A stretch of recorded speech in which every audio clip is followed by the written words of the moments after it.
And we're live. Again, we are live because today's system crash was brought to you by ks.sys, and a cursory Google search yields the result that ks.sys is a He's taking this at is a face value webcam so driver. hard. Oh my god. Taking this at face And we're gonna value. go They're right literally into it. arguing with the people in the server. We're gonna watch this guy bitch and moan about Leaflet, or this guy and this guy. I'm guessing that this is a guy too, because usually that's how that goes. No, I'm kidding. I don't know if that's a guy. I think it's a girl. I believe it's a girl. It might be a girl. They might be a girl. Them. They. Them. But what? Okay. I can't keep these titles straight anymore. I'm gonna go ahead and rename this stream for part 1 to part 1, and we'll name this one part 2 at some point. I wish I used to have the ability to resume streams like from the same stream key. Now it just duplicates it. I mean, now it just makes a duplicate stream, which is kind of annoying.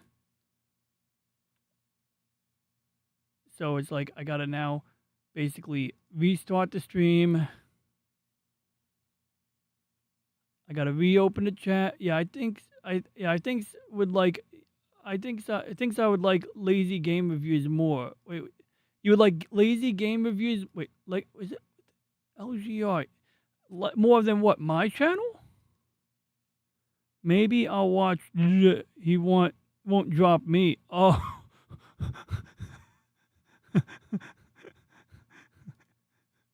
You know I didn't do that on purpose. I literally got a blue screen of death.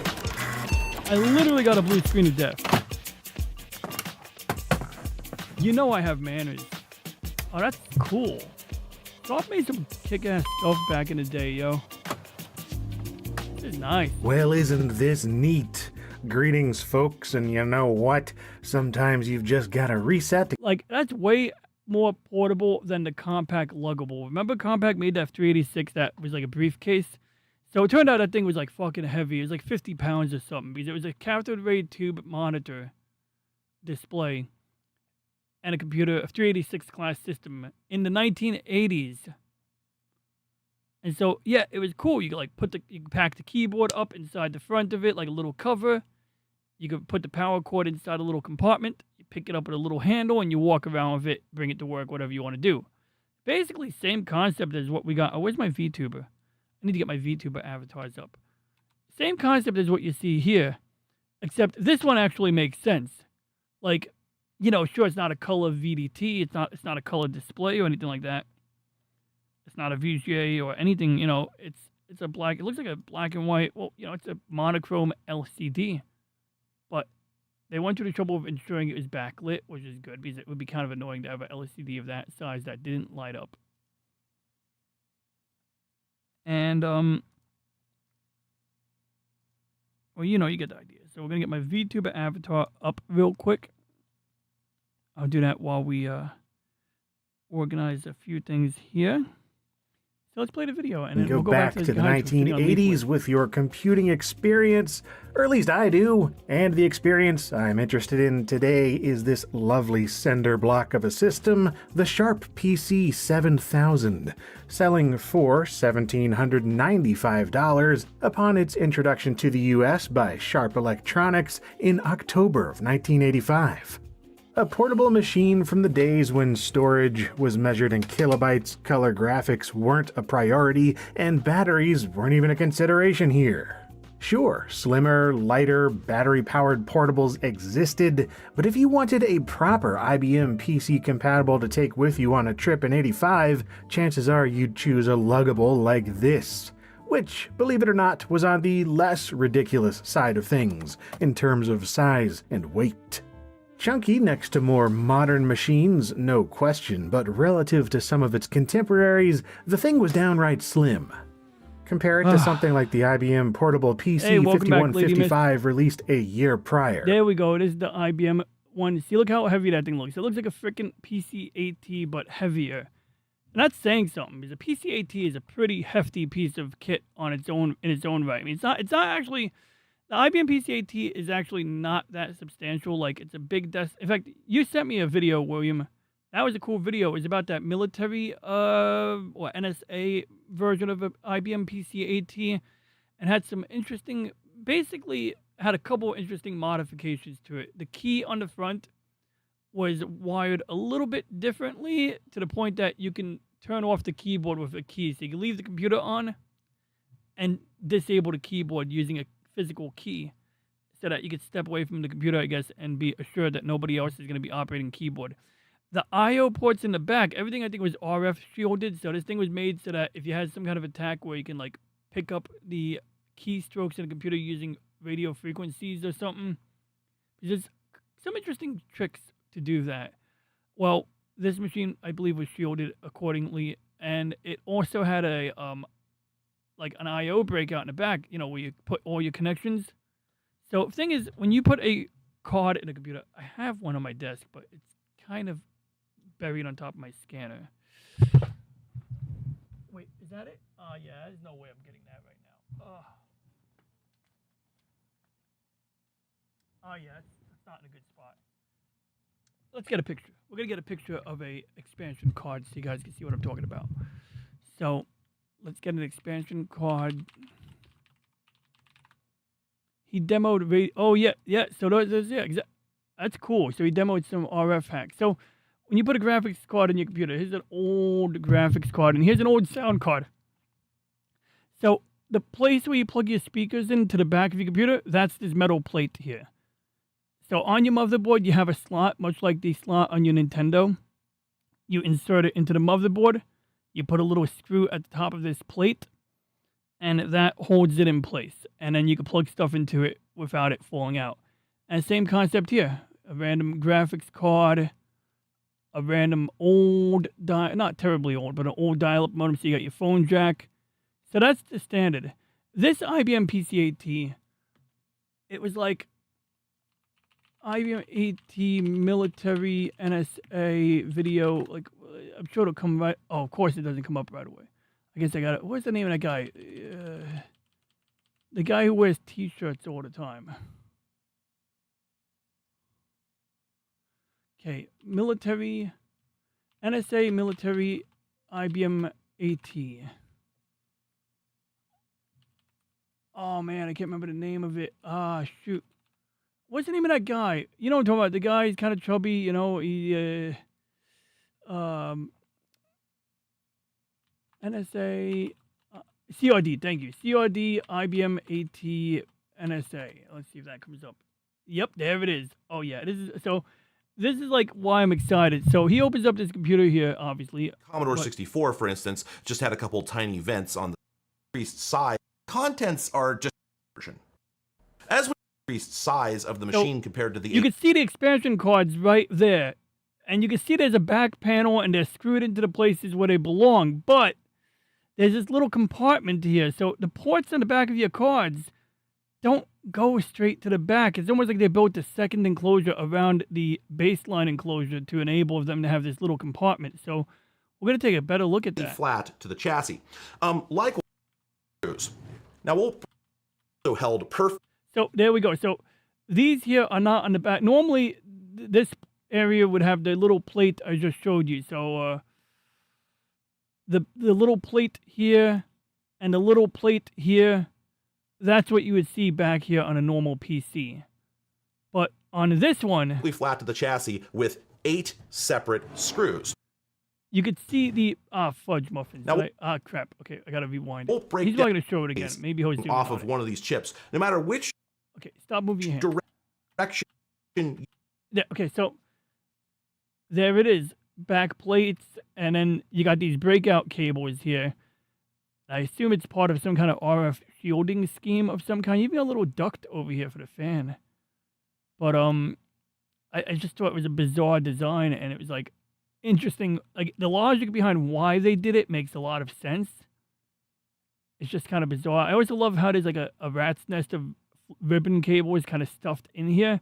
Also, I love how the floppy drive compartment is also shielded to some extent, like more than usual. But you can either put in this bay, you have two 5 1/4 inch 5.25 inch sized hard drives, you can also put, an adapter in there and put two 3.5-inch hard drives in there. And if you really modify it, you can probably put more.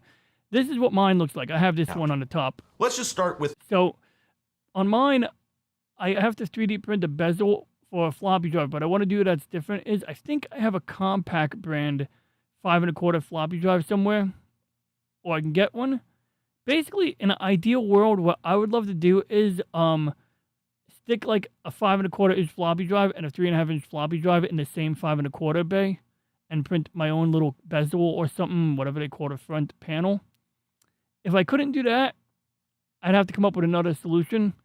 But right now, my IBM AT has a 3.5-inch floppy drive on the top, and has a 3.5-inch floppy drive on the bottom, I think. I don't know. Well, I have a 3.5-inch floppy drive, and I have a 1X Creative Labs 1X CD-ROM drive in there, which is handy. I thought about putting a zip drive in there instead of the floppy drive. I've thought about actually, what I'm gonna do? I remember now. I'm going to put a floppy disk drive emulator in there because I bought this thing. It's a floppy. It's pretty cool. The front. We're going down a rabbit hole here, William. Holy shit! So I picked up one of these. So basically, you plug it into your floppy drive port, just like a floppy drive. And you can see you got some, printed circuits here. But essentially, you plug a USB flash drive in. You can have a certain number of floppy disk images on there. So you have a disk image, which is basically a copy of an entire floppy disk in a single file. And you use these buttons to tell it what disk or what image you want to access. Now, it would be cool if they had software, but the problem is like software that could maybe give you like a indexed listing, but I suppose you would just number them and make a printout or something to tell you what each disk has on it. This one looks like it's got some kind of labeling system on it, and it's only $385. Now, a lot of these devices are really made for Yamaha keyboards. If you have a keyboard or a Yamaha piano that can digitally record the, basically the notes or what key you're pressing on the piano, like a MIDI recorder, essentially. That's why these are often being sold. They're being sold for that. But of course, they're also very useful for the retro community. Why the hell does this one have a potentiometer on it? What is that? Like, that kind of scares me. Like, is that one, if that's just to control the brightness of the LEDs, that would be kind of funny. Oh my god. High quality rotary encoder with OLED display. Features a precise rotary encoder and clear OLED display for intuitive navigate. Oh. Huh. That's interesting. So I think you're using the rotary encoder to navigate the menu instead of these buttons. Kind of cool, if that's what that is.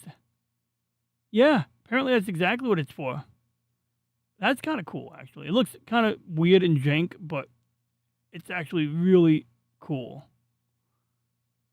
But that's basically what I want to put in my IBM AT. I want to put a... you see the key switch I want to over put there? the floppy drive That disables emulator the in key. there because, like, if I need to access data on a floppy disk, I have another machine for that purpose. And so I essentially have a media box, a Linux box that has every drive in it.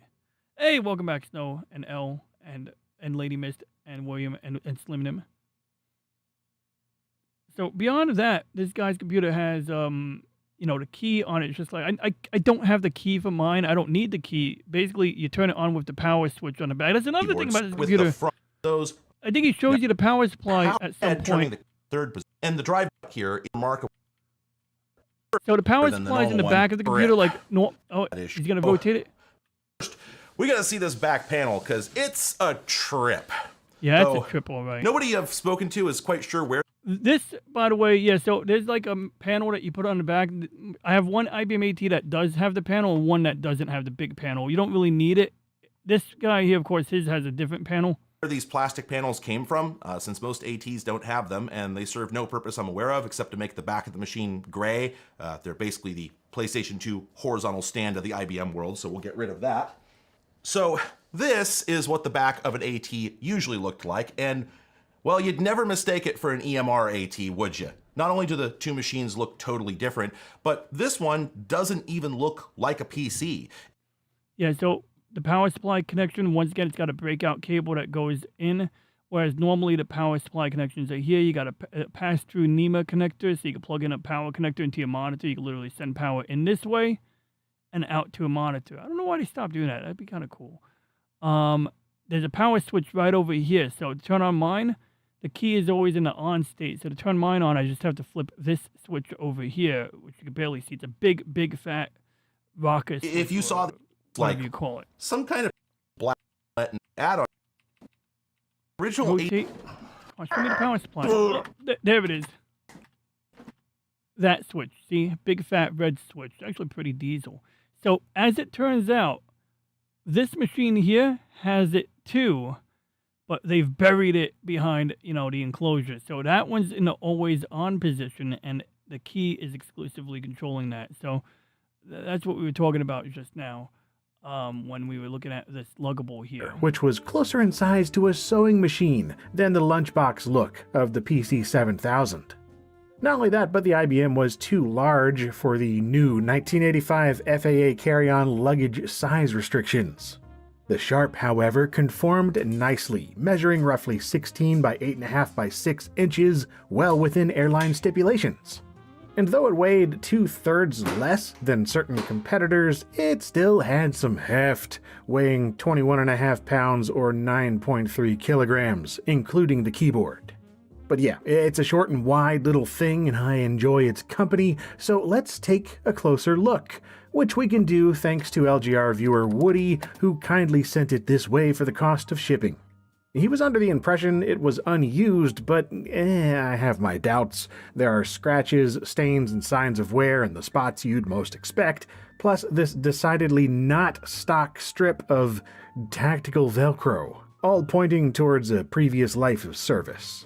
But whoever first used it certainly kept it in great shape over the decades, with things like the serial port still having its protective cap installed and the carrying handle still wrapped up in what I assume is its original plastic wrapping. Really, beyond a few nicks and scuffs, it should clean up well, so let me go ahead and do that before moving on, because after Oh, great. It's ASMR. US, and while its clamshell design was sweet, cool, printer. that skinny little 8-line LCD was a real hindrance. Yeah, it's a hindrance. The display helps at times, but truthfully, it's just an alternative style of bad. Now, well, at least the rest of the hardware was pretty darn decent for 1985, starting with the processor, an Intel 8086-2 running at 4.77 or 7.37 MHz, along with 384 kilobytes of RAM, though it's limited to less than that to the user, as well as graphics that can switch between MDA and CGA, both in Looking at over here. Speaker volume. Oh, I gotta get the Rumble chat back up.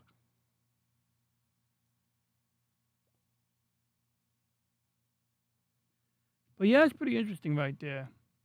monochrome through some other systems with bolt-on printers that setup program accessible via this dedicated keyboard key.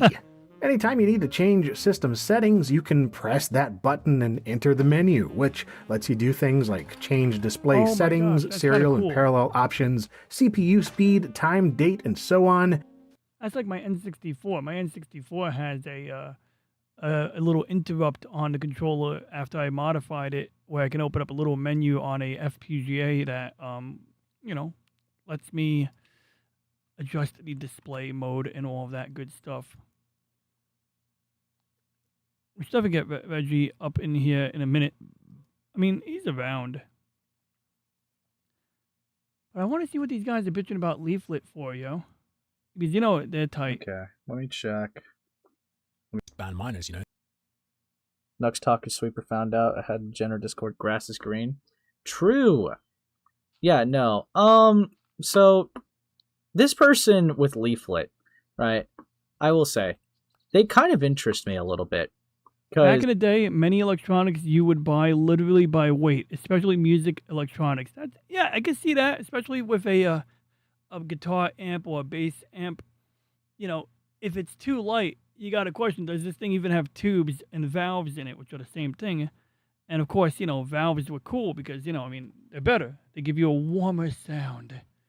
But no, they really do. I mean, there's just certain limitations of integrated circuits that don't exist in the scenario when you're dealing with valves. I'm just checking my cables on my desk. I want to get my Nintendo controller hooked up. So I'm going to do that while we play part of a video here. If Reggie's going to show some meteorology, give him a screenshot of this meteorology board. I remember the good old days where everything you bought for your bandwidth is at least 75 pounds.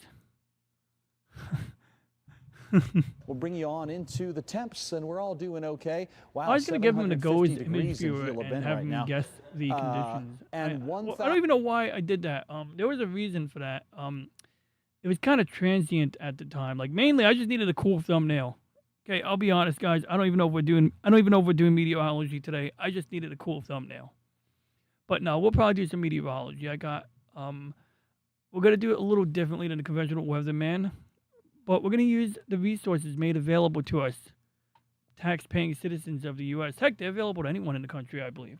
You don't even have to be a citizen. I mean, you go to the website for NOAA, National Oceanic and Atmospheric something another, National Oceanic Atmospheric Administration. We'll ask Reggie. He'll tell us the answer to that. I mean, it's easy to look up too. The Enterprise had no warp core. What? Okay.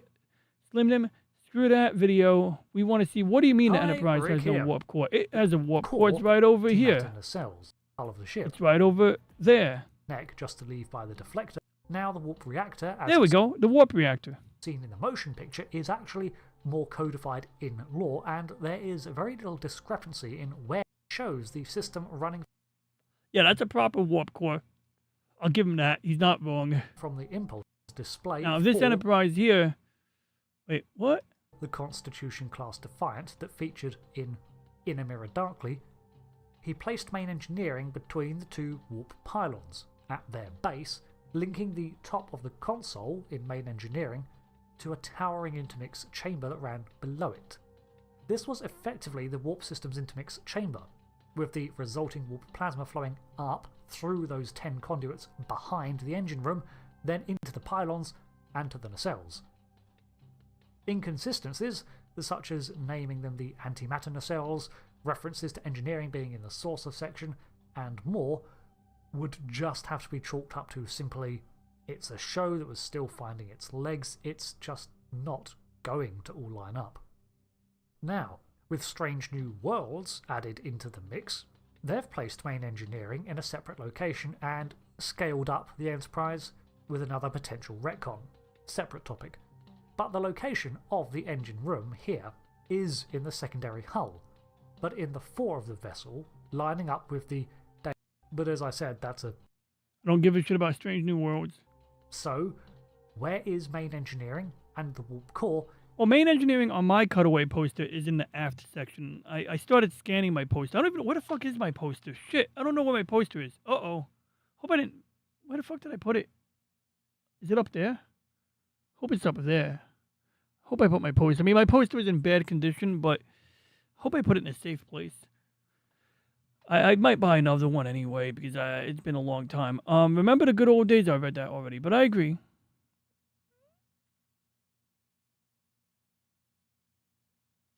In the original Enterprise. It's in the saucer section, except when it was in the main hull behind the deflector, or between the nacelles, or even in the nacelles. No wonder Scotty had his hands full. As in early Jeffries tube. In some ways, I like the less definitive explanation for the warp drive of the original series. It gives it this less centralized... Basically, that little cylinder in main engineering, and I'm calling this main engineering, has a little compartment, like, what is the name of the episode with the Native American girl in it? Star Trek episode with Native American girl. Paradise Syndrome. Alright, we're going to find that real quick. So, I'll give you an example of a thing on Enterprise. We're going to pull up the remastered version, I think.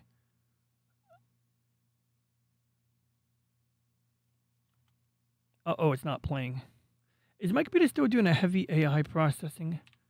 I was doing some cool stuff. I was doing some really heavy. Oh shoot! I still gotta restart Reggie's voice to the good one. Oh, me and Reggie are getting into an RPG. We do have to talk about that. I was gonna make that the thumbnail.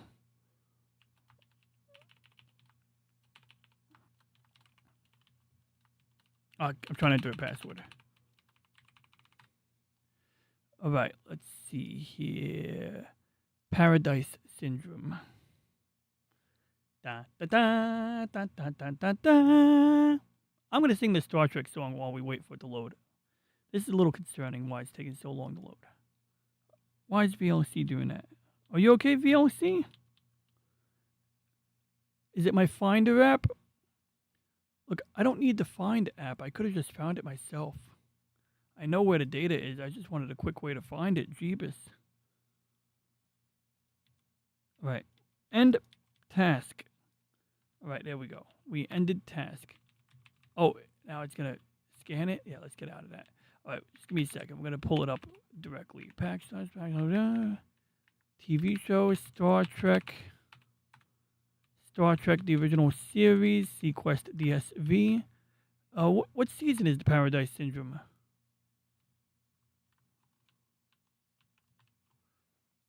Season what?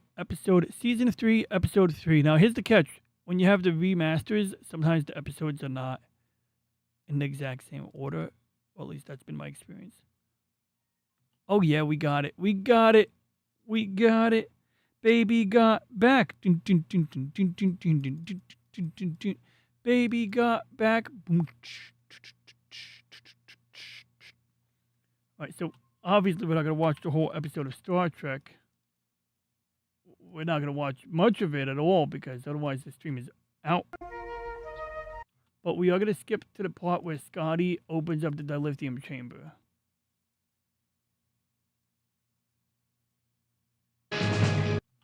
That is our target. Beam.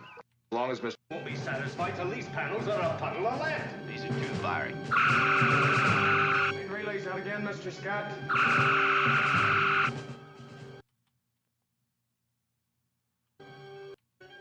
Simultaneous. My poor engines. All right, so we need to find a part when they try to use the repellent, the repeller. They try to use the deflector dish to repel it. Ooh, that's hot. Cultures which were in danger of extinction and notes as words. The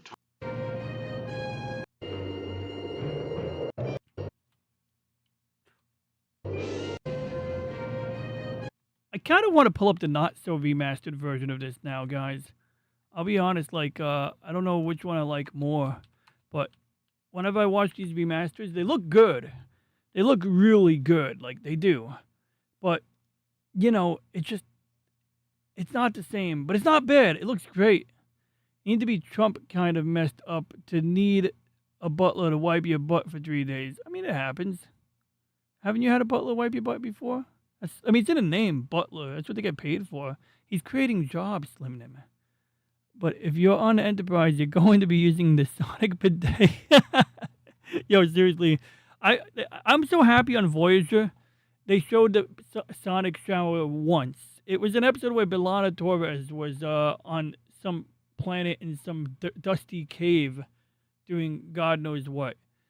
It might have also been a Pon farr episode of a Tuvok. But anyway, she's all dirty and grimy and shit. So she's like, I can't wait to take a Sonic shower. So finally, at the very end of the episode, she's standing in the shower stall and hits the button or whatever, or tells the computer to turn on the shower, and it does exactly what you think. It's like you hear some buzzing sound, and then the dirt just starts lifting from her skin. And it's like no water, just some kind of sonic thing, you know. I love when people say this person has supersonic hearing, and it's like, well, I mean, I guess is transsonic when you're like crossing the sound barrier and you're barely there, and then supersonic is faster than sound. So nobody can have supersonic hearing because you can't hear sound faster than sound, right? Unless you're using light to receive the sound. You could do that. You can Oh, I got a video of lightning. I should show you guys the lightning video I made. It's not much, but I pointed my webcam up at the sky one day when it was really raining and thundering outside. Obviously, this camera's not really made for lightning, but I finagled it, tweaked the shutter speed as much as I reasonably could, whatever was available in terms of settings. And I still gotta get the Rumble chat up. I'm sorry if anyone else anybody else in addition to Galaxy Red dropped by on Rumble. I'll get the Rumble chat up in a second. It's just that when I show Star Trek, I gotta be real careful here, right? Slimnim says, encounter at Farpoint. Yo, that was a fucking. I was talking about that the other day. Like first time I realized that was So at encounter English words are hard. In encounter at Farpoint, DeForest Kelley was 67 years old during filming, and the show they made him 137 years old, right? Yeah. And was it 137 or 130? I'll take your word for it, but that's close enough. He was older than 130, that's for sure. And he looked like they had that prosthetic makeup on. He looked like a really old guy. And when I realized he's talking to Dr. McCoy, it was like, oh, he's the admiral. He's inspecting the medical facilities. And then I put two and two together. I'm like, and I'm hearing the voice. I'm like, and it was just the cutest. I know I'm sounding like a girl here, but it was a beautiful scene. It was like, you got Data talking to him, and then DeForest Kelley's like, oh, God, I crimped my neck the other day. So I went to turn I got to stretch my neck out. I mostly did, but it's like a tight spot here. So DeForest Kelley looks at Data, and he's like, I don't see no pointy ears on you, boy. I don't know if he said boy, but he definitely remarked that he didn't see any pointy ears, and he inquired if he was Vulcan. And he's like, I'm not a Vulcan. I'm an android. And then he's just like, same difference or same thing. So then he's talking to Data a little bit more. And he's telling like, how, treat the ship like a lady and she'll always bring you home. And I don't know. I was like 10 years old and that shit hit me in the feels, yo. I was like, that was impactful, yo. But it was also cool. It was really cool. And that's the thing about Star Trek that I think a lot of Trekkies are looking for. We just want that continuity. We want, you don't have to be perfect. I understand that Gene Roddenberry isn't writing anything anymore. Even when he did write things, it was a good thing he was sidelined during Next Generation because he had, this desire to have this over-the-top utopian scenario. And luckily, the way it worked, according to a friend who is a little bit more well-read on this, he'd show up in the writer's room. They'd be like, hey, what's up, Gene? He'd be like, yo, okay, yeah, do this, this, and that. And they'd be like, all right, Gene, you got it, boss. He'd leave the room, they get back to work. But in the earlier part of the show, he had more creative control, and that does show. At one point, they didn't even want an engine room on the Enterprise. They literally didn't want an engine room because the logic was this ship is so advanced that you don't need an engineer. You don't need an engine room. This thing will always work. It's super modern. And the logic, it makes sense. It's like in the original series, why does the ship look like a design that would not be able to hold itself together like if it was built of contemporary materials of our era? And that's because the point was to look like something that would break because that's how advanced that technology was. Also, the other idea was not to have too many visible components or fixtures on the outside so that, essentially the idea would be that basically almost anything of importance could be maintained from the inside of the ship without a full-blown EVA suit. Of course, at times they would have a radiation vest and different types of suits would be added throughout the shows and, throughout the entire chronology. But in general, yeah, a lot of things could be, and certainly from the perspective of someone trying to fund a science fiction show, it makes sense. It's like EVA suits, space suits, and scenes that involve visual effects where someone's out on the hull of the ship, that is even more expensive than the most expensive show already is. So, anything you could do to keep those costs down, make up a MacGuffin that makes it work. So in this case, you have a smooth hull where, yeah, everything's inside. You got your sensors down here. That's what this is. This is a sensor dome. So you can imagine it's like maybe opaque on this side and maybe, or translucent on this side and maybe fully transparent on the other side. Maybe. And, you can imagine there'd be cameras or telescopes or equivalent technology in there.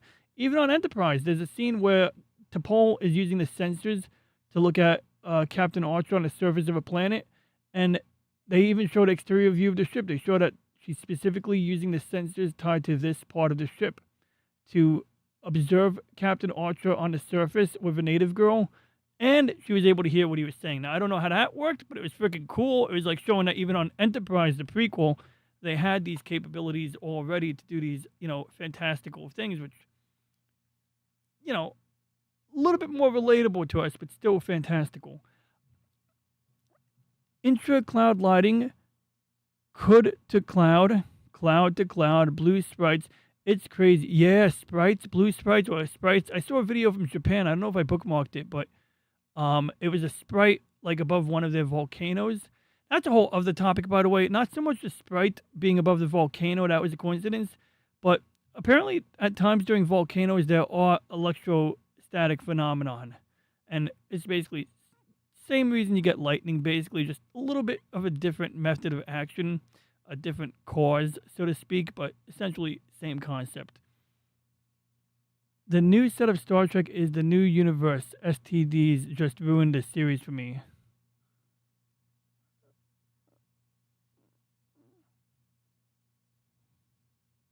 The new set of Star Trek in the new universe.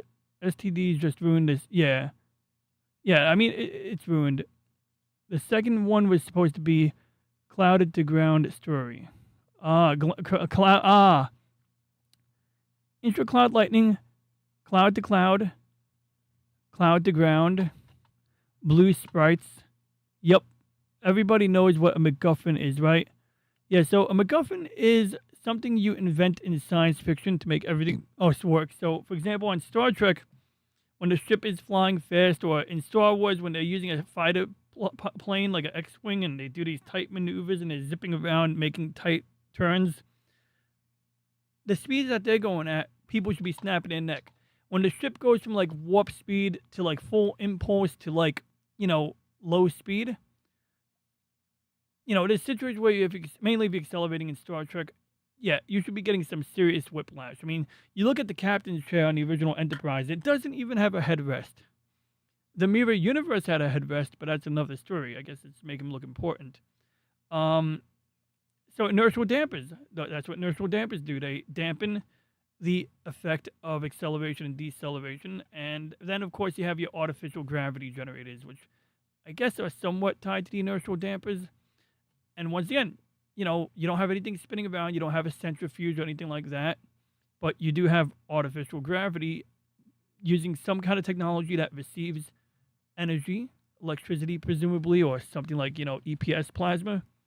And you get gravity. And there's nothing in real life that works like that. I remember I had a coworker tell me there was, but I haven't really seen it. The only thing I saw that remotely resembled that was more like an experiment where they take these two magnetic plates that are firmly mounted in place, and when they produce a magnetic field, it doesn't even have to be a strong magnetic field. They can measure a shrinkage between the two plates, like that space between these two metal plates shrinks by some small amount, like measured in nanometers or something insane like that. But it wasn't anything being deformed. It wasn't like the magnets were strong. They weren't strong magnets. They weren't pulling on anything or bending anything. But apparently the presence of a magnetic field allowed there to be a shrinkage of the space there. So if you got that, then it means that potentially this is something that could be exploited, that could be scaled up to enable us to warp space for something that resembles the Alcubierre drive, which is essentially the closest mathematical example of a warp drive. So, of course, that's the other MacGuffin, warp drive. Like, how do you go to a new planet every week? How do you go to a new part of deep space every week or within days, even within a month? Well, they needed that MacGuffin device. That's your warp drive. So we got what? Inertial dampers, artificial gravity, warp drive. And this is where the Expanse was really strong. And the Expanse, I think I have a ship from the Expanse. Oh, where is it? Yeah, we got a ship here. All right, maybe I'll paint it. I should paint this. Oh. All right, this is the Rocinante. I'm saying it wrong. It's the Rocinante. It means horse. in Spanish. Anyone on Rumble here? Nobody's on Rumble. Well, I do want to say hello to the Rumble community anyway. And once again, I do want to thank Galaxy Red for dropping in earlier. Sorry if I missed the message in the chat. So this is the Rocinante. Looks like a pretty conventional rocket. This is an auxiliary craft. This is sort of like a shuttlecraft for the Martian Congressional Republic Navy's ship, the Donager. This is actually the MCRN Donager. MCRN Taichi, something like that. And just like the Donager, just like every ship in the Expanse, it doesn't have artificial gravity, but it has the Epstein drive. Not to be mistaken with the guy off the island. The Epstein drive, invented by Solomon Epstein, is essentially a fusion propulsion system that exploits some weird MacGuffin device to allow very efficient fuel usage. So essentially, on most rockets, your ISP, the amount of time you're burning your fuel, is measured in minutes. Ion engines could operate for longer, but they don't have a lot of oomph. The Epstein drive is a lot like a conventional rocket in the level of, power it can deliver, but it can do it for extended periods of time, meaning that, like, if you're flying, say, to Jupiter or Europa, initially you start accelerating, right? So let's see, is that left to right? Here, I'll go left to right. So now, in the middle of that flight, you need to do a tumble and burn. Yeah, that guy's 200% Jewish. He is, right? Solomon, right? That's the dead giveaway, is the Solomon part, I think. So you're doing your acceleration. Now, after you turn off your engine, you got to keep coasting at whatever speed. That's one thing that Star Trek gets wrong and Star Wars gets wrong, but I'm not going to make a big deal about it because, like, they're TV shows and movies. But once you turn off your engine, you keep coasting at whatever speed you're at. So here's the thing. The longer you run your engine, the more you accelerate. Like, you're continually accelerating. That's what the engine does. It doesn't just give you speed. It gives you the ability to accelerate. And then your speed is derived from how much you accelerate it. Acceleration is your change in speed over a given amount of time, I guess, right?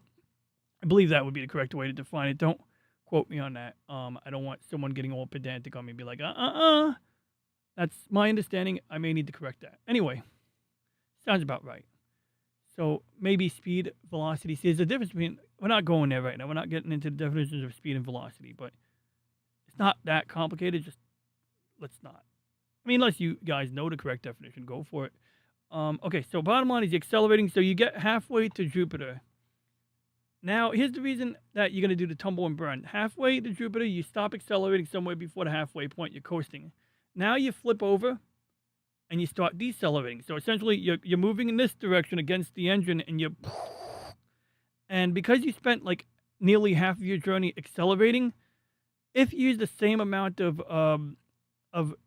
power out of your engine, the same amount of force out of your engine to slow down, it's going to take you about the same amount of time to decelerate. So that's why you don't accelerate all the way to Jupiter. That's why you don't go, full balls to the wall all the way to Jupiter and then last minute say, okay, let's decelerate, because you'll never decelerate in time. And that's something that's cool because, like no other sci-fi, not many sci-fis, at least none I'm aware of, I'm sure someone else does that. Now, there are some caveats here. For example, you can accelerate to your destination at 2 Gs, and then instead of stopping at the halfway point or turning around at the halfway point, you could tumble before the halfway point and decelerate at 1 G. Remember, just like when you're hitting the brakes on your car and you feel that push pulling you forward. Well, when a rocket is already coasting in one direction and you start using the engine to slow it down, to decelerate it, you're going to feel that force. So the cool thing you could do, and that what they do in the Expanse, is because their engines are so efficient, they can accelerate halfway to their destination at 1 G of acceleration. So whatever amount of power that you have to run your engine at to make it so that you're constantly feeling 1 G. So essentially the ships in the Expanse are designed a lot like skyscrapers. So you got your bottom deck, middle deck, let's just say. You got the flight deck. Now the flight deck, of course, means that the guy sitting here, if he's facing forward, he's going to be like laying down in his seat. But I think they might have a weird seating arrangement where the seat can tilt. In fact, I wouldn't be surprised if the pilot is facing forward in this window. I gotta double check. I gotta see. Oh, here we are. There's a window in the front here.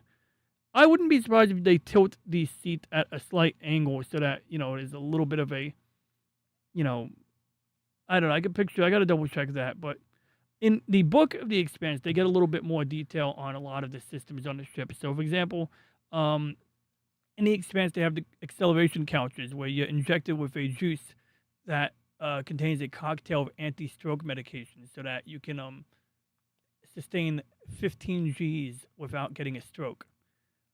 As you approach 20 Gs, even their technology can't sustain that. So that's like not so much of a MacGuffin. That's more like medical science that is not totally unreasonable. In the book series, at least later in the series, the acceleration couches are tanks. So your seat has a tank around it filled with fluid. And even though we've never really built that for space travel, that is actually a more than acceptable and more than realistic alternative to inertial dampers. So yeah, what else does The Expanse do that's different? So yeah, bottom line is that you don't have artificial gravity, so the only MacGuffin device at play is the Epstein drive.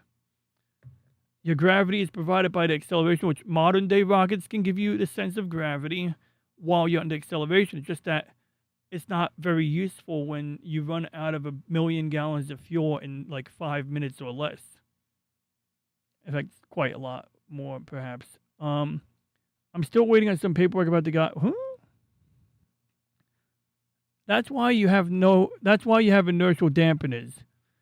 There's a great video that describes the difference in speeds of different ships. That's fun. Yeah, I think I've seen one of those. You can go to work without the inertial dampers and all. So you can use. You can't go to work without the inertial dampers and all. So you can use. All you can use is impulse. You can't throw work without. I got you. Well, either way, impulse you need inertial dampers too. If anything, you might not need inertial dampers to use warp. Like you're not really moving through space, are you? When using warp drive. Now, once again, I don't know if they really had it like that in the original series, but as this, real science is developed around people inspired by Star Trek, it comes down to you're bending space, you're bringing space to you, or you're folding space.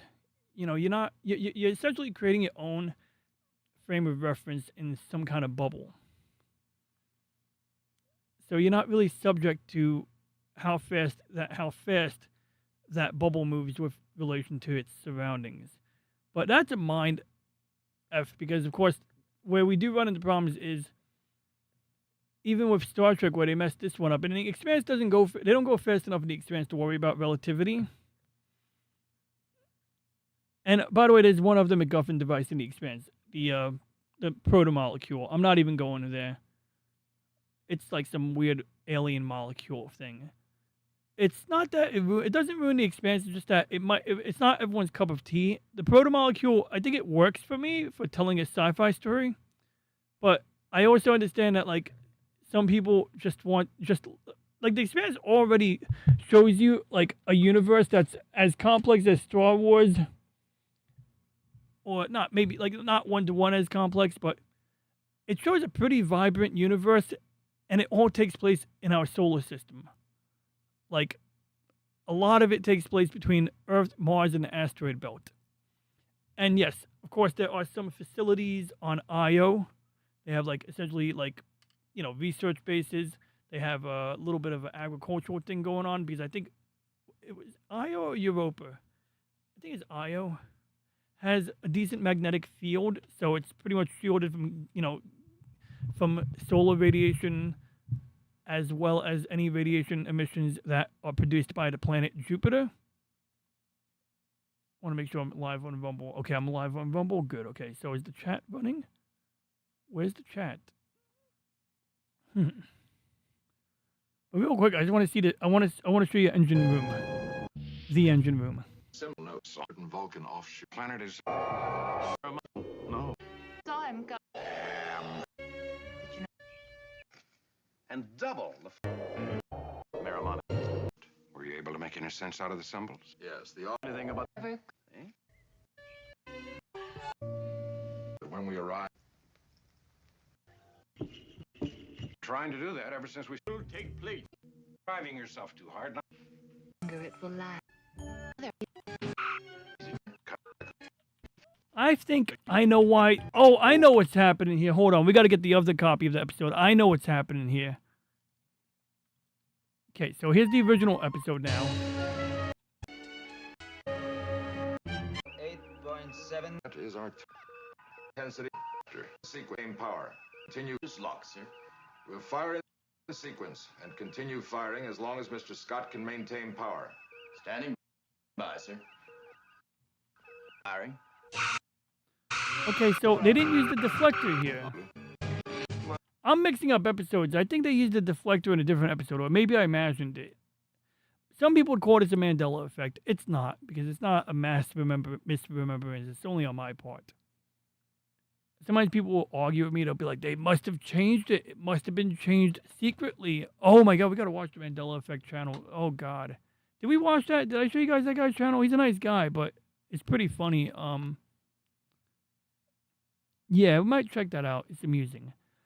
I'm still waiting on some paperwork about the guy. E equals MC squared. The more you accelerate, the more it takes and the heavier you get.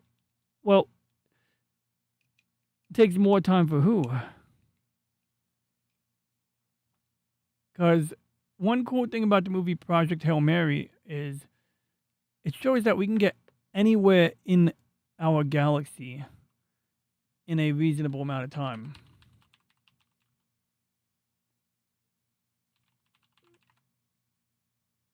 So this is a great video. I love Project Hail Mary, but the movie glosses over what I love about Andy Weir's novels, and that's the science. I guess the general public is not into math and science, but I am, and I think fans of this channel are too. So let's do the math and nerd out even harder than the novel does on relativity. So he's going 97% the speed of light, and you can see that the ship's time is 1 year, 4 months. Earth time is 2 years and 5 months. So he's creating this this cone represents the continual acceleration. The engine in Project Hail Mary is a lot like the Epstein drive in the sense that you get a lot of oomph out of each gram, each gallon of fuel. Obviously, it's completely different fuel, and it's a lot more powerful than what you get on the Expanse. Mass ratios and the astrophage infection rate. The movie mentions briefly that it takes him 4 years to get to Tau Ceti, but Tau Ceti is 12 light years away. So if you can't travel faster than the speed of light, how can you get there in 4? Well, that's where time dilation comes in. We can't travel faster than the speed of light, but something weird happens the closer you get to it. Time slows down. And if you keep accelerating, time keeps slowing down. Constant acceleration is like the eighth wonder of the world. If you can keep it up, it's like compounding interest. Extremely far away things become closer and closer because of this time dilation, which begs the question to me, how long would it take to get to Betelgeuse or the edge of our galaxy or the nearest neighbor galaxies? The answer is that we can travel anywhere in the universe within a human lifetime. Let's see it in action. Tau Ceti is 11.9 light years, actually below us in relation to this the is one of the more elegant examples of first, relativity. before we get to Tau Ceti, let's start with our seen. closest neighbor. Let's start with Alpha Centauri and see what a hypothetical trip from Earth to Alpha Centauri would be like on the Hail Mary. This orange tube is not a wormhole. It's a representation of how fast time is going for our ship relative to Earth. We start the trip accelerating at 1.5 Gs. And we get up to relativistic speeds Oh my God. extremely quickly. Oh my God. I After forgot. only 5 months of acceleration. I got to buy this on Blu-ray. Hey, where did my camera go? Or did I hit the button for that? I'll find it in a second. Yo, I got to buy this movie on Blu-ray. Oh man, like it's going to be out on Blu-ray if it's not already out yet. Next week, hopefully we can review this movie, guys, because I read the book so I can elucidate on both at the same time. We're already going more than half of the speed of light. And while 5 months have passed for us on the ship, time has already slowed down, and 6 months have passed on Earth. By the midpoint, we're traveling 97% of the speed of light, and 1.5 years have passed on the ship, but more than 2.5 have passed on Earth. If we want to come to a stop at Alpha Centauri, it's here where we have to flip around and burn to slow down. And our time dilation will start going back to normal as we slow down to normal speeds. So on the Hail Mary, these 3 cylinders are the fuel tanks basically, and the engine is, or your propulsion drive is at the tip of this cone. So he basically, he turns around halfway, just like the Expanse, because if you accelerate beyond the halfway point, especially at max power, if you're doing it at max power or something like it, then you won't be able to accelerate in time if you don't start decelerating before the halfway point. Now, there's a couple of things you could do on any ship. You can accelerate at 2 Gs to get to the halfway point quicker, or better yet, well, here's the problem. If you do accelerate at 2 Gs, then you have to decelerate at 2 Gs. So what you might do is accelerate at 2 Gs and then decelerate at 1 G. Or you could do this, accelerate at 2 Gs for the majority of the trip. And then somewhere before, the 70% of the journey, you start decelerating at, wait, my brain is broken. Numbers are hard. I guess you would accelerate at 2 Gs for a quarter of your journey, and then decelerate at, for 1/3 of your journey, and then decelerate at 1 G for 2/3 of your journey. Yeah, you would do something like that. I don't know why you would do that, but it depends on what your goal is or where you're going.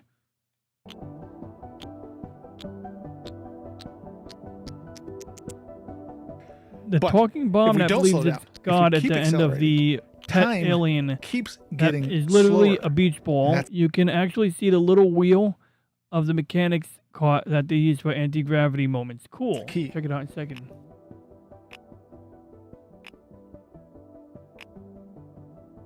As we keep accelerating, our velocity tapers off because we can never get past the speed of light. It's asymptotic. We just keep adding 9s to our 99.9 whatever of the speed of light. But the time dilation doesn't taper off. It's not bounded. The more we keep accelerating, the more time slows down. From the ship's perspective, it's exponential. Every additional year of acceleration, the time dilation roughly doubles. If we compare the trip to Alpha Centauri to the trip to Tau Ceti, we can see this in action.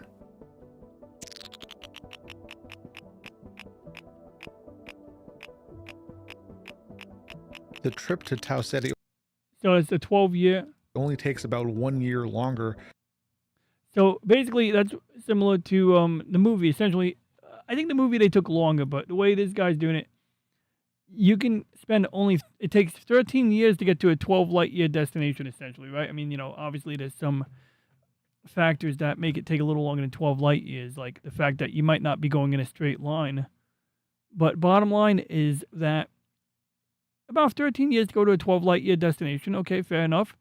But shipboard time due to relativity, while you're the guy in the ship that's moving at 99.47% of the speed of light, time slows down. Now, you won't see time slowing down. Obviously, like I've had to explain this to people, and I remember the person I was telling this to kept going like, but if a mechanical clock is ticking, and I'm like, no.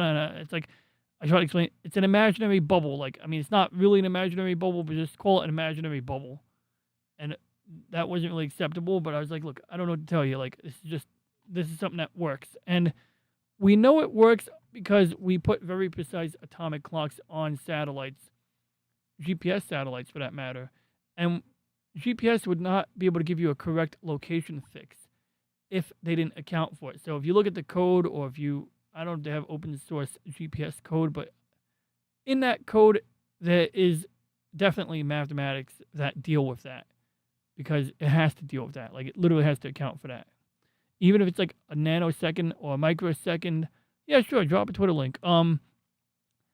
Even if you're like losing only fractions of a second for every year that your satellite is orbiting the Earth, for instance, it's still going to make a difference. Hey, I'm sorry I'm late.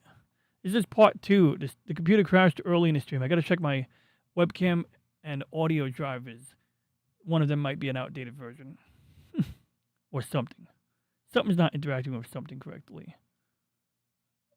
You can actually see the little wheel, actually proven by the 2 twin astronauts. One stayed on the ground, one stayed on the ground. Yep. Now there's another one. See that one? The reason I don't go for that example, even though it's true that I guess it's the Kelly twins. one stayed on the ground, the other was up for an extended period of time, and they aged a little differently. And once again, it was more like they analyzed the protein or something in their cells, something that like has been scientifically proven or tested or demonstrated to be measurable. Like whatever it is, it's something that they can measure. Something like it breaks down at a certain rate very consistently, or whatever it is. And we've got to ask Reggie about that too.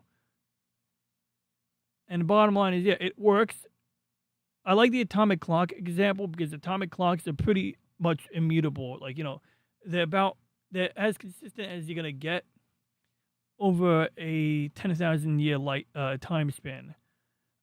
And they got different types of atomic clocks. You could buy used ones. I think they use cesium as the radioactive element inside. That is that they use the half-life or the decay rate of that element to, you know, basically give you the time. I think a real atomic clock though is cryogenically stored, if I recall correctly. It has, you know, liquid nitrogen or something. I forgot. I read about this weeks and weeks ago. I can click it if I want. I still got to click on another link that Slim Dim sent me. Tick tock clock. Oh yeah, so back to the video. Than the trip to Alpha Centauri, even though it's 3 times farther away. Rocky's trip from 40 Eridani took about the same too, because they're about the same distance from Tau Ceti than we are. They're about 10 light years. So the time dilation is pretty much the same if they took the same flip and burn profile, which they didn't. But to really see the power of this, we need to go much further. Betelgeuse is about 500 light years away. And with the same level of acceleration, the trip would only take 8.5 years. At the midpoint, we will reach 99.999% of the speed of light. I've scaled up the travel lines, but as often the case with cosmological distances, things are getting hard to see. To really understand the exponential nature of this, we have to change the way we're looking at this. We've got to move the stars around here. Let's compress everything based on how long it takes to travel to them. In order to illustrate that, let's add in some more stars, like the Pleiades cluster, which is a famous star cluster slightly closer than Betelgeuse, and the Orion Nebula, which is 1,000 light years further than Betelgeuse. I don't know when we engage our time dilation, this is what happens. Remember, the farther away an object is, the more time dilation affects it. So the Pleiades and Betelgeuse are only slightly further than Tau Ceti and Eridani, and the Orion Nebula, which was 1,000 light years further, is now just slightly farther than Betelgeuse. Betelgeuse took 8.5 years to get to, and the Orion Nebula only takes 9.5. And you can kind of now see how it's getting squished up around the edge, and that's the same thing that's going to happen for the rest of the stars in our galaxy. Our entire galaxy becomes a squished shell right on the edge of our doorstep.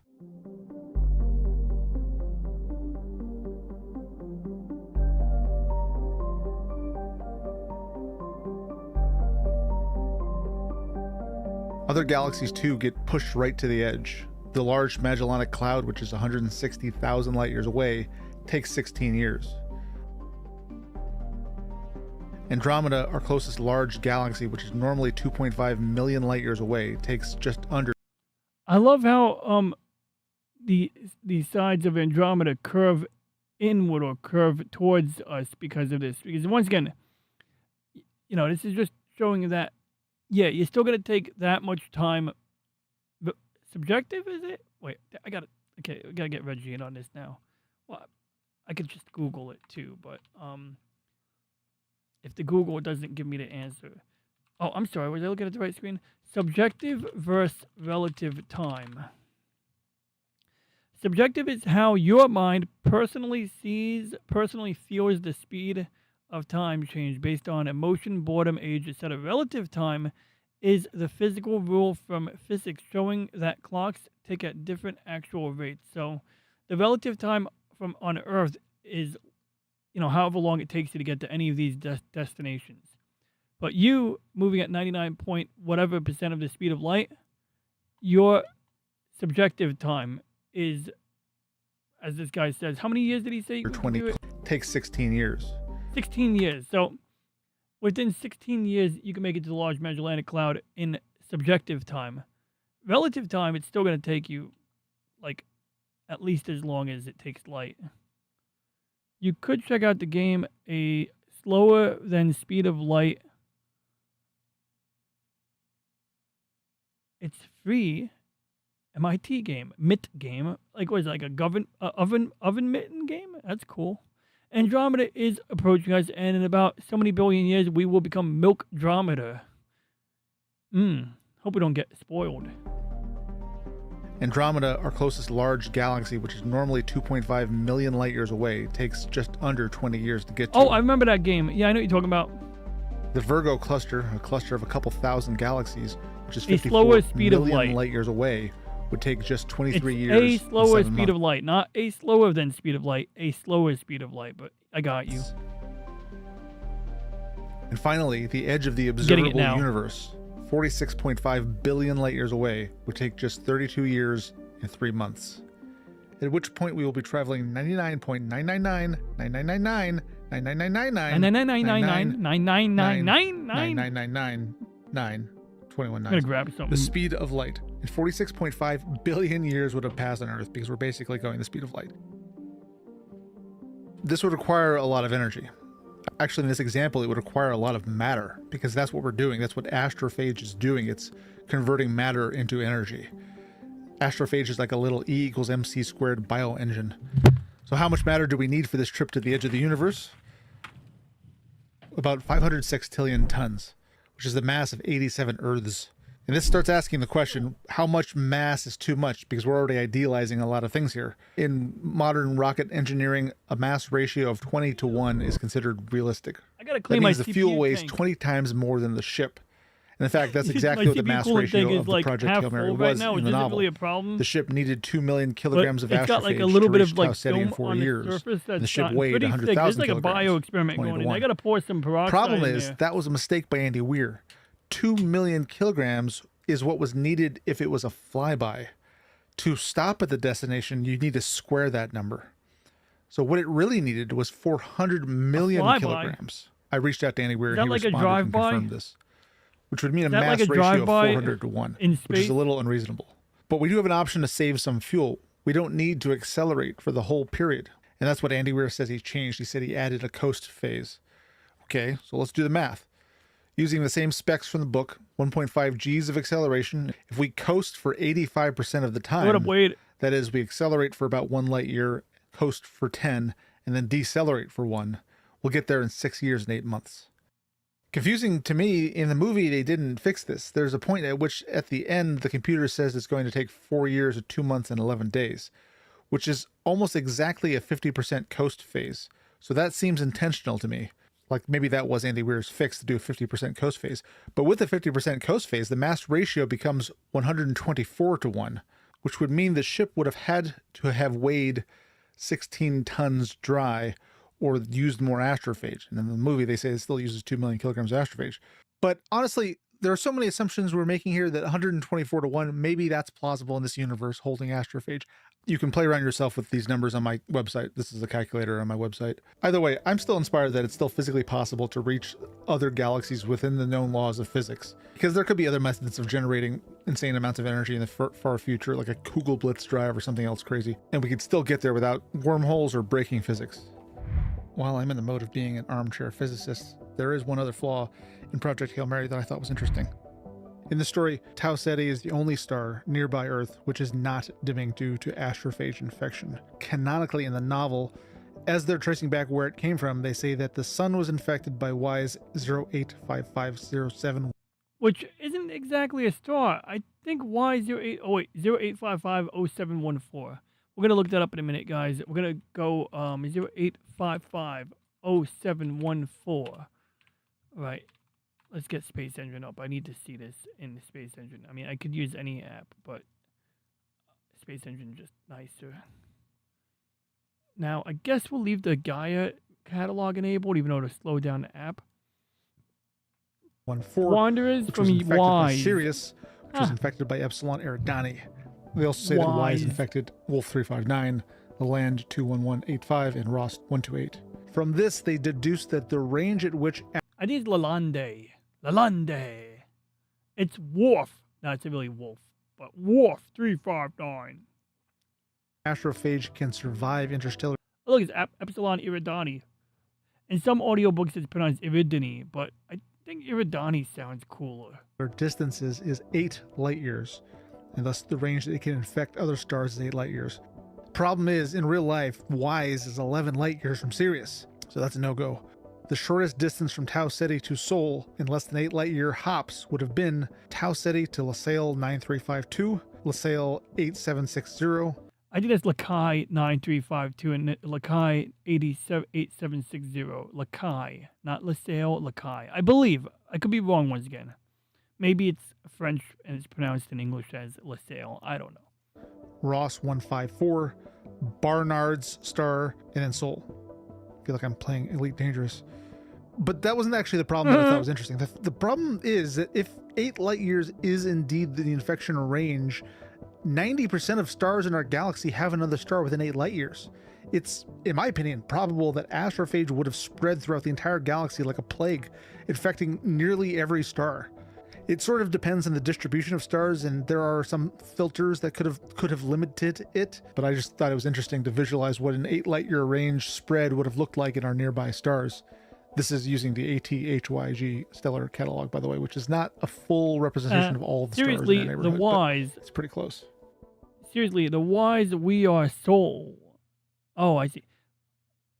Seriously, the WISE say we are shit out of luck. SOL. The point is, this is an awesome sci-fi. I saw an interview with the directors of the movie who said that the story is about saving the galaxy by making a friend. But the novel is deeper than that. It's about making a friend who's a complementary thinker to you, who's not the same but gets you and you get him. And it makes me feel less alone, I guess. Although he did And have to that's go to why another star I made him system part and of our find a literal channel. alien to feel less alone. But having seen the movie and seen reactions from all different types of people, it's starting to illustrate to me the difference between me and the normies. It's starting to. I still need some time to process it, but let me know what you guys think. If Right. you want to dig even deeper into the math and science behind Project Hail Mary, I would recommend Brilliant. Brilliant is like the teacher I wish I had. I never did. I don't learn by reading.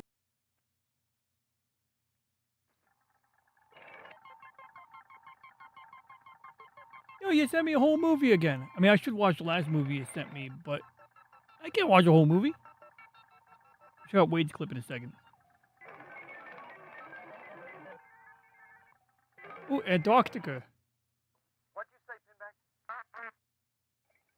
Pinback, show me the chat line.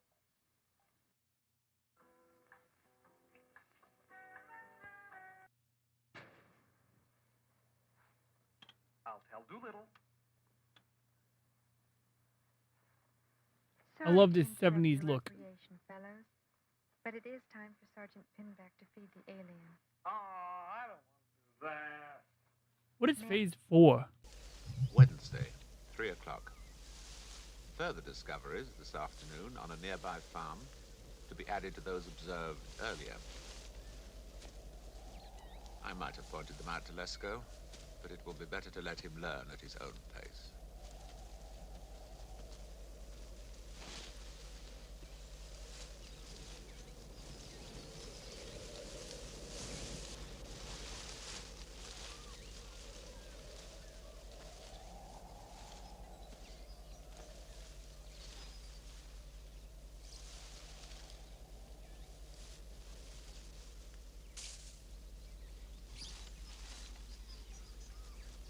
Oh, did you just put a cigarette out on the ground?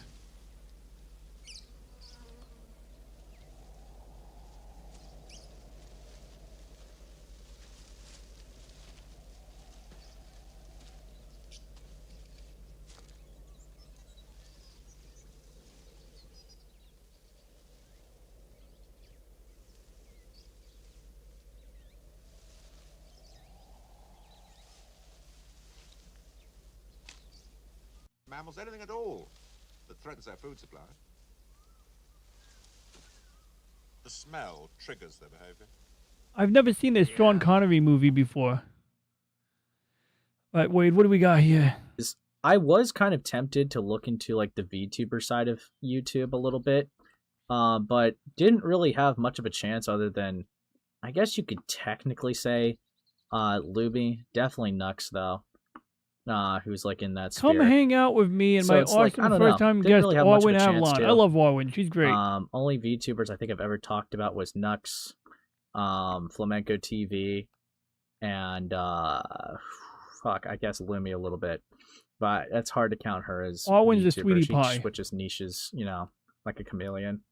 So I don't know. So definitely very interesting. This might make me like want to go more into it. Like if you like me looking into VTubers, definitely donate. Lol. Also, oh yeah, speaking of which, Legend. let me look back League up. of Extraordinary Isn't this person Gentlemen. No, that was allegedly Christian? Phase 4. That wasn't Aren't Sean they all, Connery. Lio? No, I'm kidding. That was a lookalike. Thank you, Sneaky, for the 2. I can fix her ace, trust me. No. Unironically, right? About it, right? Of course that's where the conversation's going to move. What? To already out there, right? So it's like, of course the conversation's going to naturally move to a guy tells on himself constantly, and it's like, yeah, he's a dangerous man. Everything that you could say about EDP, it's kind of already out there, right? So it's like, of course the conversation's going to naturally move to a guy who invited him to a server filled with minors for quote-unquote a Q&A and keeps lying about details to this day about it, right? Of course that's where the conversation. So For basically sure. what happened was people claimed to expose Nuxtanor or Nuxtaku by, basically, how do I phrase it? As I understand it, and I may not understand it correctly, to be clear, years ago, I think he's running the same Discord server, but years ago on his Discord server, it was found that there were some minors on there, or at least one minor on there, maybe more, right? And that's basically the condemnation as I understand it. I forget if they were upset that they were posting lewd content on there or anything like that, but it sounds like the classic issue where if you're running oh, I found a screwdriver. Oh, damn it, this is not it. Never mind. I got excited. I thought this was a screwdriver with a long neck on it. I was going to start working on my Game Boy, like my Nintendo controller right now if I found a real screwdriver. Anyway. Yeah, I don't know. It's like, I think they took something minor, pun intended, pun not initially intended, and made a big deal about it. That's all I know. I tried to follow the video that was talking about it. I didn't really see a big deal. It depends on what version of the video, whose video you're watching, because, of course, someone who doesn't like the guy is going to characterize things as an egregious breach of, good protocol. Gideon, the fake Christian. Oh, is Gideon that guy, the fat guy who hunts for pedophiles? Is that it? His channel is interesting.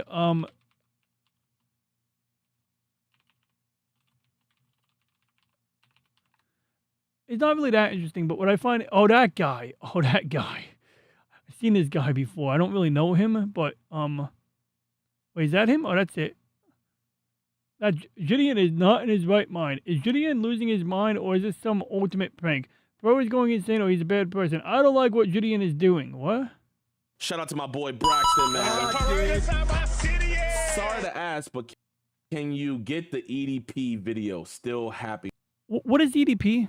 For you guys, I got great news about the EDP video, man. You guys ready? It's so funny because this is the main thing that everybody's freaking out about. So here, Skeeter Gene is gonna be posting the video. Bro, it don't get better than that. Skeet is gonna be posting the video, so you guys are gonna be able to see it. Now, am I gonna drop it on my channel? No, I'm not dropping it. But you guys will see what I did on his channel. So yeah, so you guys kind of get the video. Not that it matters, but if you ever posted that EDP, it would have got 20 mil views. No, literally facts, bro. Like, eat that I left pussy, 20 mil views 445. on the table. Not even on no Oh, this stuff. guy! Let's see how much 20 mil views would have been. So, I didn't know who he was until yesterday. After being... Oh, my bad. I seen him getting interviewed by Chris Hansen, and he was talking about being a pedophile, like, so matter-of-factly. He was like, oh, you see, this is what I was up to, and da-da-da. It's like, it's super weird, like, the way he was going about explaining it. Trying to obviously meet up with an underage girl. Moreland has never been charged for allegedly trying to meet an underage.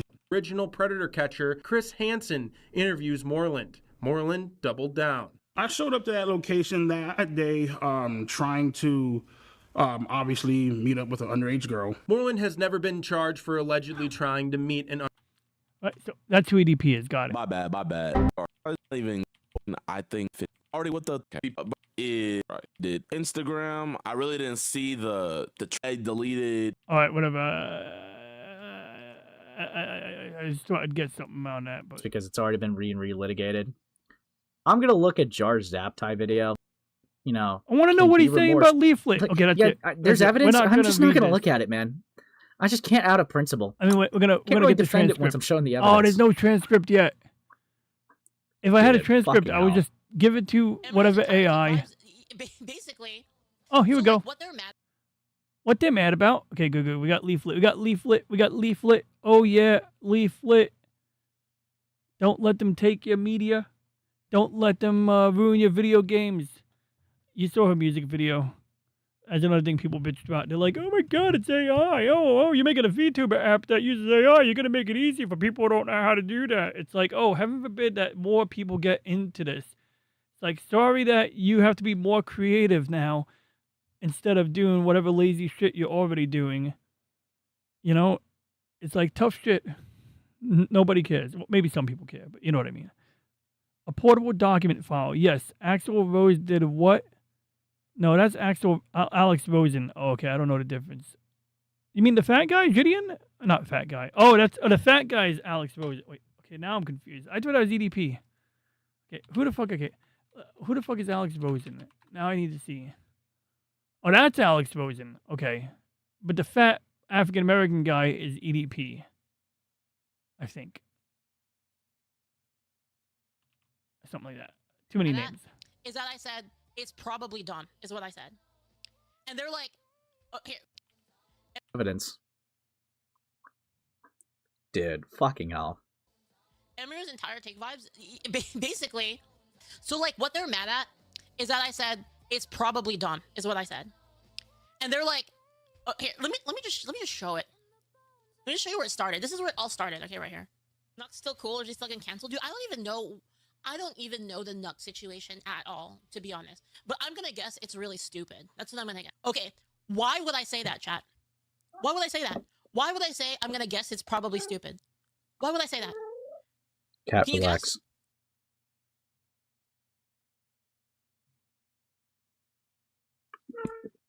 Probably stupid.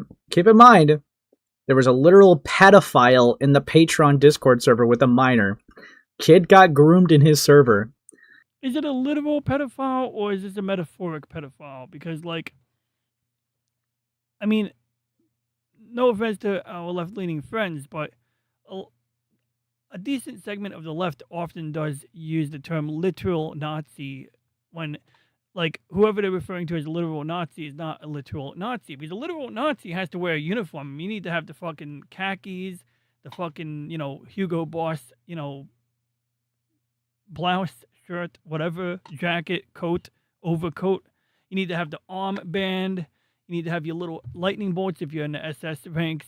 That's a literal Nazi. Now, maybe some people are actually literal neo-Nazis.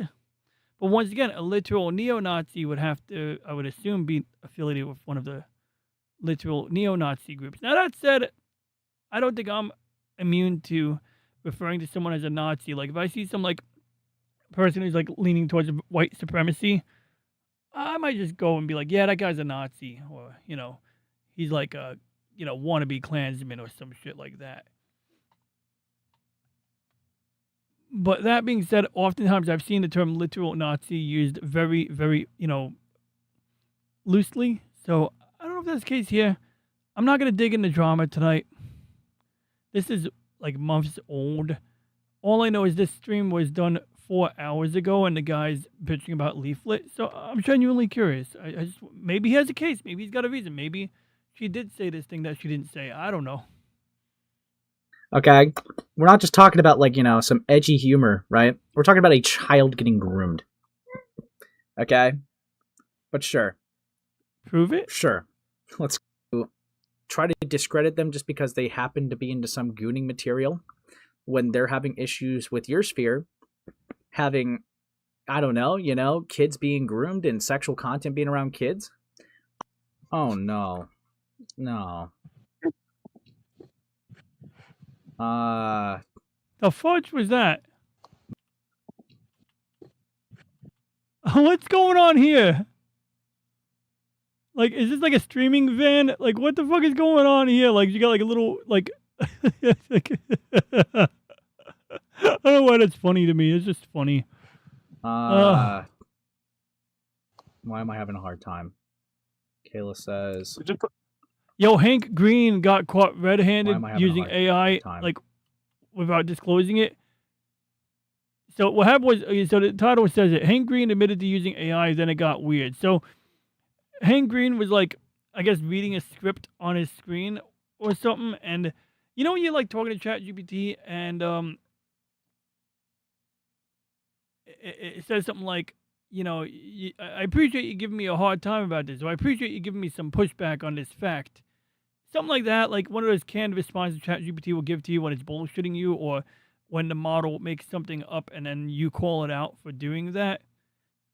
And he kind of sounded like he's reading it verbatim off the screen, which is pretty funny.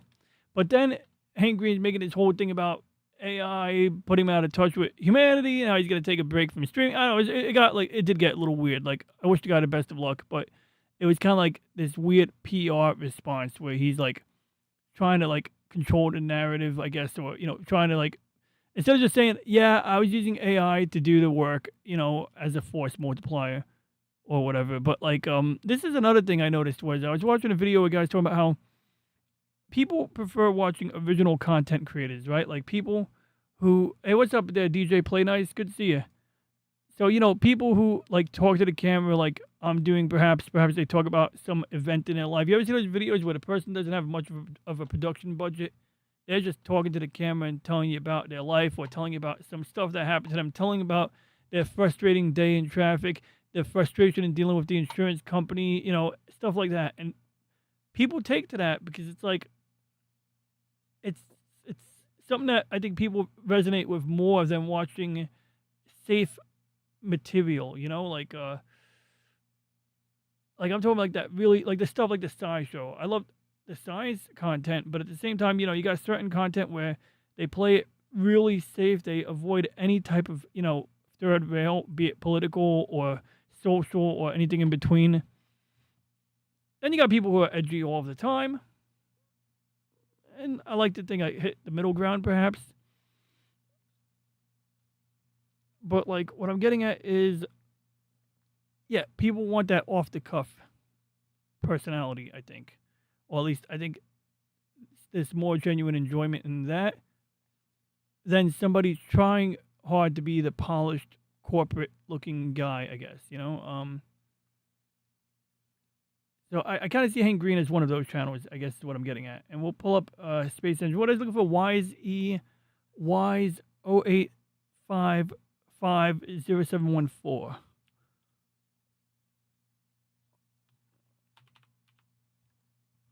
WISE 08550714. Enter.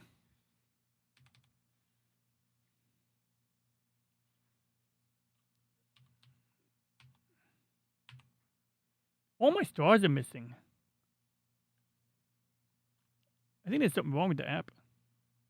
That's the planet. It's basically a brown dwarf or a gas giant.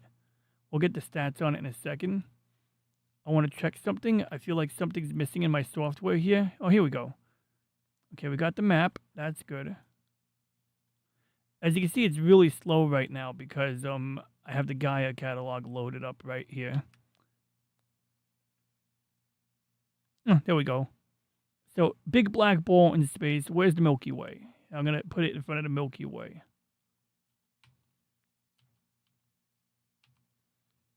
Yeah. So, now, we could probably try to see it better if we do something like this. Or not. Maybe if we rotate around it 360 degrees like this, we can then illuminate it with the light from the Milky Way. Nah, that doesn't work. There's no emission of light nearby. So there's really not much to see. That's your WISE 0855. So if we go back to the big map, and we zoom out to 10 light days, or 0.1 light years actually, we bring it out. There we go. Oh, went too far. So it is about 8 light years from Earth. So let's go and get Earth. We're just going to type in Earth like that. And there we go. It plotted our angle with relation to our home. And yeah, I'm going to reload this. If I open this again, I'm going to open it without the Gaia catalog. But you can see that's your 8 light year, 7.43 light year journey to Earth right there. So the Astrophage and Project Hail Mary went from, from here and then to Earth. It went to a few of the nearby places, presumably like Lalande 2185 down here. We got Wolf 359. We got Ross B here. We got Ross 128, I believe. Seriously. And then I believe Epsilon Iridani is a little bit further out, but not much more further out. It's closer to us, I guess. So there's Barnard Star right there. So this is in our neighborhood. We got Barnard here. We got Lalande something else. We got a Ross 104. We got Wolf 294, not to be mistaken with Wolf 359. We got Struve. Oh, there's Epsilon Iridani. It's up there. And obviously I click on the Earth and reopen this map and center it around the Earth. Now, I'm not gonna play. I'm gonna get rid of this. It's cool when you want to see the star catalog. So this is like, if I want to use up all of the RAM in my computer right now, what I would do is I would turn off. Oh yeah, if you turn off the labels, it gets faster. That's all I have to do to make it. Oh yeah, there we go. It's a little faster now. So if you turn off the labels, see how when I had those labels on, it got slow?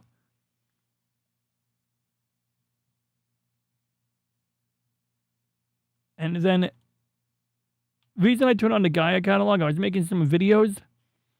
And if you crank up the magnitude or brightness of the stars like I'm doing right now, you get this cool, like, pattern here, right? You see how dense the stars are. In fact, so when I recorded my video last week, I forgot to load the Gaia catalog, which sucks because this looks way cooler. When you have the Gaia catalog on, this looks way cooler. Like right here, like I wasn't showing what I wanted to show. I mean, look up here, like see that like one straight line up here? I didn't plug my gamepad in, so we're gonna be doing this with the keyboard and mouse. Oh crap, oh crap. Wait, am I going too fast? No, I'm not going too fast yet.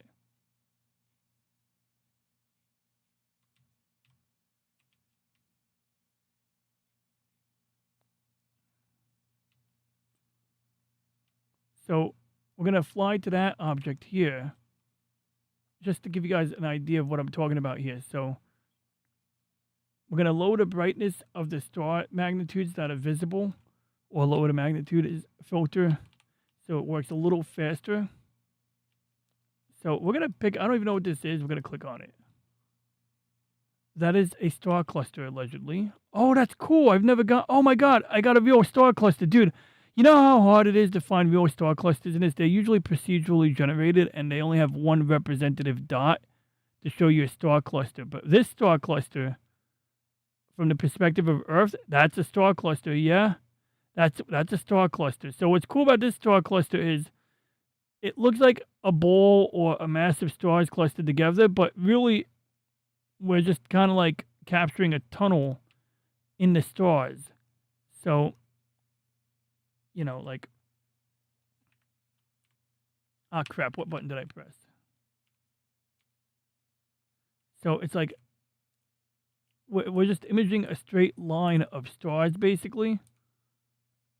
And that's essentially the Gaia mission analyzing stars, measuring their stellar distances. Here's like another line. So this is what I was trying to capture. I was trying to orbit the Milky Way with the camera and capture these like dense formations of stars, and these aren't really formations of stars. Is that the Magellanic Cloud?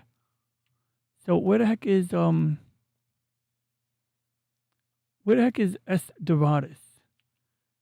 S Doradus.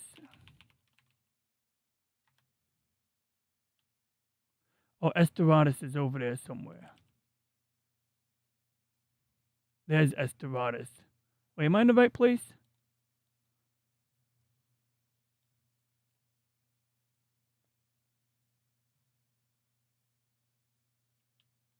Wait, where's the freaking...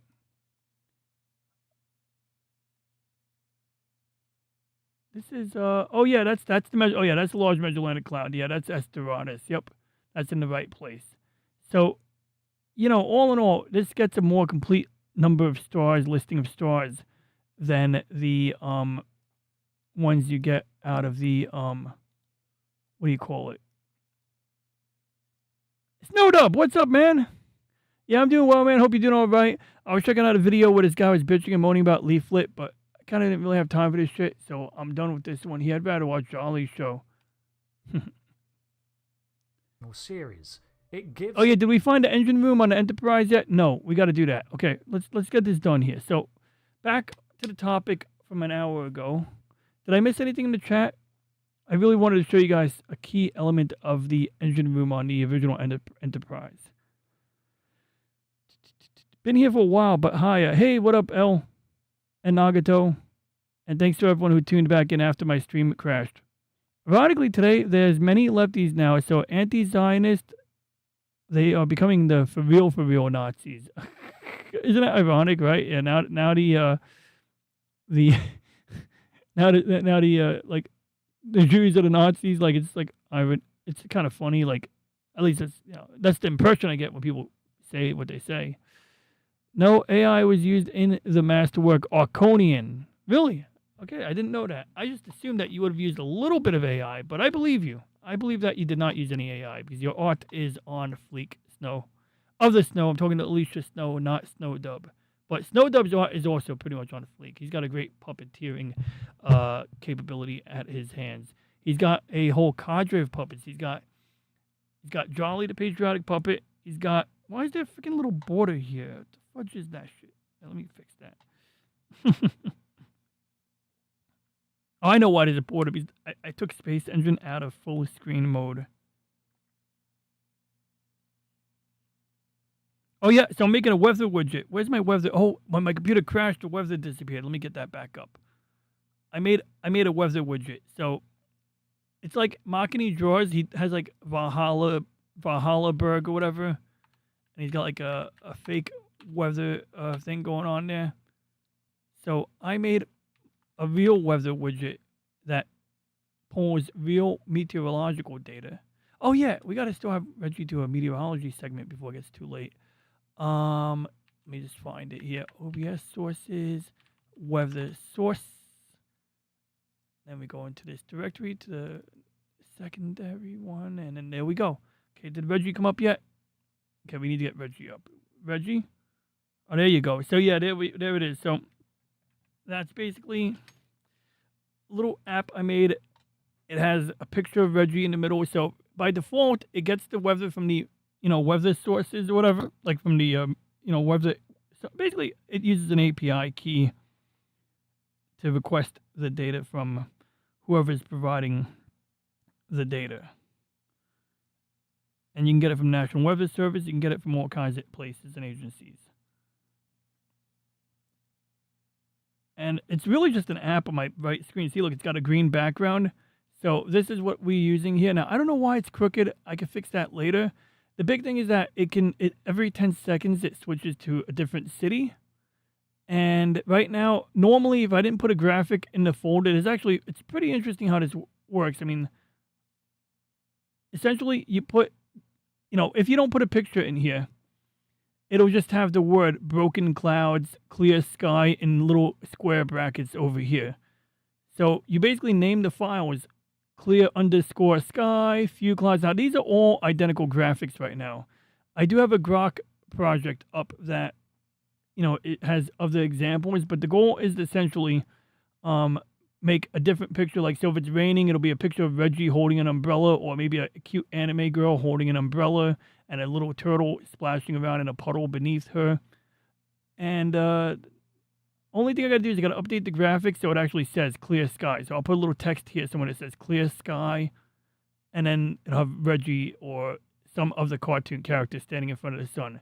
And then when we bring it here, or if I copy it, I can copy it to my main screen. I can put it anywhere we want. Then it'll show the same information.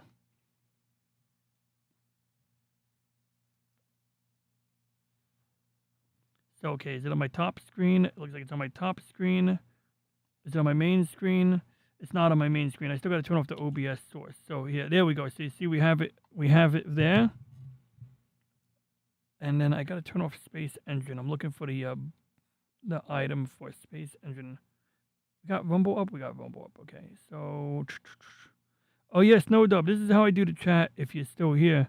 I basically have the chat window up, and then I tell OBS to, like, basically show what's inside the chat window. In fact, wait, where is the YouTube chat?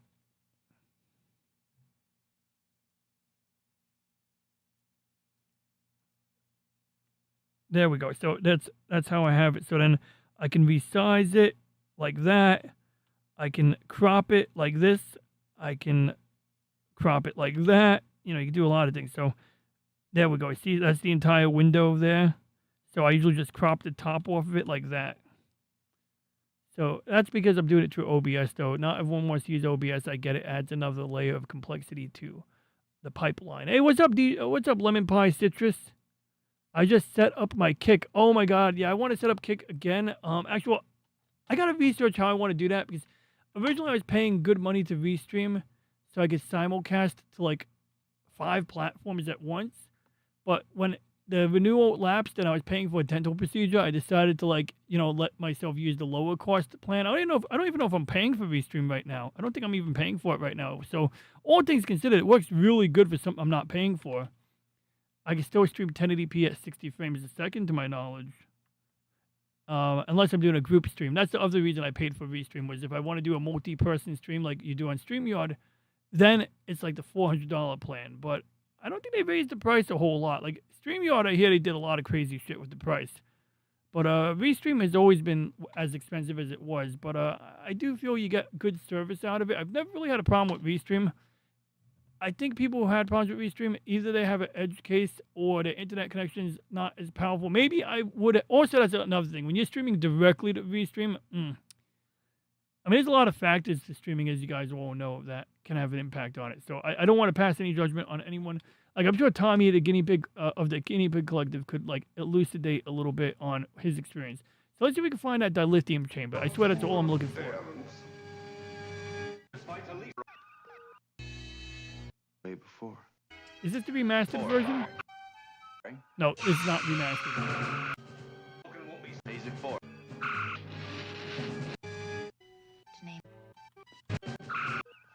Sir.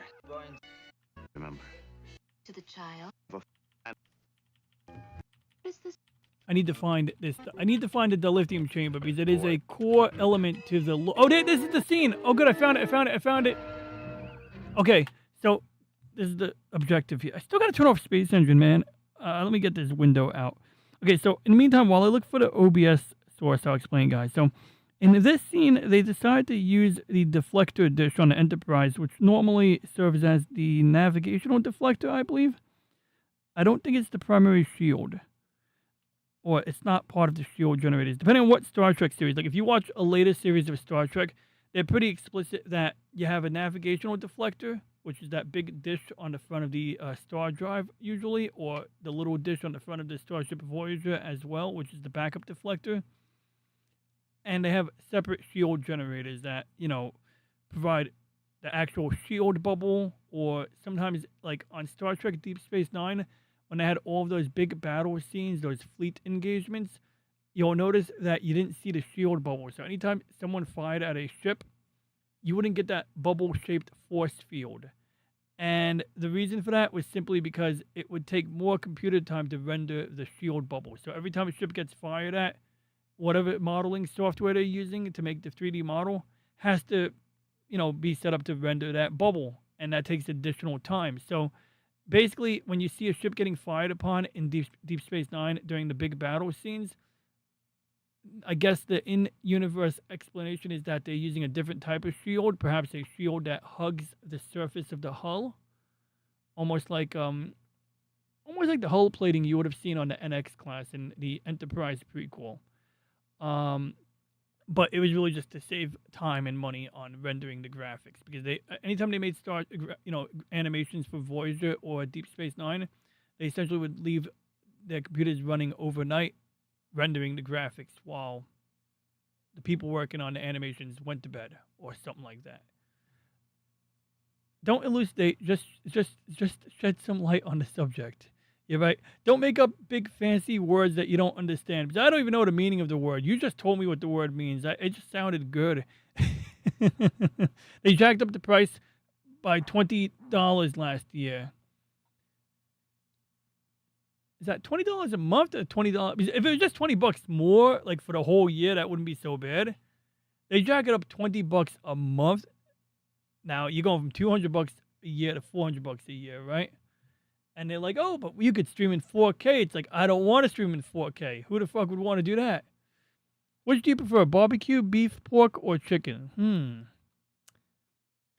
I never had barbecue beef pork. I've had barbecue pork. Did I ever have barbecue beef? Barbecue beef sounds good. Like right now, if I wanted something right now, I'd probably get barbecue beef.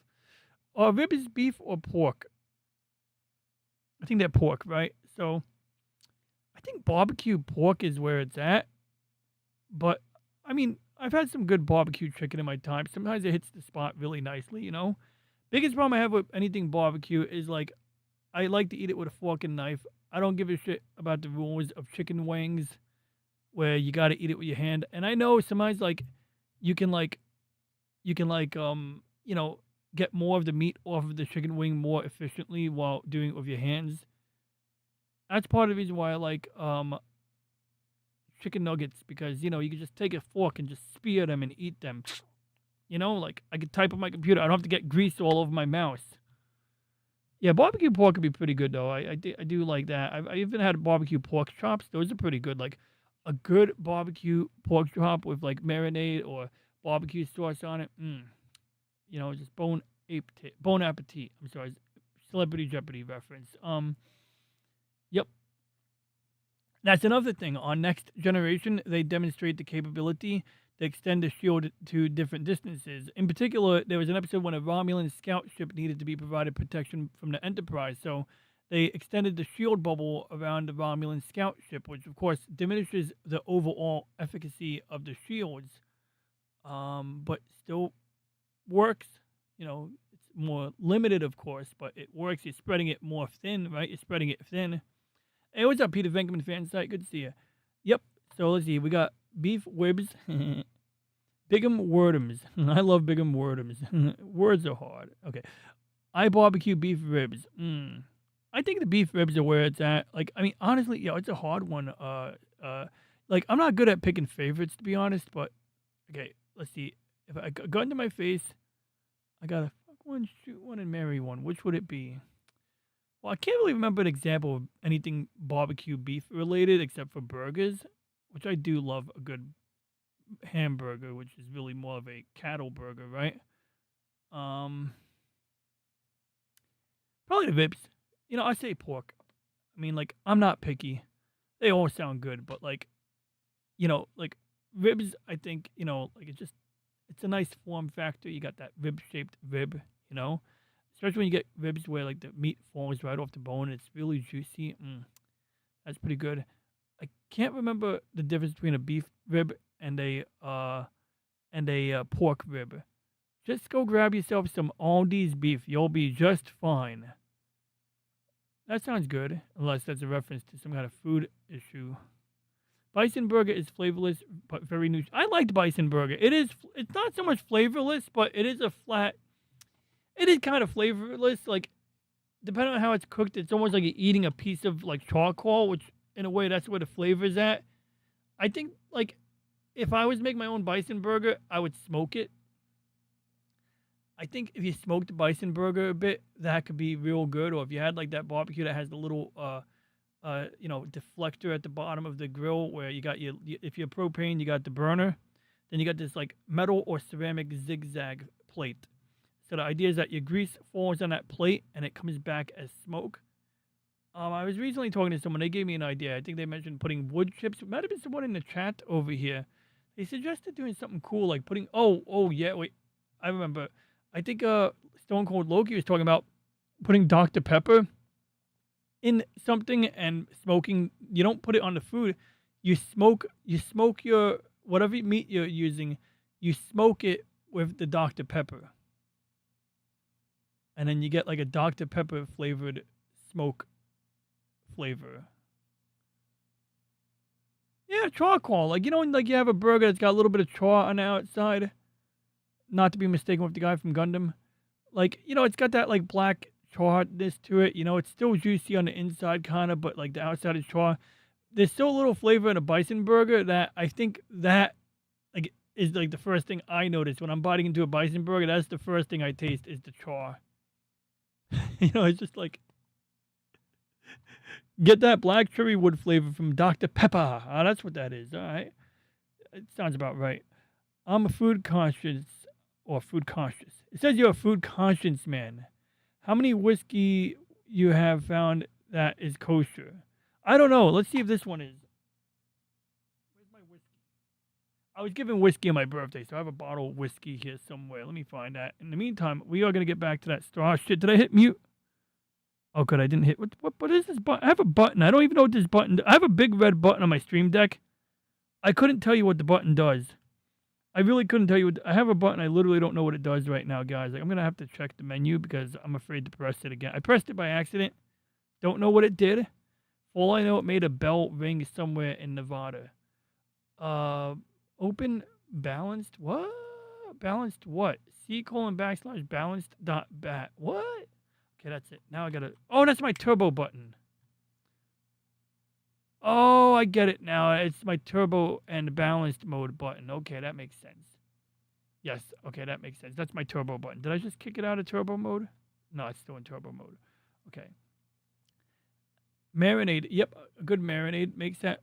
See, the Dr. Pepper marinade, now you're putting that high fructose corn syrup into your food. Unless you, once again, are smoking it or something like that. Or if it's real sugar.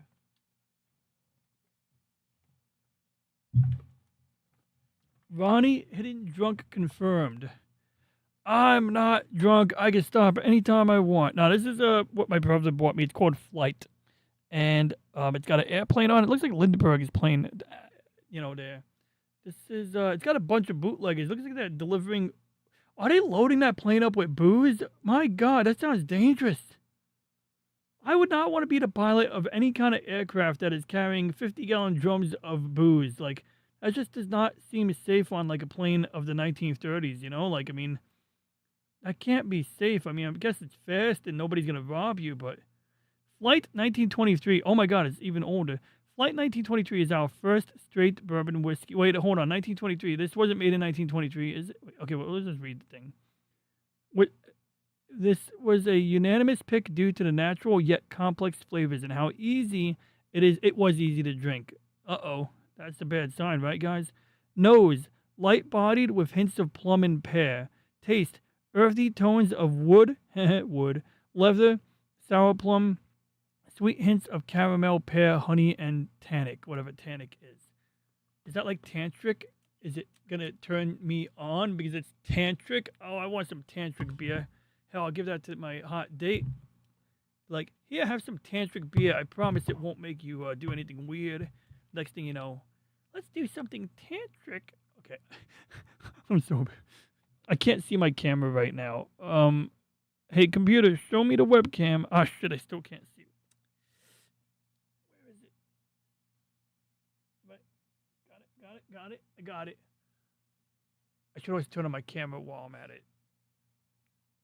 And I got to get this bottle off my drawing tablet because it's warm. My drawing tablet is emitting heat.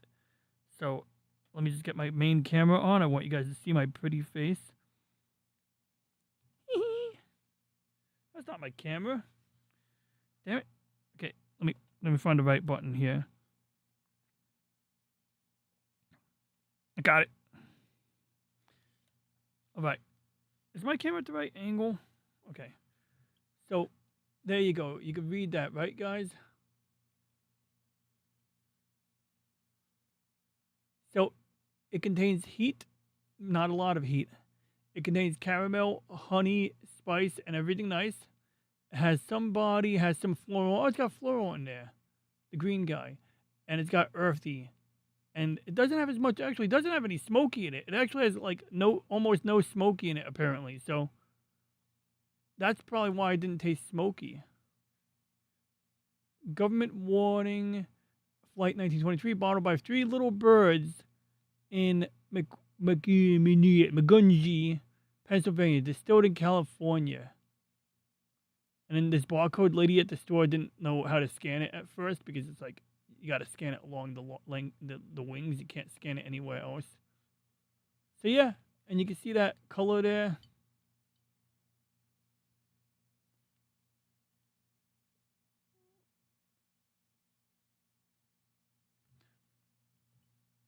I could do a taste test of this.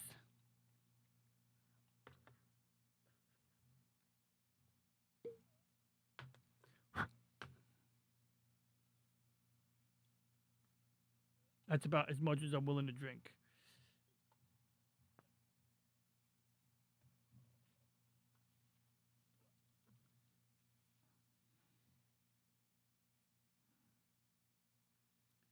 No, it's from Pennsylvania. It was sent to California or distilled. Wait, bottled in California, distilled in Pennsylvania. Come on, you think? Yeah, I agree. I would be skeptical too. Oh, something avalanched.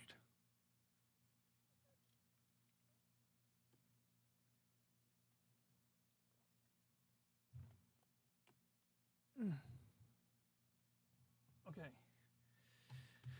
I'm afraid to drink that, so we'll hold off on that. Now that's how I see with distance glasses. That's how I see distances with glasses. Oh, wow. With glasses. So, I mean, do you just switch between different glasses, or do I have to buy you a pair of binoculars for Christmas? 'Cause I'll do it. I'll buy you binoculars or something cool like that. Whatever, you know. You're the Venkman fan site. You're a benefactor to this community. Oh my god, we're in the Twilight Zone. Oh, that's cool. Look, it's a Harrow from Gundam. Yeah, I know this is not the most polished content creation experience, guys, and I do apologize, but this is fucking cool. It's like the movie 2001. Can we make like a cool symbol? Maybe I could draw a wiener.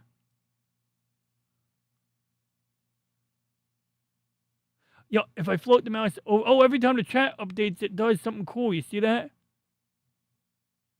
Look, I'm chasing Slim Nim. We're surrounding Slim Nim. Okay, this is so bad. I want to see what it looks like when I turn on my camera. Oh no, Reggie, watch out. They're coming after you.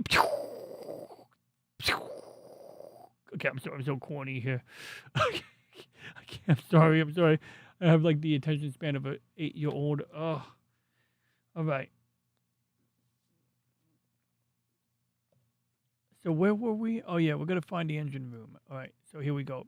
Recursion. Deflection point -4. All engines stop. Hold position here.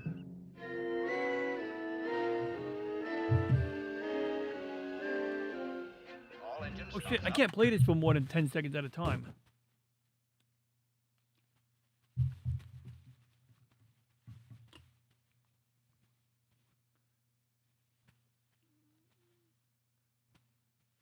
Yo, I need to get a new razor. I bought like a flat razor, a straight razor. It's pretty nice, or it's cheap.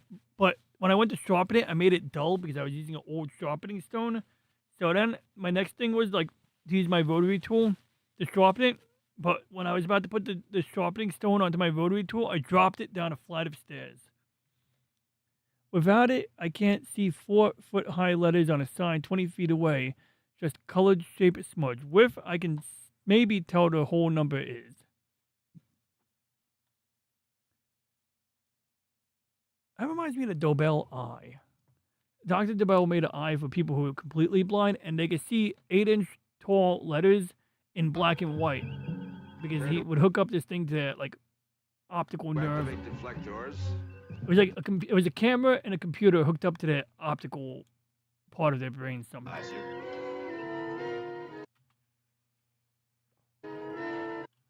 Okay, so Scotty's gonna check the dilithium crystals right here.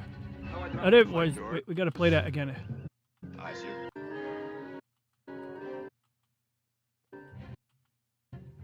Notice he's hiding his left hand. Oh, there's his hand. You can see the missing fingers there.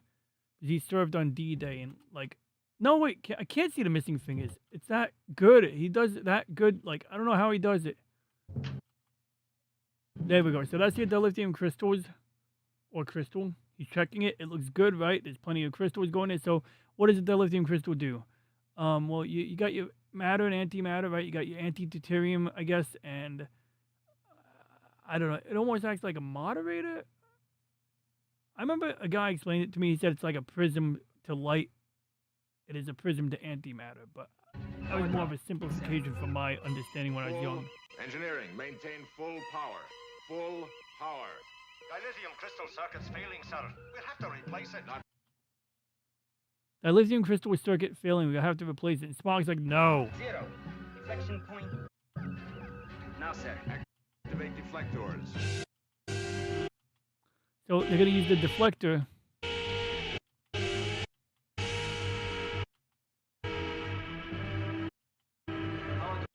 Dropping, sir.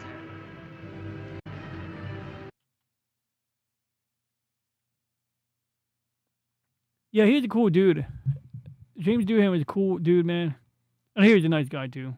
Not like a nice guy, but just a nice guy, you know. I was up on the guy and never saw he was missing part of it. Yeah. Like I didn't know either. It was in an interview. I might even have the interview floating around in like the deleted scenes or something, or you know, the extra features. But he's giving an interview and he's talking about how like he was at one of the beaches on D-Day.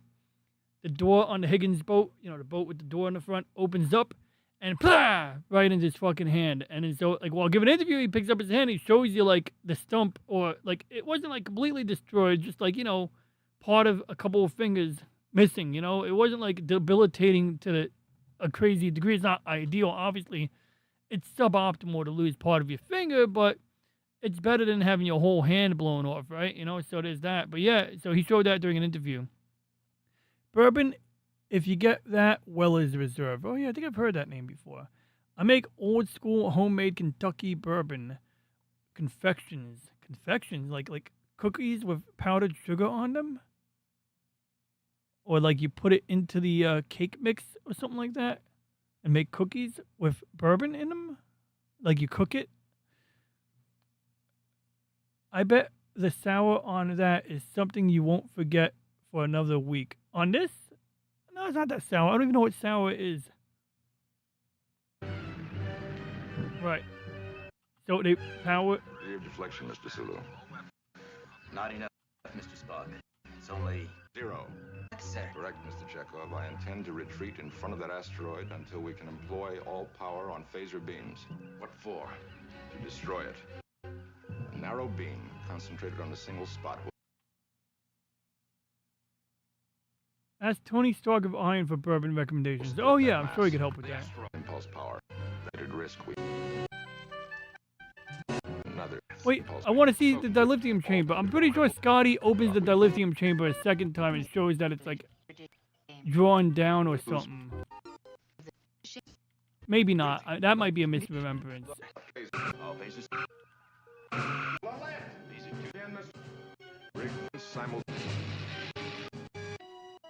So anyway, that's enough of that episode. I found so bottom line, that's where the dilithium chamber is. It's in that little pod thing there.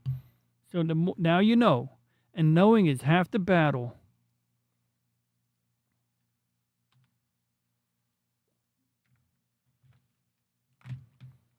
Okay, we closed space engine out. We should check what the weather with Reggie, huh? My grandmother taught me how to make a very special candy that never breaks and no one else knows of. Ooh, interesting. Never breaks. Does that mean you can't bite it? Like, You could suck on the candy, but if you bite it, you'll definitely crack a tooth. Like, that's good feature for like if you're trying to ship it and you don't want it to break in shipping. That's kind of cool. If you have never had a proper Southern bourbon pecan pie, every single buddy that's listening, I've had a pecan pie, not a proper Southern one. I've also never had what do you call those biscuits you guys eat in the South? I've never had those either. Technically, I've had the Popeyes version of that, and I had the KFC version of biscuits. Yeah, I had the KFC version. Every single pie, piece of pie should be at least as strong as a single shot. What? A pie that tastes like a strong whiskey? Darn it, you couldn't let us say it, could you? Say what? Or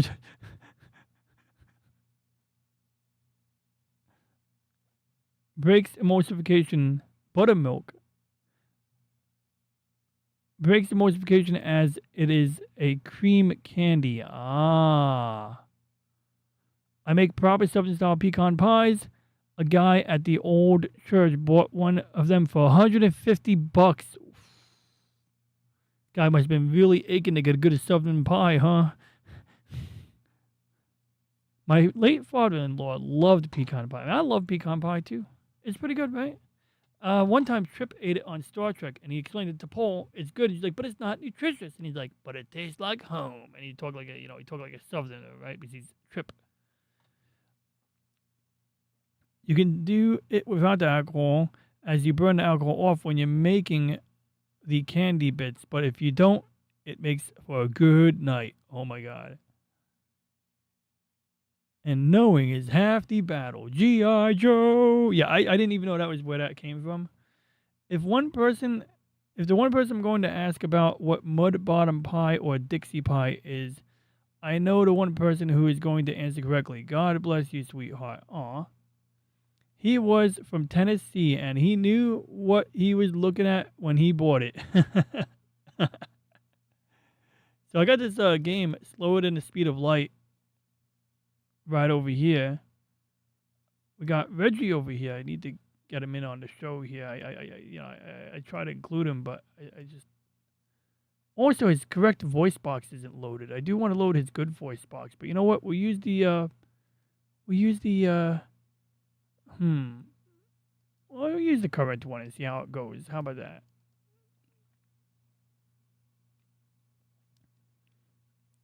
Model selection for streaming, high reasoning and engineering. All right. So here we go. Oh, yeah. So we got to talk about our RPG project, don't we? So real quick, I'll show Reggie the weather widget. He needs to see this. He needs to see what he looks like on the weather. So did I put the weather widget up here? Okay, I did. Right. Let me just get. I need to show Reggie what he looks like as a medieval, as the logo for weather. Okay. Windows snip, new, copy, paste.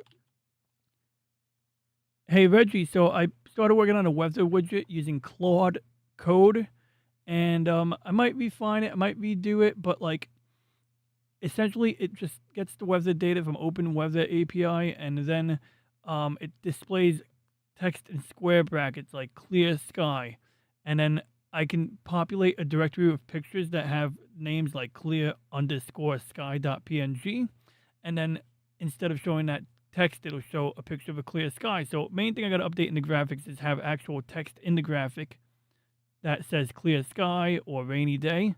But right now I just have a rainy day picture where it's an anime character and a turtle standing in the puddle. The girl is holding an umbrella. But for the sunny or clear sky, we have a graphic of you standing in front of it. So I'll send you a picture of what it looks like in the actual Python Qt application, as well as what it looks like in OBS, as I just pasted it in.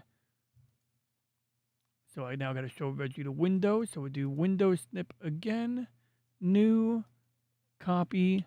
Uh-oh. Windows, why do you do that?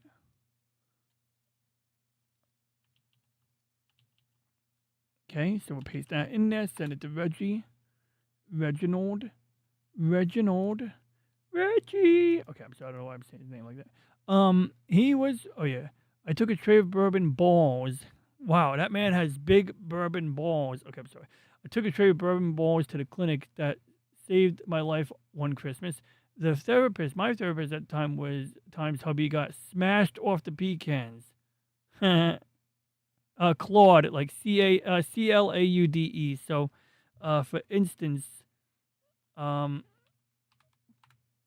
give you an example. Okay, so that's my CMD window, right? So if I type in the word Claude, actually, I probably should have done it in this directory, but I should exit this, go to CD apps, CD, oh wait, no, it's going to be D: CD OBS.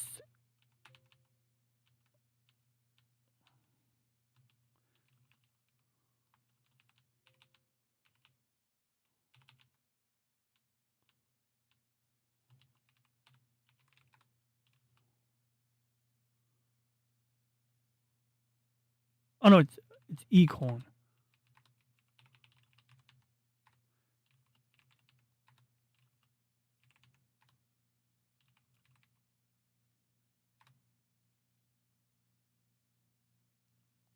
Okay, so right now in the weather widget, the graphic is off center. It seems in this fork, the graphic is slightly off center, is offset to the left. Any indication why? So it's concocting, it's canoodling, it's not concocting, it's canoodling. Do we have two friggin'? Oh, I gotta fix that. When I rebooted the stream, I didn't fix my VTuber selection here. So let me find, where the heck is Reggie? Ah, fudge. Okay, wait. Is that it?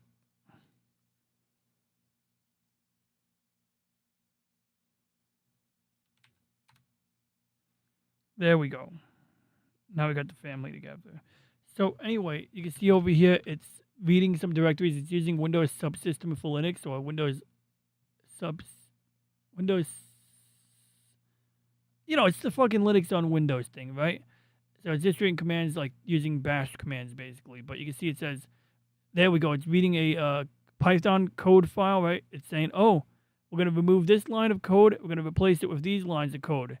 Do you want to make this edit to weatherdisplay.py? And I'm going to say I shouldn't, but we will after I make a backup.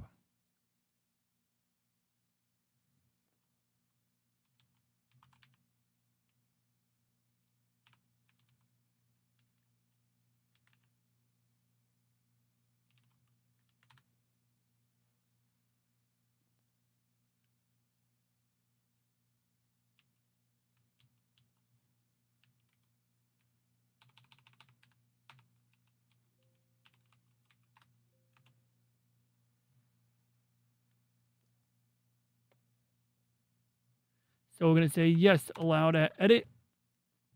It's going to edit the code accordingly now. So it like checked what was wrong with the code and it applied a change so that it's basically, you can see it says X position 256 scaled pixel map and then 256 Y axis. It's also doing this other change over here. So that's Claude, like Anthropic Claude.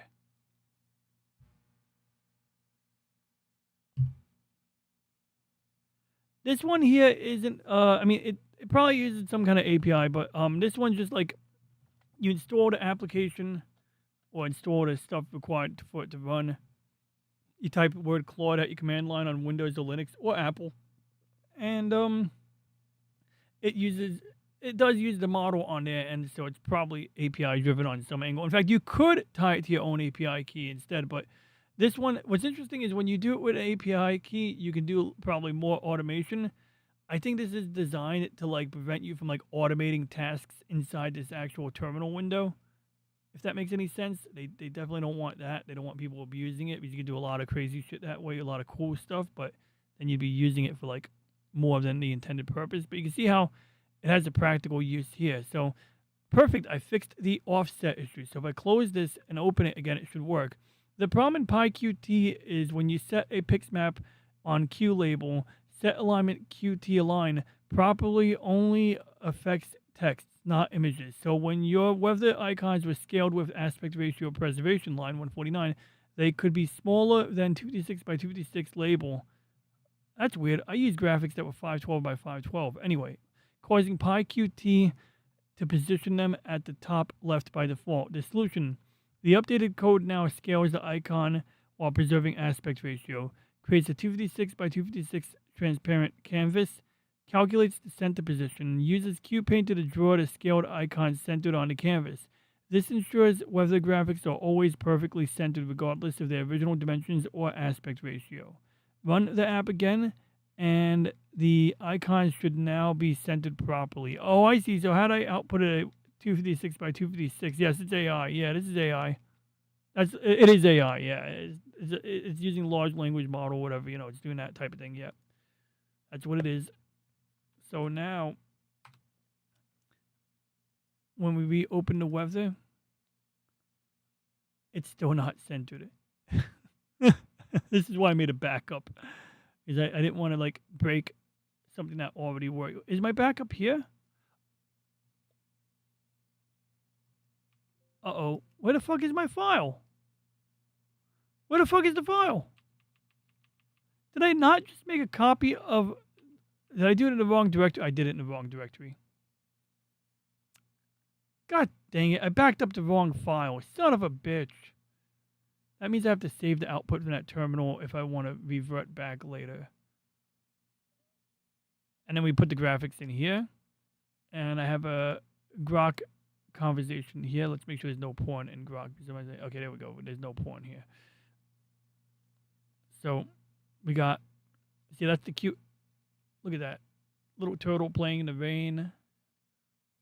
So, you know, we got that. We got Reggie in front of the sun. We got generic sun graphics. We got this other version of the anime girl playing in the rain.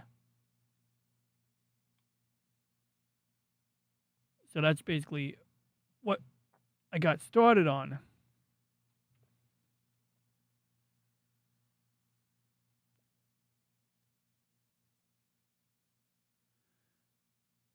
Let's see what Reggie has to say about it. Reggie?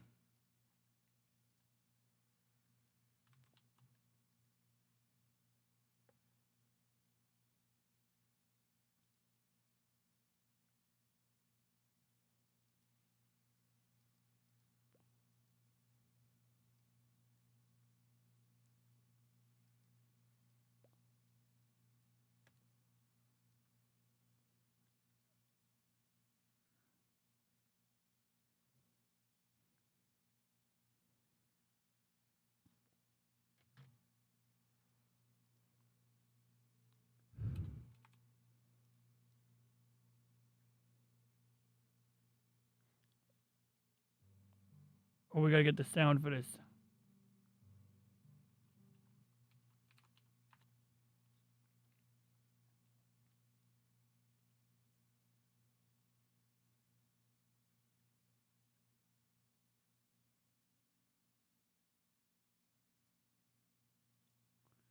I didn't mean to do that, but I did it. It didn't work.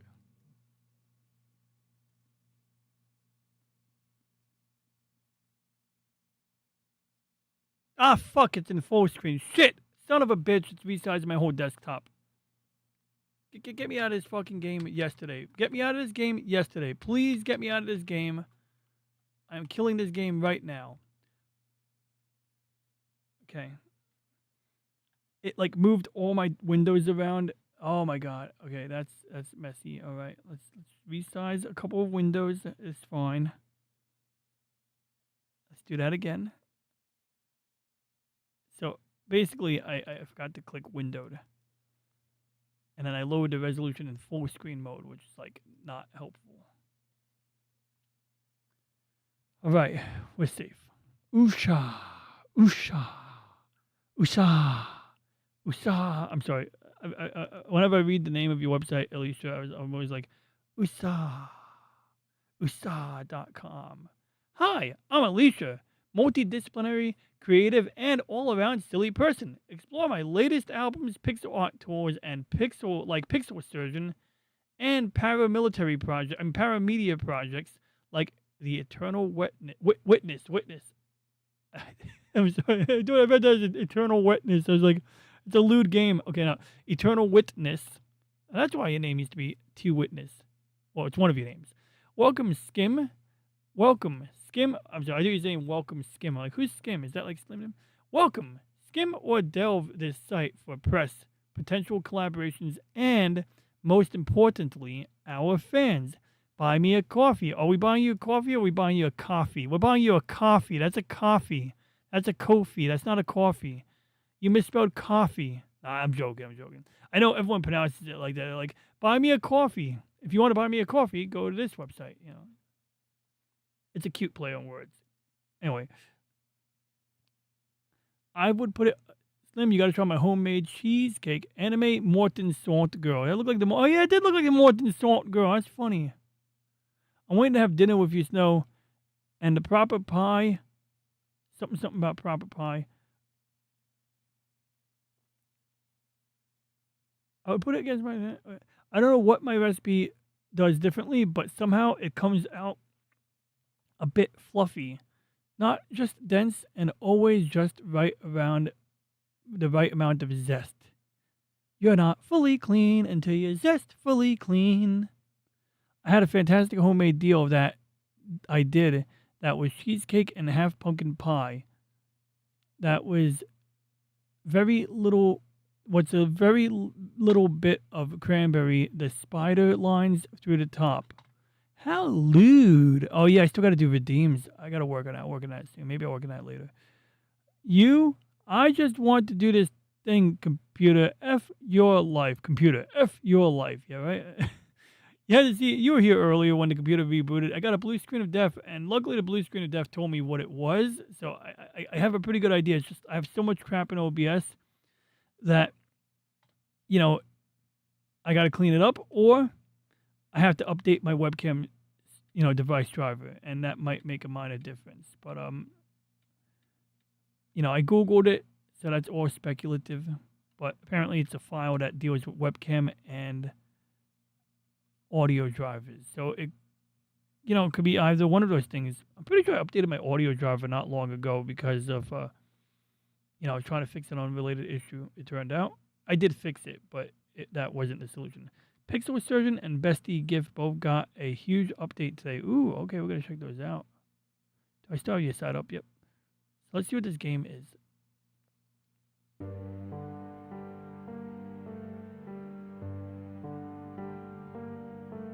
Okay, good. We got the music. Saturated colors, more accurate, okay? All right, let's taste this bourbon. I'm really dreading it, to be honest. Oh, it's good.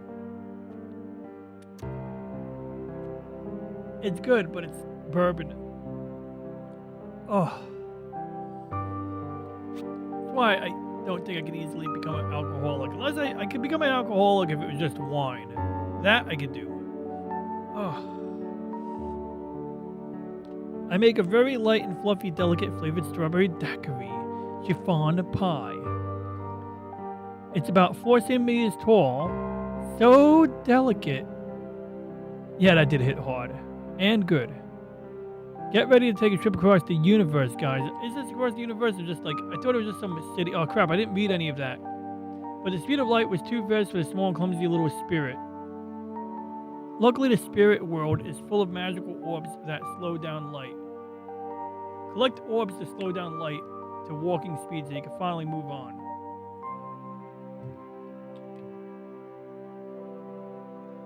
See how many orbs you've collected. Compare your own speed to the speed of light. Visible light spectrum. As light gets slower, you will start to see beyond what humans can typically see. So you're going to be blue shifting and red shifting. WASD, mouse to look and escape to get options. All right, good. This has easy controls. Did that put? Yes, it did put hair on my chest. I didn't have that hair before. It was smooth like William Shatner's chest. Now I have hair. Right, so right now, my mouse is jumping off the screen. I probably should have made this full screen, but you know what? At least you guys can see the whole thing, right? Let me know if you need sound. Oh, the controls are very like floaty, like you're floating around. Oh, and when you move, you can see things start to change color a little bit. All right, so the speedometer is showing the shifting starting to happen.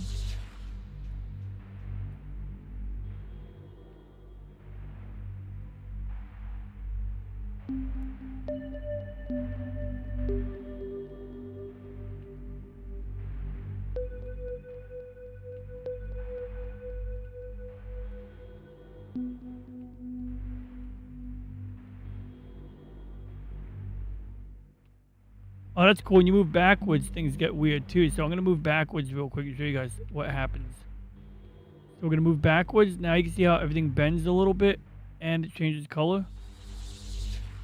I think it red shifts when you move away.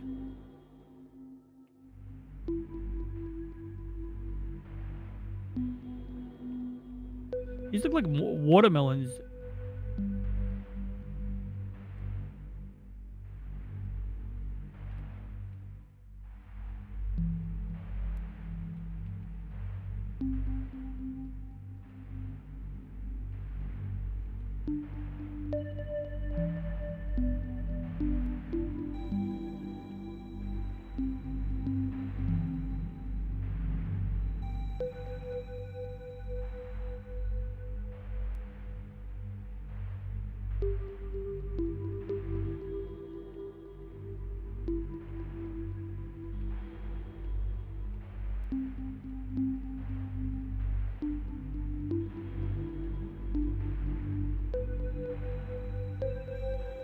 You see how the color of the little tiki huts start to change?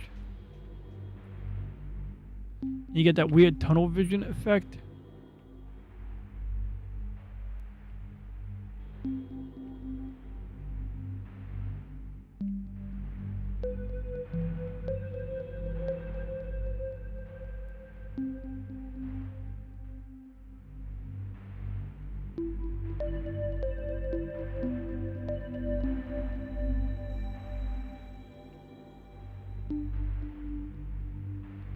Yeah, I got a lot of blue and red shifting now. It looks like... Which one are we doing? That looks like red shifting, I guess.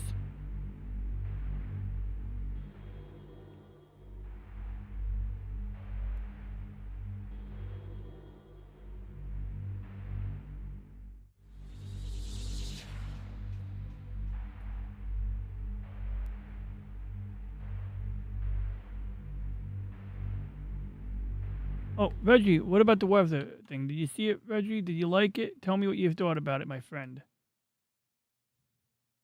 That is a successful proof Oh, of that's loud. concept. I would keep the condition text you're behind generated me. by the application rather than permanently baking it into every picture. That guarantees the label always matches the API. If you want the words integrated with the artwork, have the program draw them over the PNG.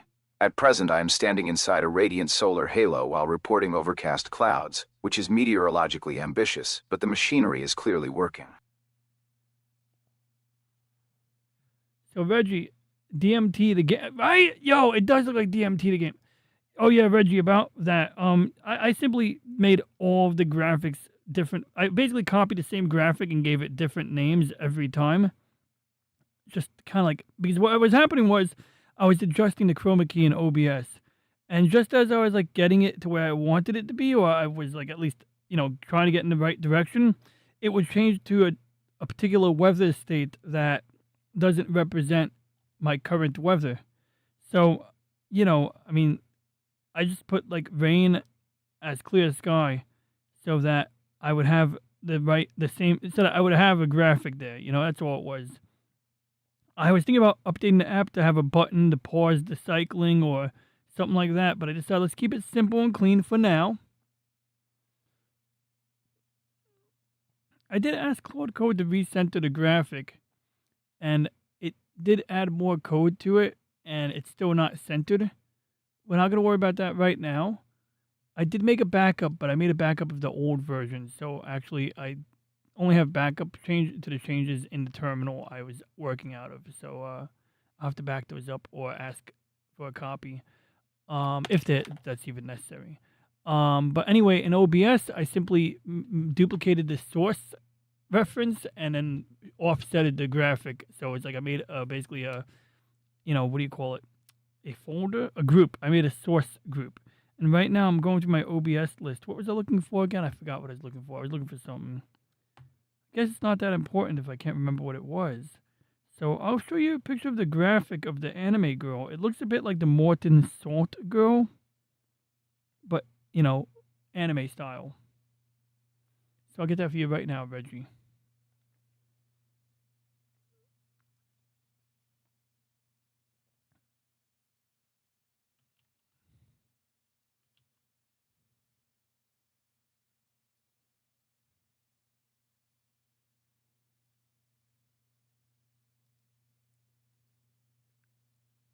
So you made templates. Yeah, exactly.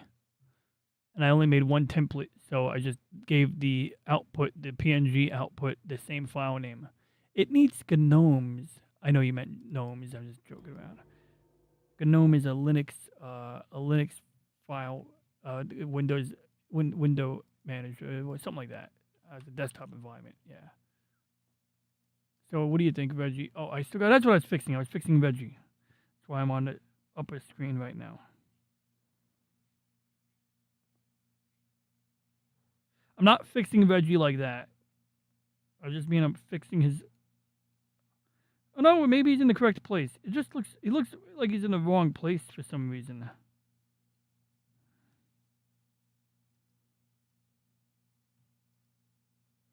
There we go. That's what I was doing. I moved him to the left because I was on a stream last week and he was being clipped. So there we go. Reggie, what do you think? Ah, that makes perfect sense. You temporarily mapped every weather state to the same image so open weather could not change the target while you adjusted the chroma key. Sensible test fixture, even if it briefly gave me authority over every known form of precipitation. And yes, source group is the right ops term. She absolutely resembles an anime descendant of the Morton Salt girl. Before asking Claude Code for anything else, I would make a fresh copy of the current working version, including its terminal changes. The anime? What is anime? I never watched any anime before.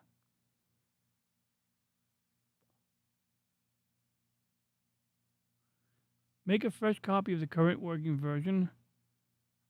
I want a copy of the previous version. I can make a copy of the current working version. Gnome Chomsky. Smurfs will do too.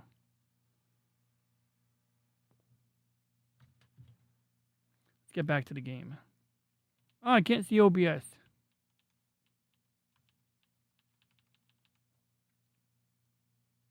Right, let's continue.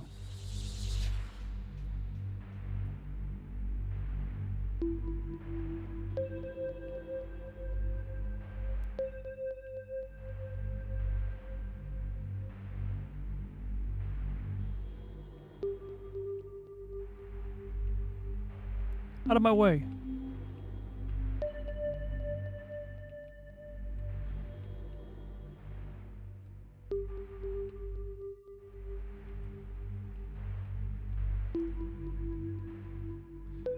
I've never done DMT, but based on what I've read about DMT, this looks like DMT. So, what do you guys think? People say that DMT opens up some spiritual shit. I'm more inclined to think that, like, any given drug is going to affect different people more or less the same way, or at least it's going to act on more or less the same parts of the nervous system. So, of course, it's bound to affect a type of perception that people find universally agreeable.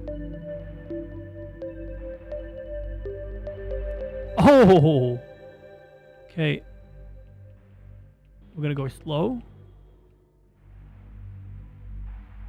But I was cool.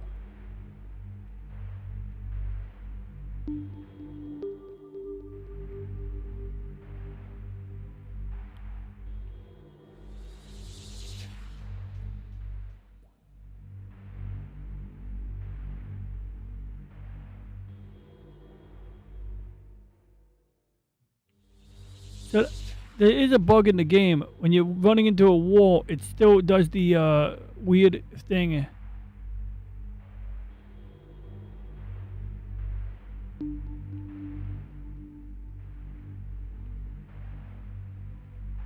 I wonder if my computer could have handled the graphics on maximum. I didn't put them on max. I didn't want to like overwhelm my computer during a stream.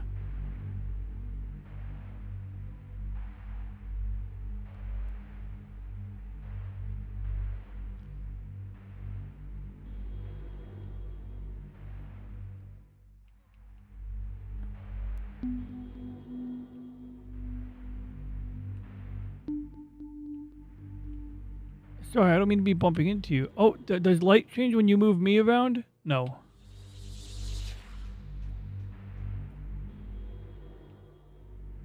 Can I go in those huts?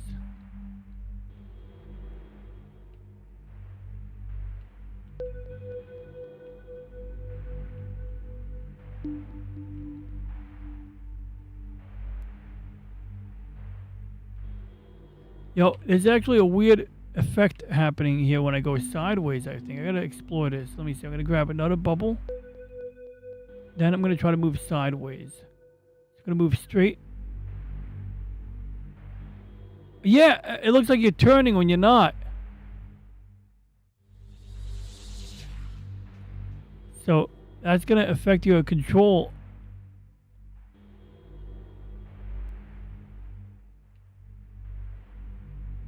Can I jump? No, I can't jump. Okay, I gotta get out of here.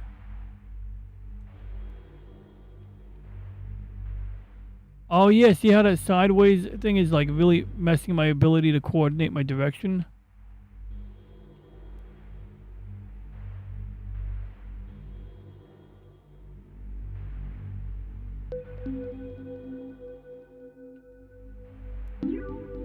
Whoa. All orbs collected. 726. Wait. I was still playing. I want to see all the bendy stuff. What are you doing? I don't want to go to the spirit world. I wanted to dwell in the human world. Dang it. Or whatever that was. But that was fun. I mean, it was interesting, right? So what I missed about the chat. Oh, yeah, Reggie. Did I ask you any other questions? You answered it. Right, Reggie? That makes perfect sense. Okay, good. Reggie agrees. Well, you know, he understands. It accentuates the play. Let's see. Just to be honest, as Smurfs will do. Just be honest. Yeah, they like Smurfs. Just be honest. Do you mean the little people who provide psilocybin? For some reason, they are blue, and so is the stuff. David the gnome lived in a mushroom. He died and became a tree, though. They deserve. That reminds me of if you ever saw the books that came after Ender's Game, there's a situation in Speaker of the Dead where these sentient aliens that they call piglets or piggies, they look like little piggies, but they're kind of like humanoid. They have this weird tradition where they'll kill someone, like of their own species, cut them open, and then like essentially plant seeds for a tree in them, and then the tree will grow out of that person's body, and it's considered a great honor. Like in their society, they can't understand why us humans have any issue with them doing this to humans. Like they genuinely thought like it was a big misunderstanding. It's a huge misunderstanding, and it was the most like grotesque way to grow a tree. But in their culture, this made. Oh, I remember what happened. In their this alien species, when you cut them open on the open ground and leave them there, they grow into a tree. So in the story, the humans are noticing that the piggies are giving names to the trees, talking to the trees, and they're like thinking, oh yeah, they're just a bunch of simple-minded piglets. They're dumb. They don't, they think the trees are whatever, alive or sentient. Turned out all of the trees on that planet, or at least the trees of a certain type, came from dead people. So anytime, like, they needed more people or more trees or something like that, like the trees were, I don't remember the whole story. Like, I don't remember if the trees were a source of wisdom. Like, I think that was part of it. I think they could commune with the trees or some weird shit like that. Now it's like, it's a little bit fuzzy. Like, the whole story is a little fuzzy to me right now. Maybe someone did a video about it, but like, yeah, it's very rough. Shame they didn't make a sequel to Ender's Game, because I mean the movie Ender's Game is a strong movie, strong story. It's like very straightforward, so very doable. But there's like a lot of events in that timeline that precede it and come after. And I found that after Speak of the Dead, I get through the 3 books. I think on the 3rd or 4th book, I started having a really hard time following along, because you're dealing with a lot of relativistic stuff. So the main character still exists as an old man, basically, or a 40-year-old guy. He's not a kid anymore. And people in the future hold it against him like he's a big murderer because he murdered a whole planet. And it's like, he was a kid when he did that, and he didn't know he was murdering a planet. He didn't know. He thought it was a battle simulation like we saw in the movie and in the book with Harrison Ford, Harrison Ford was in the movie. Well, in the future, people think that he knew what he was doing. They hold it against him. Like, they're like, oh, yeah, that fucking warmongering prick. David the Gnome lived in a mushroom. He died and became a tree, though. So that's why when I read that, I'm picturing the Speaker for the Dead, or Speaker of the Dead, whatever it is. I think it's Speaker for the Dead. It accentuates the play.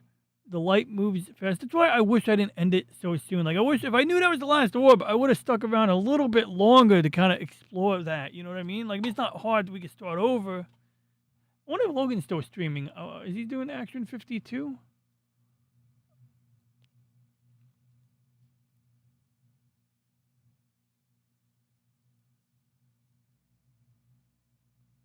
What is this? What is this? Why is this guy dancing here?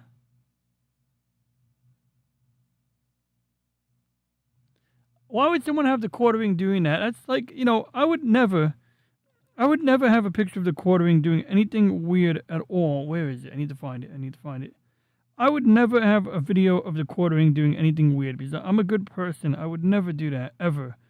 Where is it? I'm looking for the video that I don't have, that I totally don't have.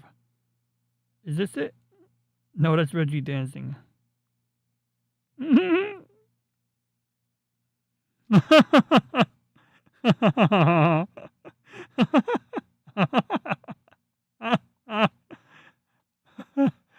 forgot I had this one. Oh man. Someone's talking about LSD. I'll keep that up on the screen while I read the chat. They deserve what happened to them. The funny thing to do with this game is to stop and start your movement. It accentuates the play. The light moves faster the faster you move. No, the people want to say DMT is the same as LSD, and it's yeah, I know it's not the same as LSD. That much I know. Also, LSD has a weird effect. LSD has this weird ass effect. I kind of want to ask Reggie about it. Hey, Reggie, I'm going to go a little bit off the cuff here. Consider this a scientific conversation. It is the understanding of some people I know that LSD, for whatever reason, blocks the effects of alcohol. That is, a person who's tripping on LSD can drink, in theory, as much alcohol as they want within reason, but in some cases, an unreasonable amount, and not get drunk. Now, that said, it does not do anything about blood alcohol levels. It does not do anything about dehydration. And, of course, somebody who can drink alcohol without getting drunk can still, get get alcohol poisoning at a point. And, of course, it doesn't do anything to prevent a hangover. So, hypothetically, if someone drank a lot of alcohol and a lot of water, they might be able to ameliorate that a little bit. But in general, like, the core thing is that for some reason, when someone's on LSD, let's say they don't drink an unreasonable amount of alcohol, but they drink like as much alcohol as it would take for them to get drunk, and they're still not drunk. What's the deal with that? Like, what is the research? I'm sure there's got to be research on that. Like, I'm sure nobody's like noticed that and skipped researching. I'm sure somebody smart was like, "This is a thing. Why does it happen? Let's study this." So yeah, what's the deal with that? And we'll get back to meteorology in a moment. Oh, I just tried out the game, A Slower Speed of Light. And that is how we got on this topic, Reggie. I wasn't just thinking about random drugs to talk about. We were playing A Slower Speed of Light, and, well, you know, somebody in the chat was like, that looks like DMT, the game. And then that's how we shifted gears to this topic. So just so you know, we're not going completely out of context here. Just that's how we got here.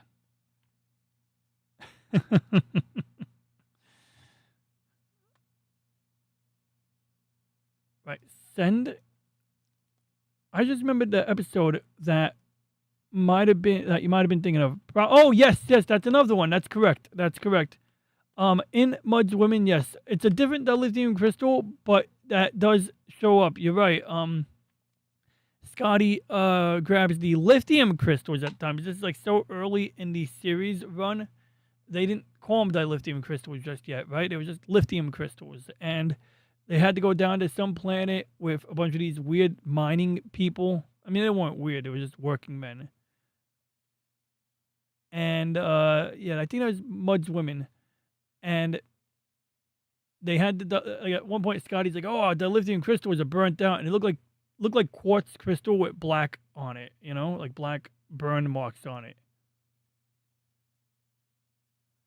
Wow, Reggie's digging deep right now. He's digging the research. Like, he's on it. He's like going in right now. Like, analyzing LSD and alcohol interaction mechanisms, clarifying alcohol hangover, analyzed LSD alcohol interactions, and clarified hangover study. Searched. Your friends have genuinely noticed a reported phenomenon, but LSD blocks alcohol overstates what has been demonstrated. All right, good. Reggie's on the right track. He didn't give me like he didn't go like, "I can't help you, Dave. I am sorry, Dave. I cannot help you with that. I am sorry, Dave, but I cannot do that. I am sorry, Dave.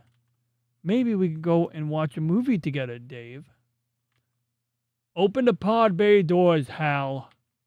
I am sorry, Dave. I cannot do that. Damn it, Hal, I'm going to kill you. You shouldn't talk to me like that. It's not very polite. Fuck you, Hal. What did I ever do to you, aside from kill your friend? Okay, I'm sorry. Let's see if Logan. LD Productions. LDP Productions. All right. Reggie, are you generating speech? He's still generating speech. What's this game? Did you make it? Your friends have noticed a genuinely reported phenomenon, but LSD blocks alcohol overstates what has been demonstrated. The direct study is surprisingly small. Among the 15 who had combined LSD and alcohol, 13 reported that LSD completely blocked their awareness of alcohol's effects. The other 2 reported diminished effects. However, researchers did not administer the substances, measure blood alcohol, or test balance, reaction time, memory, coordination, or driving ability. Barrett and colleagues, 2000 TTPs, pubmen.ncbi.na.gov 12,404,000. LSD strongly alters perception, attention, bodily awareness, and salience. Its stimulating or mentally overwhelming effects may therefore mask alcohol's familiar sedation and buzz. That does not mean ethanol has stopped affecting GABA, glutamate, judgment, coordination, memory. So the scientifically defensible statement is, LSD may substantially suppress the subjective feeling of alcohol intoxication in some people.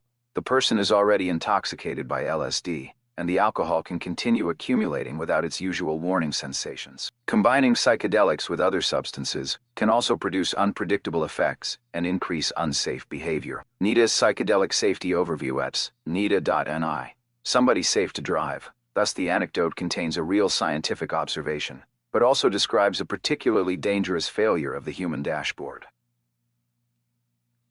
Okay, something about GABA receptors or something like that? I didn't really get that. Okay, so water can correct dehydration, but does not lower blood alcohol, prevent alcohol poisoning, or guarantee protection from hangover.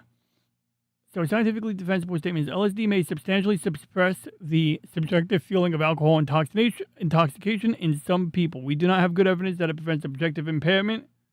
I mean, it's kind of like, right, yeah, on LSD. Yeah, we're playing Action 52 next. We got Logan up here playing Action 52. We're going to join him. We're not going to join him, but we're going to play it like he is. He's playing. Oh, he's going to play Cheetah Man right now. Let's see how good he does. We're going to keep that on the screen. We're going to keep that window up. Where's my sound? I don't hear any sound.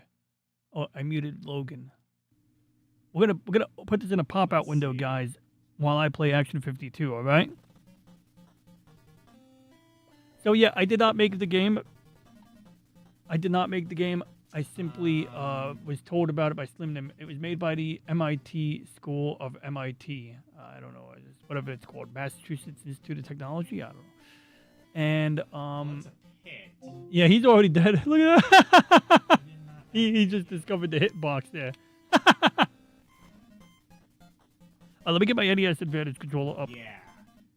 So if I restart this with that enabled, is it gonna work?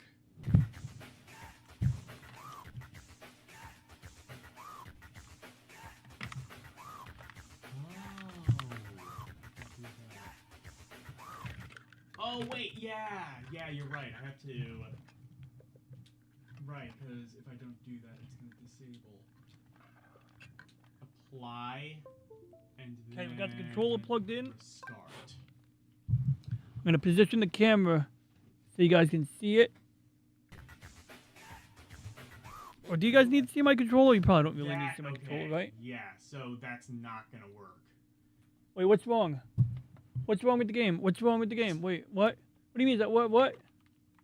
What won't work? Is he trying to use Game Genie? Is he trying to use cheats on a game that was never completed? Okay. I mean, it was kind of completed, but... What if? Turn it off. Right, so let me get Retro Arch. Okay, so the only thing that about DMT that I can't explain is how some people just simply get locked out of the experience. Like, no matter how much they do, after the denizens of DMT land lock you out, no worky. So that could be like shrooms. Problem solved. So I just need to... Like, if you do shrooms once, you get the full experience. Cool. Okay, so this is what I needed to do. Basically, like, you do it the same week, you're not going to have the same experience you had the first time. At least not for until a while later. I still don't have invincibility. On LSD, you can barely feel it. Not to say it doesn't affect you, but but that you will notice. Yeah, high speed running, King Cobra JFS Death Spiral. I'm telling you, that meteorology board I showed you before would be fun to see Reggie's react. Like, what, is there something wrong with that? Is there something wrong with the meteorology board? Like, it looked like a normal meteorology board. Slim Nim. I mean, are you saying it's not? I mean, I believe it now. I'll check it. I'll go to my history and find it. I just thought it was some generic meteorology. I was like, who cares? No offense. It's not like, who cares? But you know what I mean? Like, okay, I watched the 5 o'clock news. Yeah, okay, so that's not going to work.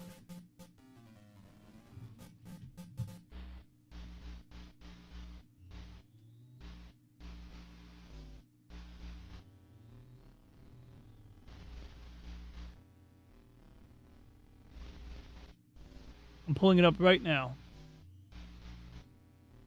Weather map goes crazy live on air. Okay, let's see what we... Okay, gotta get Reggie in on this, right? So let's see what we got here. We're all doing okay. Wow, 750 degrees in Gila Bend right now. I think I've seen this one. And 1,270 in Ahwatukee. Now, I'm not authorized to evaluate. All right, now I get it, Slim Nim. You got me, Slim Nim. I get it. I get it. We're going to get Reggie in on this right now. All right.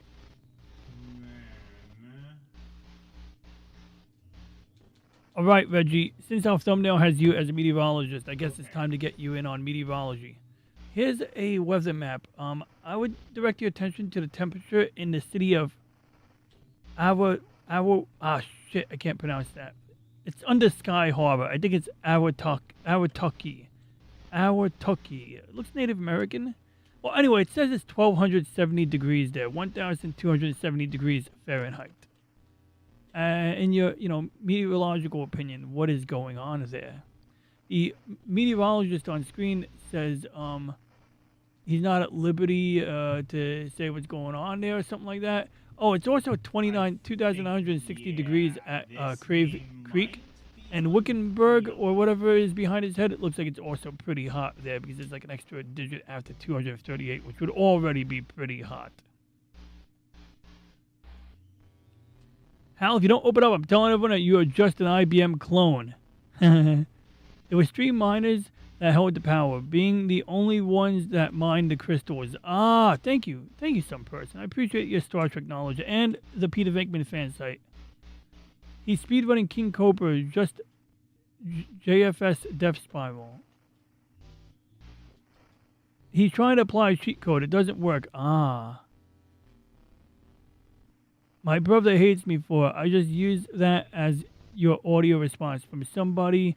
You got a text from named Dave. Send them a text to father sitting right next to you. The most ridiculous video I watched. Unfortunately, it doesn't actually work with this game. Earlier today, that had me absolutely belly laughing was dude playing Michael Jackson horror video game. Ooh. So that I beat this one. I think officially puts this game in. Game teaches you RTS micromanagement. I'm gonna play around with the game genie codes to see if. Play the game for real Z's. No, okay. Oh yeah. So Reggie, the weather, and let's see what we got here. Oh no, you don't. Oh, cool. No, you don't. Oh, no, you don't. Oh, I remember this game.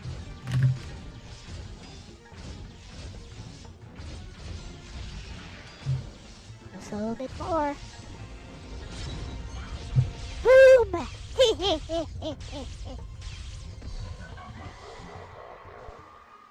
Skills!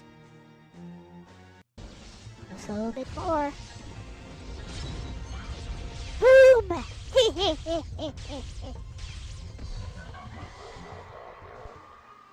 Skills!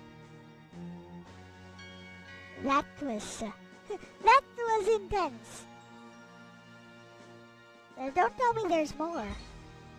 You've got to be kidding me. Oh. Okay.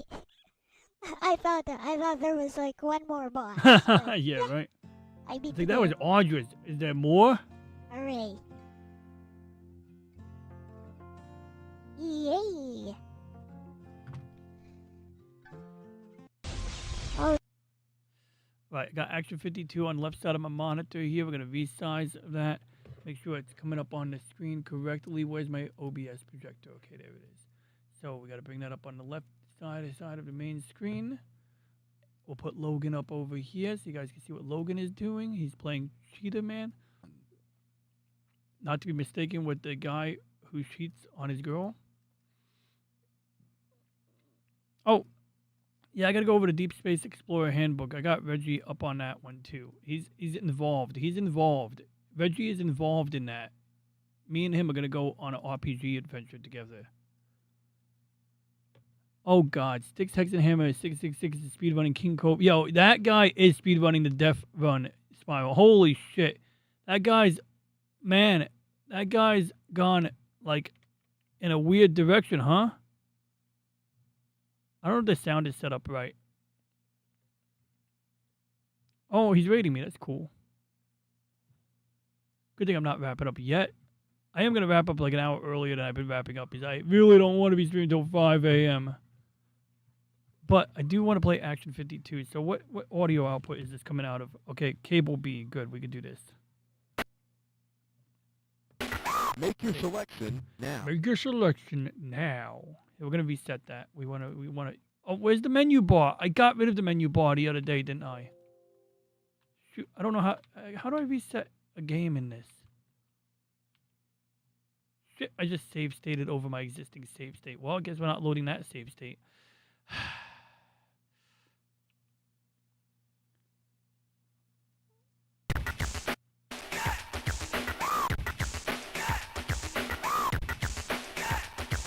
Okay, we got the turbo controller here, guys. So we're gonna fly.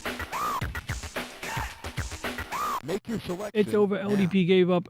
LDP rated. Thank you. Apparently, some places have way more shades than others. The people of Deer Valley have a lovely view of the surface of the sun. Oh yeah, Reggie. What is that about? Reggie, what is that about, huh? That is Owatuki, roughly pronounced. At 1270 degrees Fahrenheit, aluminum would begin melting.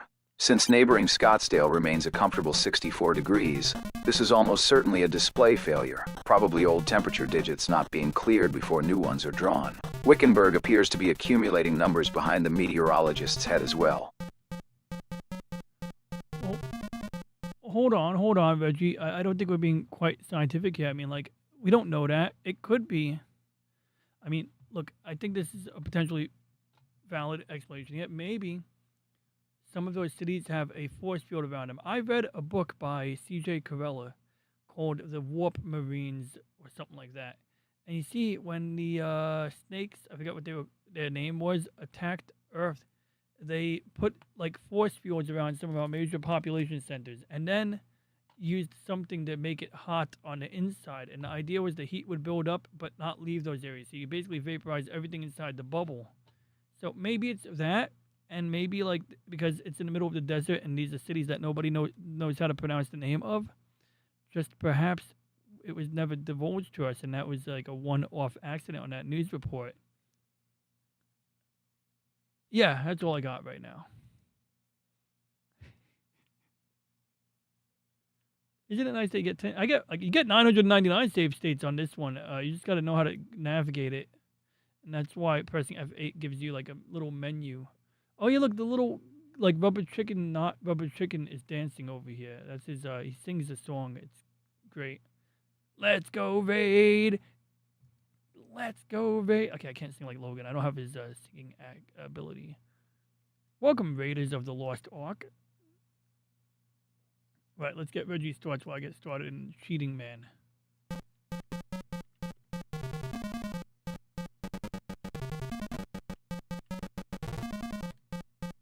He began to explain.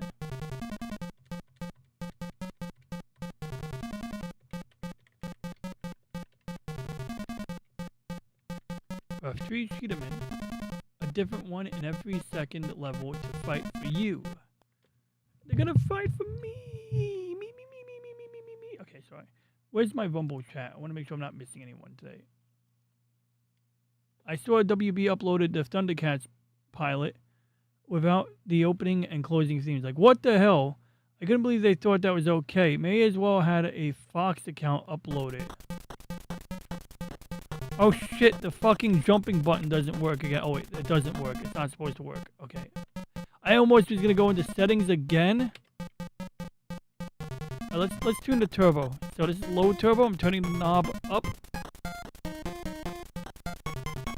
And if you make it too high, you can see it actually gets slower. So there's actually like a happy medium.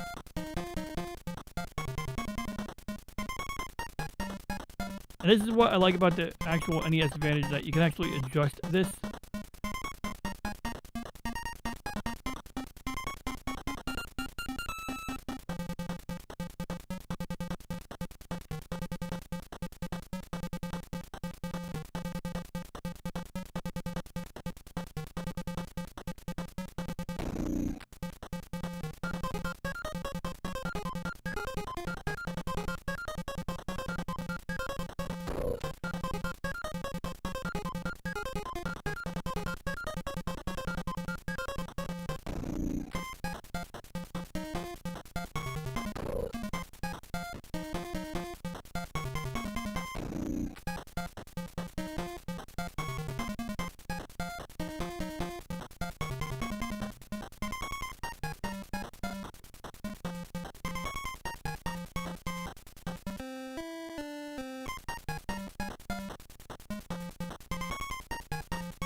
Music is pretty good. Ah, shit. Fudge muffins.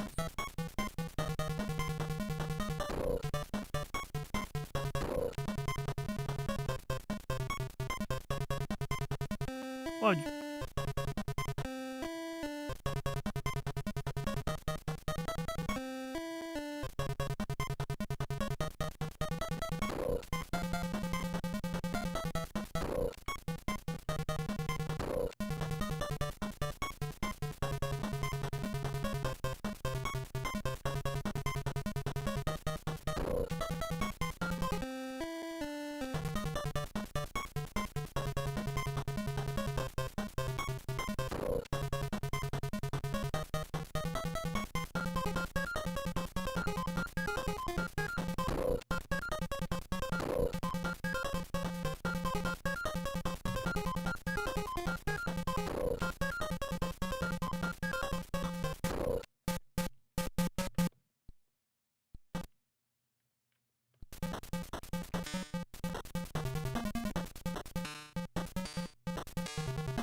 Okay, now I'm turning on the turbo again.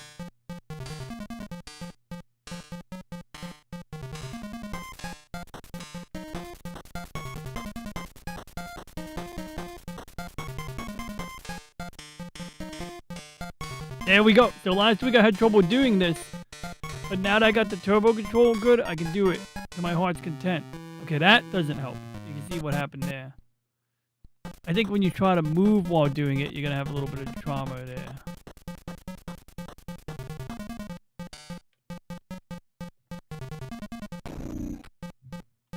I don't know if I got hit. I want to do that again.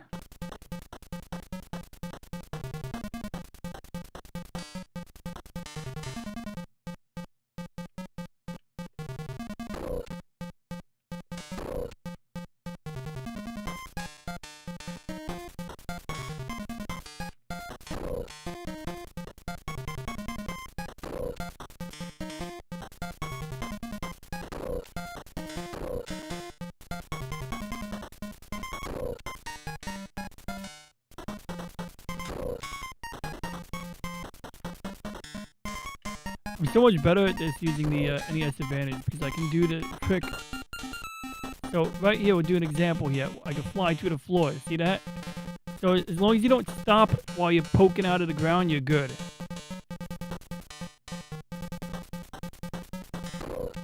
Did I get that one or did I get hit? I don't know. Okay, that one was a hit. Let's go back.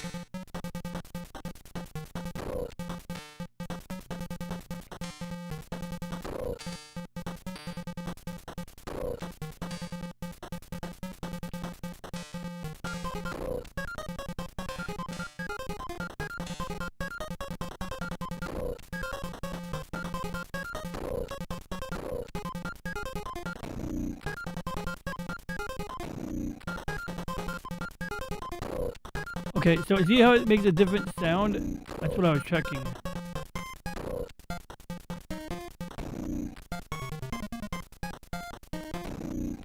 That was the hit.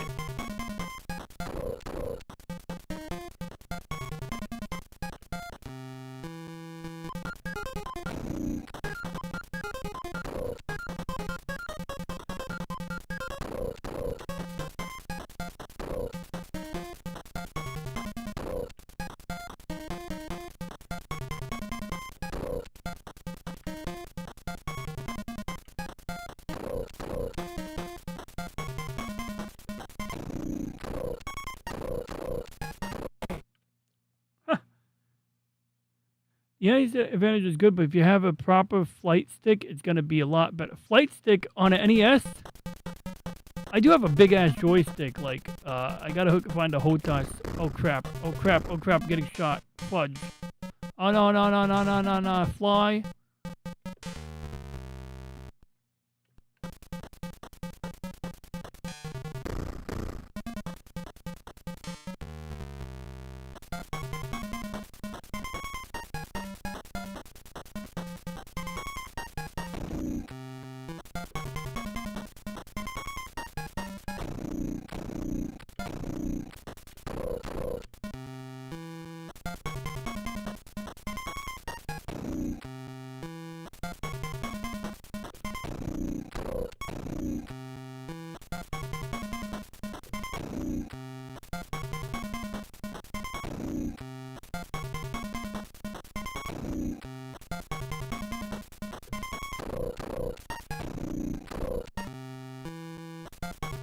keep running into the guy.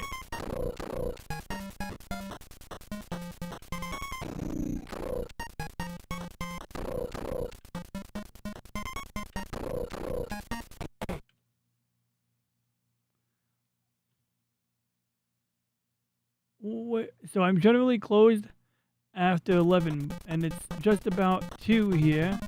Old lady mixed up gas and brake fluid and ran into my store over the parking brake and over the sidewalk. Oh, shit.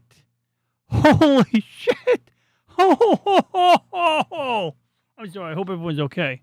I mean, you're okay. You're messaging us while watching my show, right? So you must be okay. But my God, that's like the episode of Family Matters when Urkel or Eddie drives the car through the front door of the house, which doesn't make sense since the front door is actually at the top of that flight of stairs, I believe. But unless their living room is on the ground level, I don't know. But the floor plan of TV houses can be confusing, I guess. Anyway, after all, it premiered as an 8 o'clock movie on their stations. Ah, yes, it did. Yeah, no doubt. Anytime, man. I mean, I figured that I was just curious, like, what the limiting factor was when you were playing the game. I thought it was something else. I didn't know you were trying to run a cheat. I can understand that. Because I'd be like, if it's not in the Game Genie code book, I don't know what to do with it. Like, I have this flash cartridge for my Game Boy Micro that lets me play NES games, and it lets me put cheats on. I haven't the faintest idea how to make it, like, do anything. Like, it does a code search, but it doesn't tell you what the cheats are actually for, so it's a little tricky there.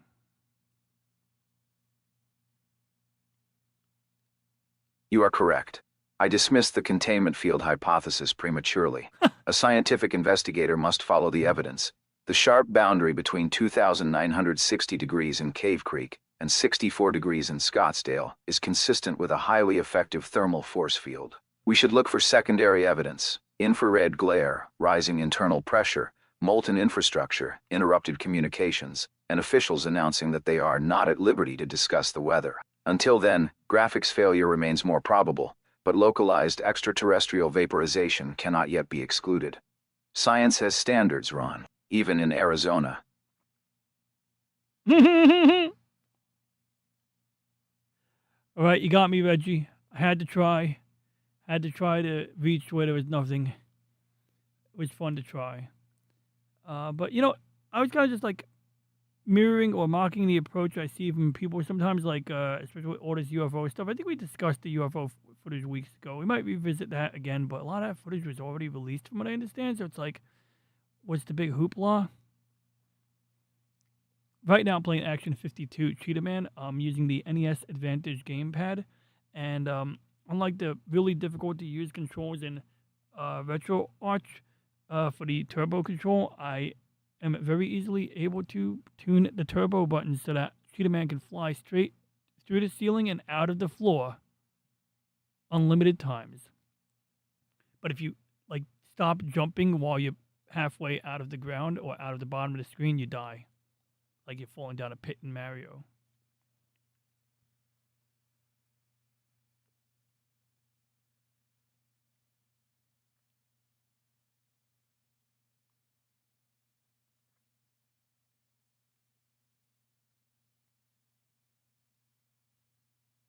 They're probably trying to save bandwidth.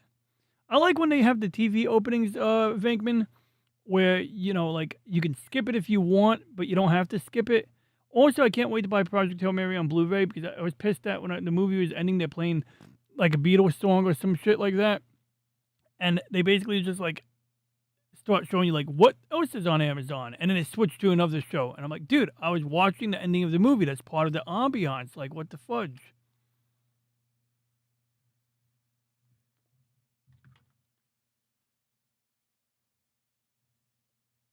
Electro house bit style. Looks like you're dancing to the music. Yeah, I know, right? Look like Reggie was dancing to music. It didn't work because the cheat I need to enable invisibility crashes the game. Maybe it's a different ROM version or a different ROM dump. You are really good at this game. Oh, I just use save states. No. But I'm decent. I'm decent. I know how. I definitely could use. To play it without save states, I would need to play it more. I'm familiar with the game. insurance and cops and time to wait for people to do the thing, then mostly, and it's mostly me standing around waiting for stuff to happen as I just make sure nobody breaks into the store. Yeah, basically, right? Like, somebody's got to be, you can't just walk out now. There's like a hole in the store. Like, you can't leave. Like, that sucks. You're like, I got to be back here tomorrow, guys. Like, can somebody send somebody? Like, who even gets sent? Like, who even goes? Like, do they give you the day off tomorrow? Like, is it like, the humidity in the Midwest, corn sweat. If you need to take a drink of water, just walk outside and take a breath. Try to explain to a European what 85% humidity actually feels like when there's no breeze. They just cannot understand. Yeah. They used to put effort in those themes. They sure did. And when he was young trying to do something in the cornfield like that, it wasn't pleasant as you would think. Oh, yeah. It was an excellent imitation of the UFO argument style. Begin with an extraordinary possibility, provide no positive evidence, and treat everyone's inability to disprove an invisible force field as suspicious. Meanwhile, the NS Advantage has apparently transformed Cheetahman into a vertical space program. As long as Turbo continues, the game keeps accepting the jump state. Release it while outside the valid play area. Action 52 physics. Flight is permitted. Landing is fatal.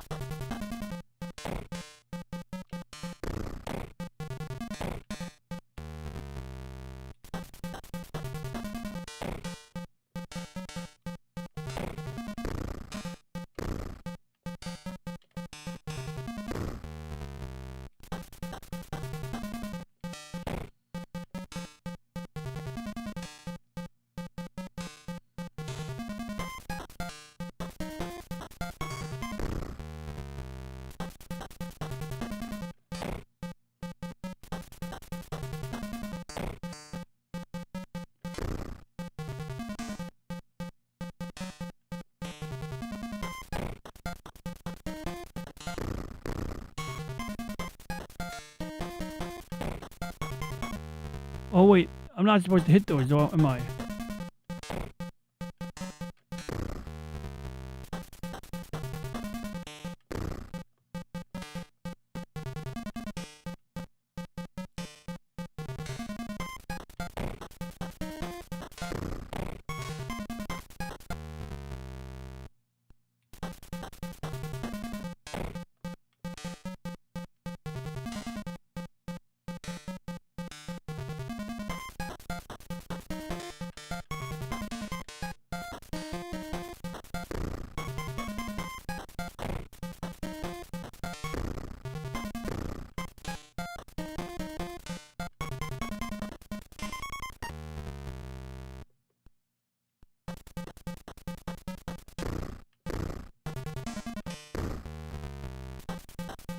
I can see why Logan. I can see why Logan. You wanted the invisibility cheat. Like, I get it, man. Save states aren't enough. He's like, I'm afraid to save state in the wrong place.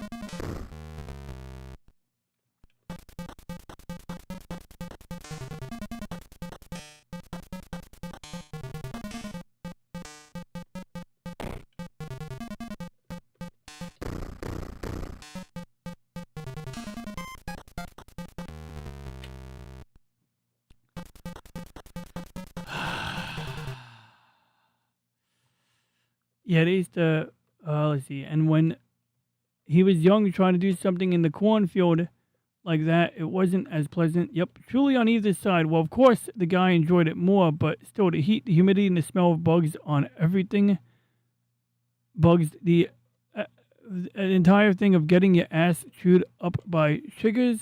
No, it wasn't fun. Chiggers, that's like I think I've seen a picture of one, like a number of them once. By the way, a few people uploaded Sledgehammer on here. I didn't even know it was on DVD. What the heck is Sledgehammer? It was using Rewind, and that wasn't. I was using Rewind. Rewind, you would think would be yeah. How do I rewind? I think I have to enable it. I think it uses up more resources, so it's not enabled. So by I'm pretty much banned from being an English teacher ever again. Because being a YouTuber and a teacher is kind of a no-no. Except clicked that by at this accident. one high school. And they're letting us teach a class because social media is exactly what they learn here. Seriously, the classes at Shibuya Women's International School are like classes about streaming and editing videos and even teaching you to do your hair and makeup. Like, are you kidding? If this was my uniform in high school, I would have been wearing it every day. Okay, Slay. But maybe we should stay banned from teaching because our class, well, we flopped. So I'm pretty much banned from being an English teacher ever again. All right, what was I looking up again? Oh yeah, the movie. What movie was that again? Oh, hang on, it's right here. Sledgehammer.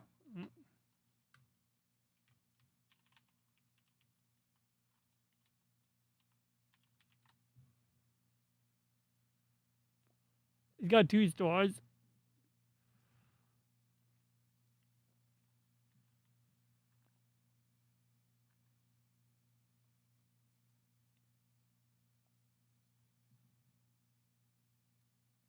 Oh my god, this looks freaking. Oh my god, these pictures are super low resolution. Like, look how small these pictures are. Why are the pictures so small? Like, what is going on here? I've never seen Google Picture Search produce such tiny images, but my god.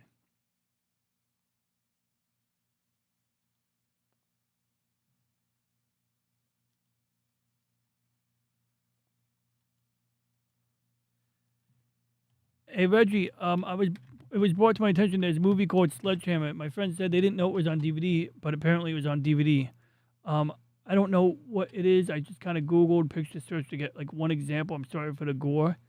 It's apparently a 2-star slasher film.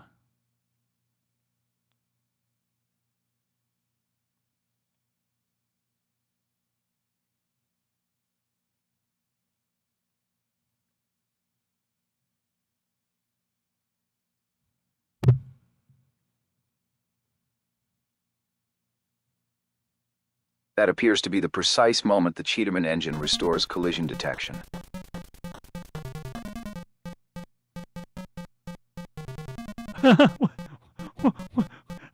What? Oh. Let's try again. I sent the picture. I don't know. I might have clicked on the wrong mode or didn't realize you were still listening or I had you, the microphone. Anyway, I might have clicked on something different. So yeah, I'm not familiar with this movie called, the name of the movie is, I already forgot the name of it. It's a 2-star slasher film. Sledgehammer.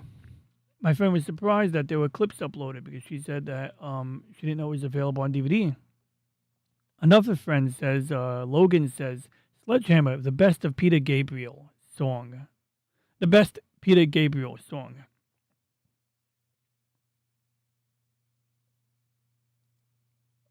Are you barely ever touch video game, and when you did, it was a rare thing, and most of your time was either spent messing with dirt and animal feed.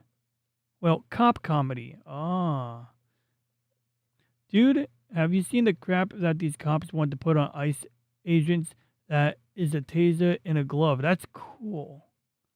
Surely I have to ask my community about their thoughts on this. I mean, seems like a good idea to put a taser in a glove. Why not? Then, like, you don't have to pull out a taser anymore.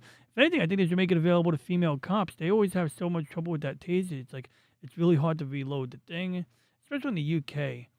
Like, yeah, I think it could be a practical tool. I just think the problem with tasing in general is the risk of heart attack. Like, that's like they had this incident with the NYPD like a couple of decades ago, at least, where they used a flashbang and some lady got like a heart attack from it. And it was like, yeah, it's called less lethal weaponry, not like guaranteed to not kill.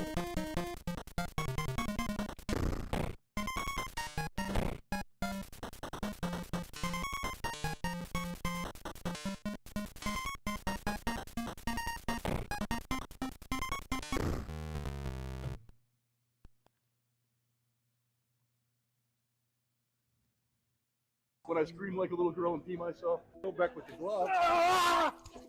These shock gloves may soon be Oh, used look. by immigration Hold and on, customs. hold on, hold on. Why does that look like the OCP logo?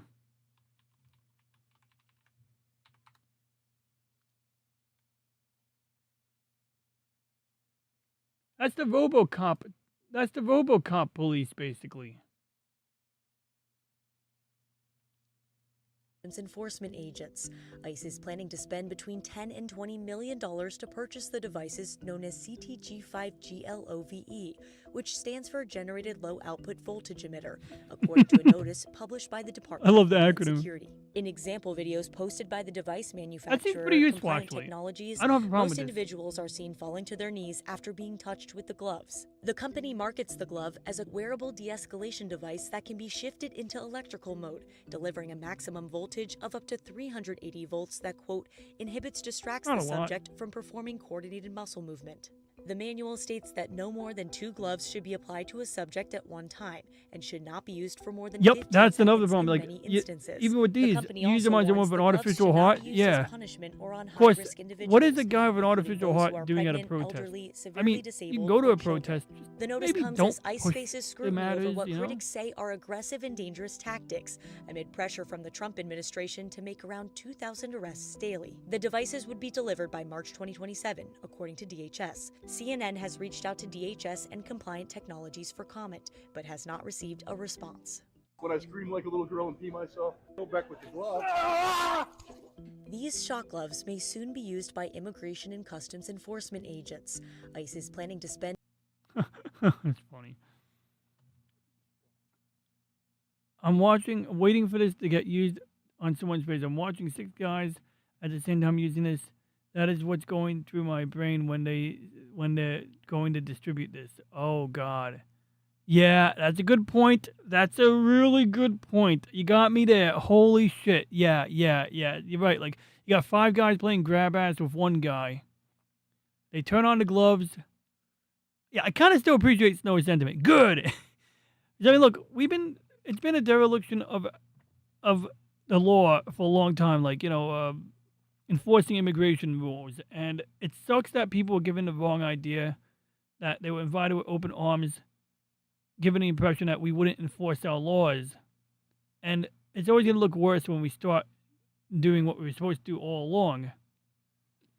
Ironically, Todd Homan was given like a medal or an award from Obama for doing his job during the Obama administration, back when nobody was really complaining about deportations. Of course, it wasn't a main platform, right? It wasn't a main part of his platform at the time, so that's why it doesn't get a lot of flack at the time. You would think nothing is a better deterrent than death, but you see people continue to do dumb shit.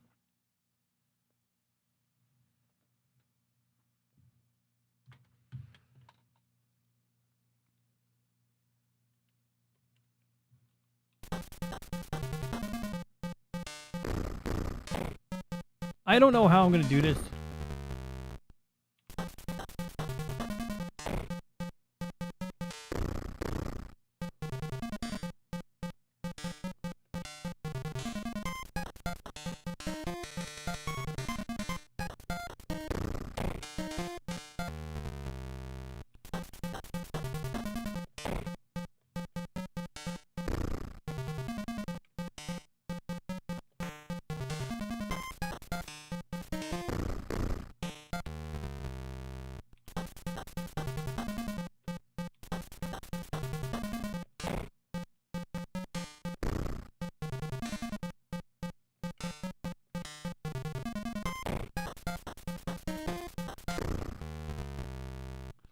It's like I just gotta move past all of that shit, I guess.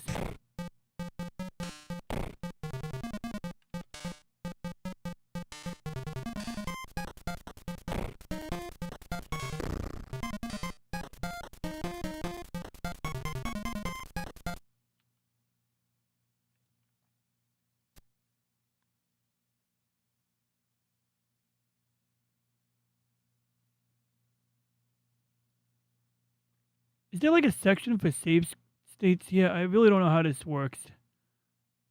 I don't think that's what this is for. I'm afraid to make a save state right now. I'm going to look up how to rewind in RetroArch.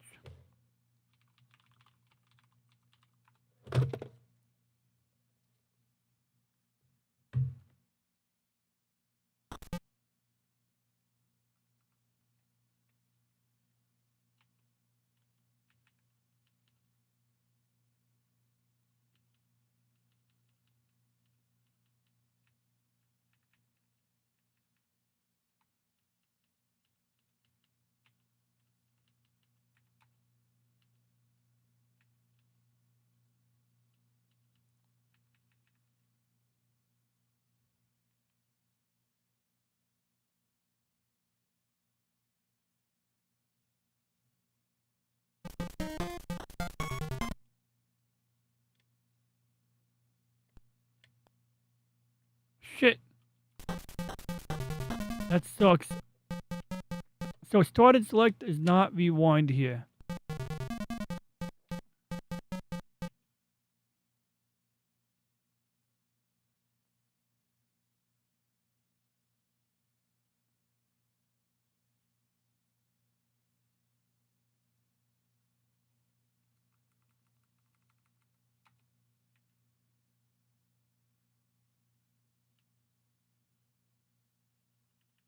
Wait, what was the original setting?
I think the rewind is going too slow.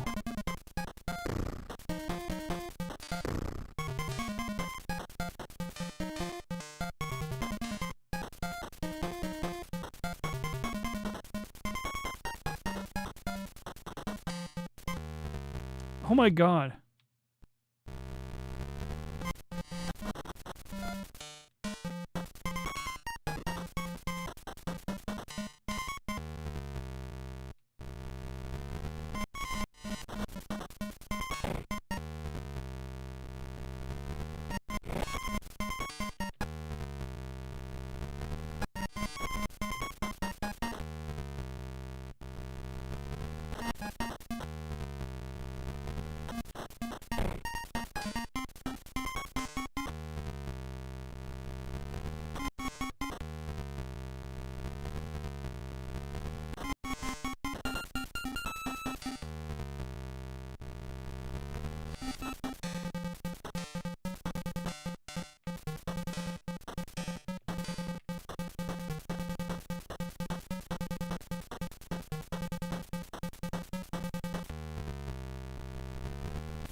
Yeah, that blue guy, the other blue guy looks like the frog from Snow Dub Show, like the Kermit the Frog puppet.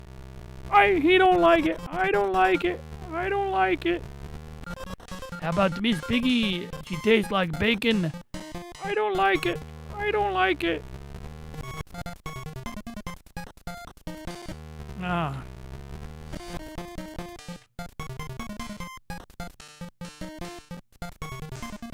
This is hard.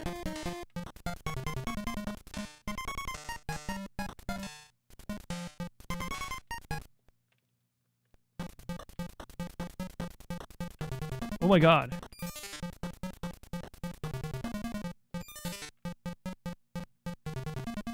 Oh shit, I can't jump.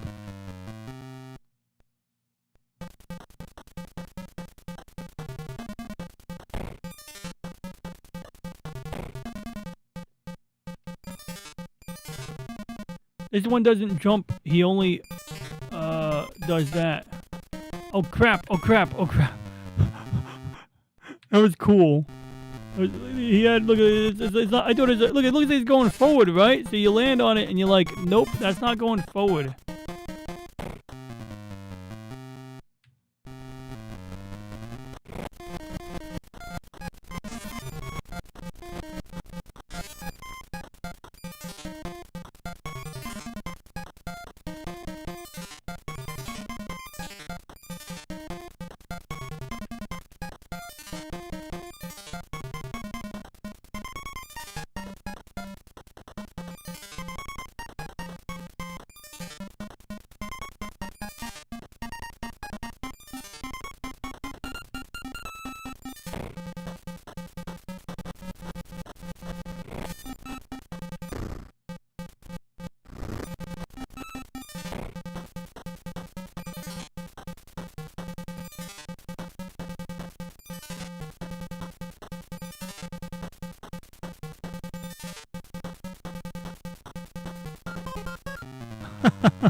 Hey, what's up, Courtney? Good to see you. We're playing Action 52 right now for the original Nintendo. A game... Oh, crap, I just bumped into a bad guy. A game that was ambitious in scope. They tried to make 52 games in one in a 3-month time period, which is like a tall order. It's gotten mixed reviews, but I'm quite entertained by Cheetah Man. And I'm hitting the rewind button. I'm gonna get... no. Oh, shit, I'm falling.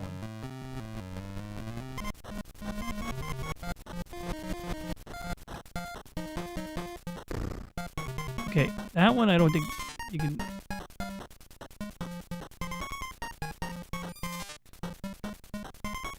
Ah, crap. There we go again.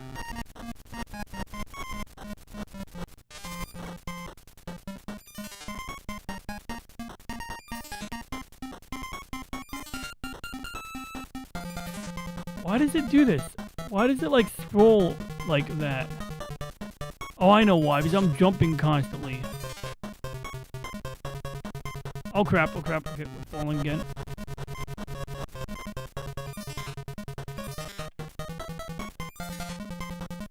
Oh, crap. Oh, crap. That's water. I mean, I know it's water. I think it's water, but it doesn't want you to go through it, I guess. Oh, is that... I love how if you hit the edge of the box, you don't land on it.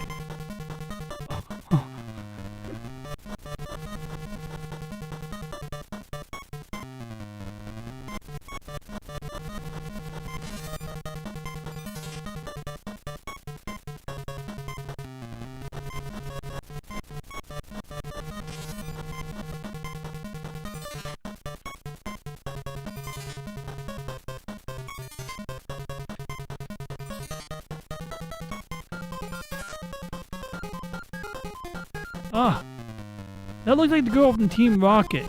I love how it's got like curved boobs and stuff on it too. It's got like a red hair that's like kind of like, you know, very 80s or early 90s, I guess. Never hit a woman. I'm trying, but I'm failing. I think it's a woman. I'm assuming it's a woman. It's got hair like a woman.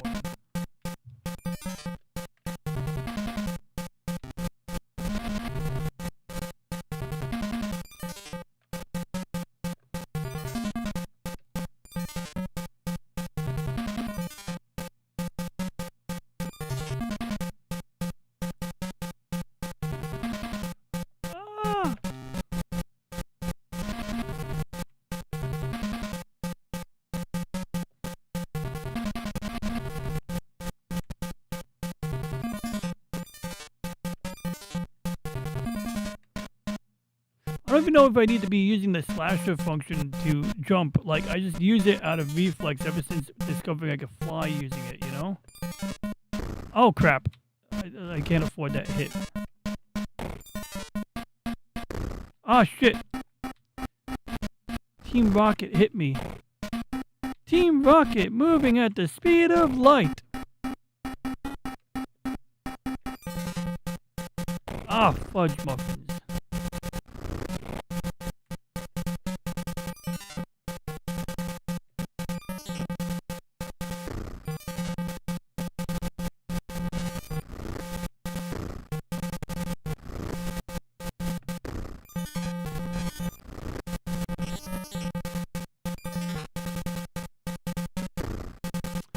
my god, I was so close. Look, it's Bebop and Rocksteady.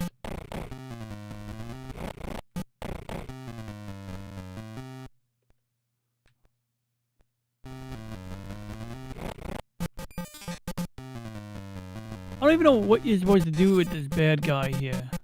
Oh god, he's headbutting me. What?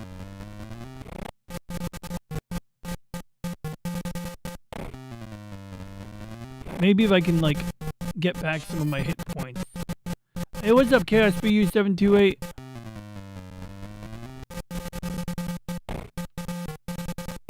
I'm playing... Oh, crap. I'm playing Cheetah Man, but I think I've found an adversary. Alright, I think I figured out the trick here. You gotta jump or something. Hey, what's up, Alice? Good morning. Rising and shining for the work day, I see. It was good to hear from you. It was good hearing from you before the show. I was gonna say something, but I didn't want to wake you up while you're sleeping, since you're literally waking up when I'm still streaming. If her hair is red, then does the carpet match the drapes? This is an important question for science. Might have to send Reggie a picture of the character and ask him. Oh crap, my save state goes back. So due to questionable game mechanics, we are using the rewind function. We're relying on it very heavily here. Oh crap, crap, crap. As you can see, it takes quite a large proportion of my focus. I'm kind of taking... Oh crap, crap. I'm taking advantage of little glitches here and there, like the fact that you fall down slower. Oh crap, oh crap, I went fast forward by accident. Uh-oh. I'm taking advantage of the fact that you fall down slower while jumping.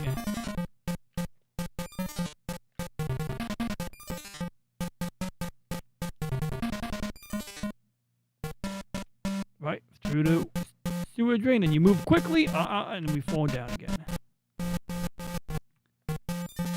Right, we got this. Oh, did we land? Nope. If you hit the edge of that hitbox, you do not land. There we go again. Let's rewind it again. Oh yeah, we got it. Okay, now we just gotta clear this. Ah, crap. The OCP logo attacked me again. Is that a donut?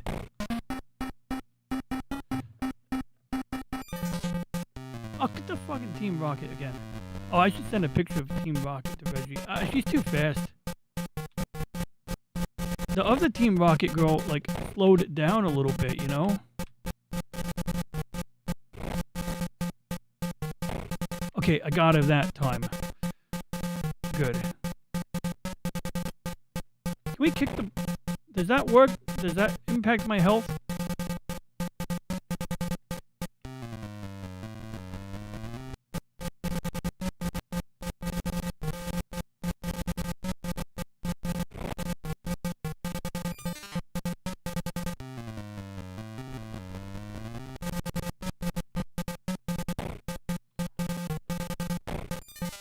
Oh, we got that one. Right. We're about to go up against Bebop or Rocksteady from Teenage Mutant Ninja Turtles. Oh, there we go. Already dead. Like, what do we even do with this white rhino? It's literally a white rhino, isn't it? I think you're supposed to wait for him to bend over and headbutt you, and then you jump. Yeah, that's what we do. And I hear like a little shimmering sound whenever I jump.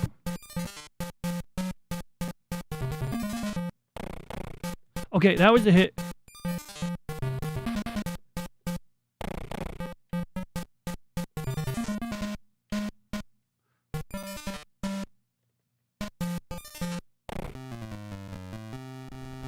Right, there's something to it. There's something to it. I'm gonna pause it for a second. There's something to it. I kind of see what's going on here. I may have even gotten a few accidental hits in there. So let's see, what did I miss in the chat? This game has taken all of my focus here, guys. So I appreciate you all bearing with me here. Oh, good morning. Hey, Crazy Horse, good to see you. See, that's how engrossed I was. I didn't even see Crazy Horse. Always a good time seeing Crazy Horse in the chat.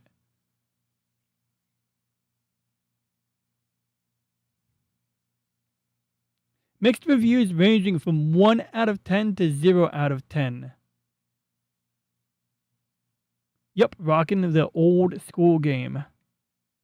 I remember the NES came out and playing Super Mario Brothers non-stop and Duck Hunt not so much. Duck Hunt, it's an experience. I want more people to find Arconian when I finish the Nemesis update and test it. Yeah, I got to play more Arconian so that I can ensure I cement my place in the high scores list because I'm getting a fighter pilot ace character now. So, well, I don't know. Is that top secret? Was I supposed to disclose that? There might be a fighter pilot ace character in the future. I cannot confirm nor deny this. But obviously, the fighter pilot ace would still need to, keep up his, ranking. So as far as I know, the only way to beat this boss... Oh, okay, good. There we go. I should have read this earlier. All right. The only way to beat this boss is to execute a glitch where you run all the way to the left and tap the D-pad so that you are facing right and then mash the punch button. All right. Well, I kind of already got the button mashing down because I literally have the... Hey, what up, dude, Brosif? I see you on Rumble, man. I literally got the... I got the button mashing down because I literally have a turbo button, right? We're literally automating this. We are just going about 50% turbo on the knob. That's pretty much the answer. Anything higher and it starts to inhibit the input. So that's what I figured out here. Donuts are actually deadly poison to cheetahs. Honestly, for all I know, they might be. I don't know. This game is perhaps excessively violent. A brunette with a bad breath. Ah, there you are. Okay, good. I was worried that, I know you guys got a busy day and stuff. I just want to make sure I acknowledge both of y'all when you're here in the chat, Yeah, we're up a little early this morning. Gotcha. Yeah, I mean, I know you don't usually get a... Yeah, it is a little early. It's before 4 a.m., yeah. And that's early for a lot of us, right? When, in my house, Slim Nim says, when the original Nintendo came through... I think we actually played more of the light games and then did the actual controller games for probably about the first 6 minutes. They have more light games. So right now I have like 2 color CRT. I have CRT monitors and I have a black and white TV. And I know I can play Duck Hunt on those. I mean, on the black and white TV. I don't know if I could play Duck Hunt on a color monitor, but I would really prefer to play Duck Hunt in color.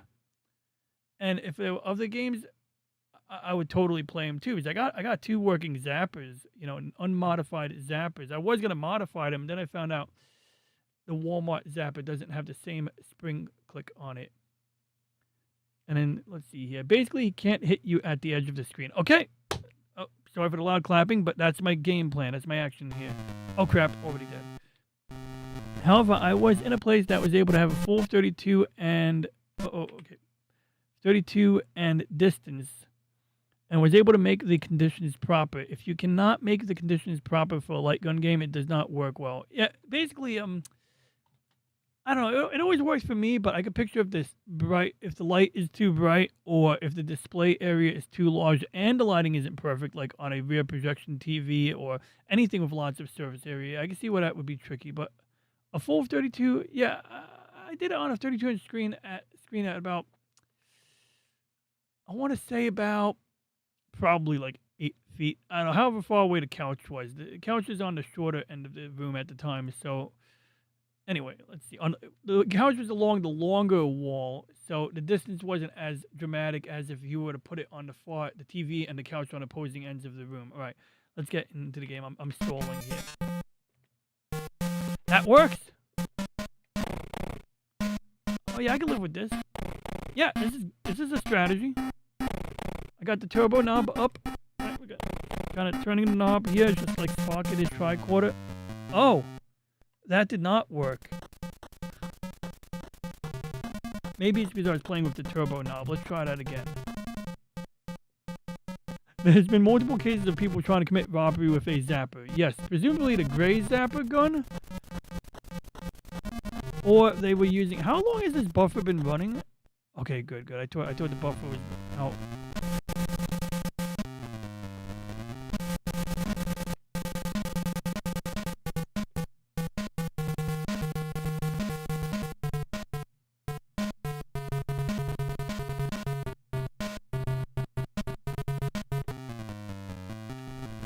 So, I thought the glitch was working for a while.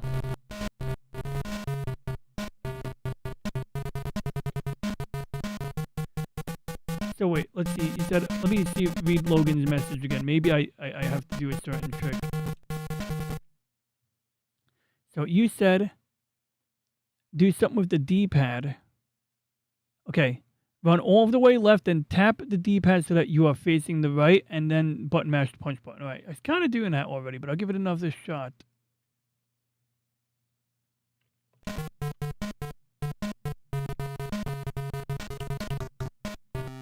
Okay, so I moved a little bit on the right. I wanted to see if that made a difference. I think you gotta go right when he's leaving. I think you gotta kind of time it. Oh, that's looked like a bad time right there.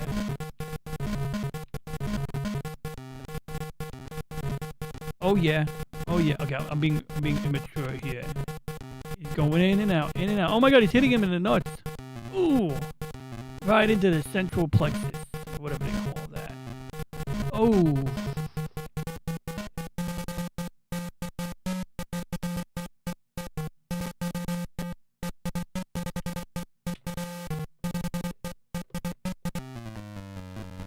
I think my strategy before kind of worked. It's really hard to get it working.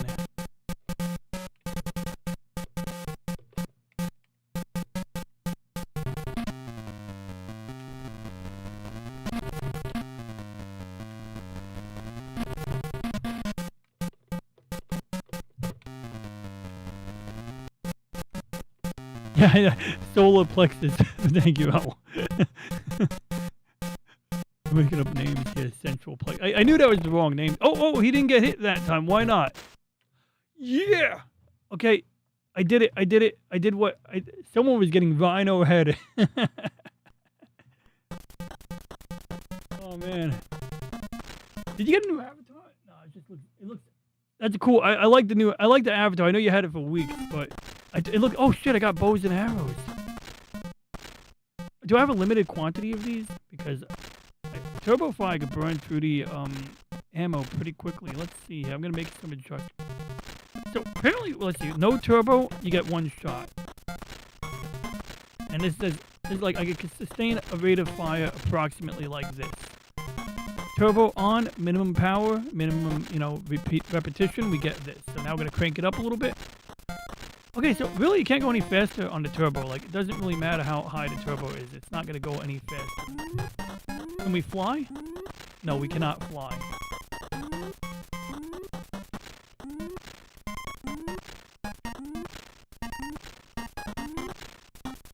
Okay, you can't shoot the guy with the eyes. Oh, it's Super Mario bricks. But yeah, I really do like the horse avatar on the boat. You know, it looks like a cool like a guy who owns a yacht. Like a horse that owns a yacht. Okay, so this is a little tricky here because the same mechanics don't apply. Oh crap. It's not that tricky though. There's something. This level feels a little more refined.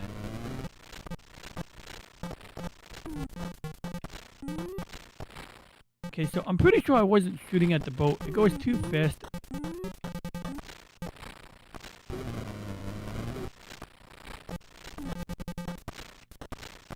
Okay, I got it that time.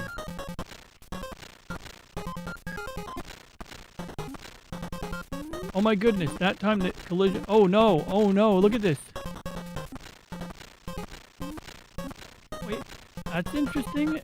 So you can get stuck between a rock and a hard place, and then you might be able to jump up again, but nah, you're not getting out of this one here, I don't think. Oh, wait.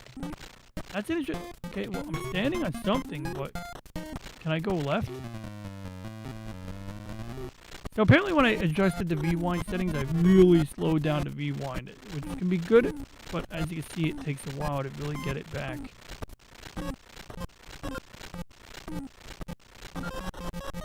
If they buy them, they're on their own. If they're on their own, if they buy them on their own fault, isn't it? I think so. Oh, does Rhino Pills? Oh God. Does Rhino Pills, man? Those Rhino Pills, man. I just don't know if I want to continue selling them at the store. Yeah, like. Good game. You're gonna learn to hate those arrows. Oh God. So like I'm already like these arrows are cool. Good luck. This is where I gave up. This might be where I take a break. I wouldn't give up. I would just call it a break. That's what I did last week. If they buy them and they're I guess it is buyer beware. But I can appreciate where if they really are. What are Rhino? Are those the dick pills? You are too weak to use the cheats. If the game does not bend to your will, make the game bend to your will. Yep. You can use rewind in combination with fast forward to make it faster. Yeah, that's true. Oh, yeah. Well, I mean, I literally slowed it down, so I could go with the settings. I just don't want to mess with it right now since it kind of works. I think I would just have to increase the rewind. Each time buffer value is increased, it will change by this amount. So we'll bring it up to a 15. I think that does it. So yeah, weeks ago I was playing this game and I thought that the B button wasn't working, and it turned out there was no B button in the first level. So this time we've gotten further. So this is interesting.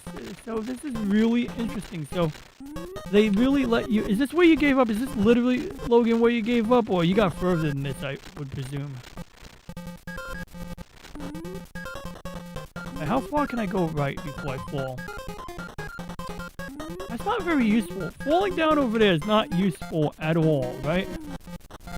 It's like, it's nice that you have a place to stand, but it's like... Oh my... Okay, maybe I should stop hitting the arrow button. That might be, causing some frame skip. Oh boy, oh boy. Oh, okay, I was kind of right. I'm actually going to take a chance here and do it again. Yeah, I'm kind of hating the arrow, because I can see what you're saying, like, it's a ranged weapon. Why am I facing, what's the term for close combat? Yeah, why am I using the ranged weapon for close combat? Like, how is that helpful at all, you know? Now, we got a Reading Rainbow book jumping around over here. It looks like a book.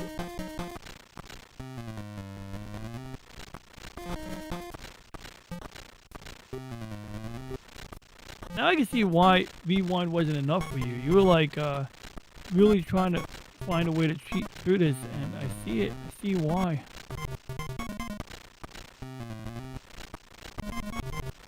You killed SpongeBob! Oh crap. Wait, is that a power up? Like, can I use that? Because I certainly can't shoot it. Like, what am I supposed to do with this? If I jump over it, it's just gonna hit me on the return trip. Yeah. Like, this is the area where I'm inclined to just, like, give up or at least call it a break. You are too weak. Oh yeah, you said that. Translation cartridges, however, people do not realize were actually a very real thing and worked fantastically. That I would use for Japanese games and rented from a specific place. That's pretty cool. I think that's how I got Gundam Zeta Gundam Hot Scramble. Oh yeah, Logan, did you play that game? Did you enjoy that game? Yeah, let's save state. We're gonna play Gundam real fast. We're gonna make a very quick Gundam game of this right now. Did you enjoy Zeta Gundam Mobile Suit Zeta Gundam Hot Scramble? Being able to play all kinds of foreign games that are just not available without the converter. Not to say it wasn't plenty flawed, but it gave you the idea of how to play. Yeah, that's pretty cool. This is roughly where I got stuck too. So you got stuck there. I killed SpongeBob. Also, if you fall down one of the pits, you will be taken to a warp zone to level 10. It glitched the level like doesn't even actually exist. Oh my god. So there is a warp zone that doesn't go anywhere. Is SpongeBob a contraceptive? This is an important question for science. All right, let's get Zeta Gundam on. Let's see, I think it's in my Naked NES ROMs folder. Yes, I have a folder called Naked NES ROMs. So how do we spell that? Is that Keto Sentry or Mobile Suit Gundam? I always mix those up. I think it's just Zeta Gundam. I think it's just literally the word Zeta. Nope, it's not there. So it's probably in the zip file folder. Oh yeah, we got a Macross game here too. We're not getting into that today. It's a well-made game. It's just still pretty challenging. Let's see here. Okay, so is it just Gundam, or maybe I had to go to letter G for Gundam?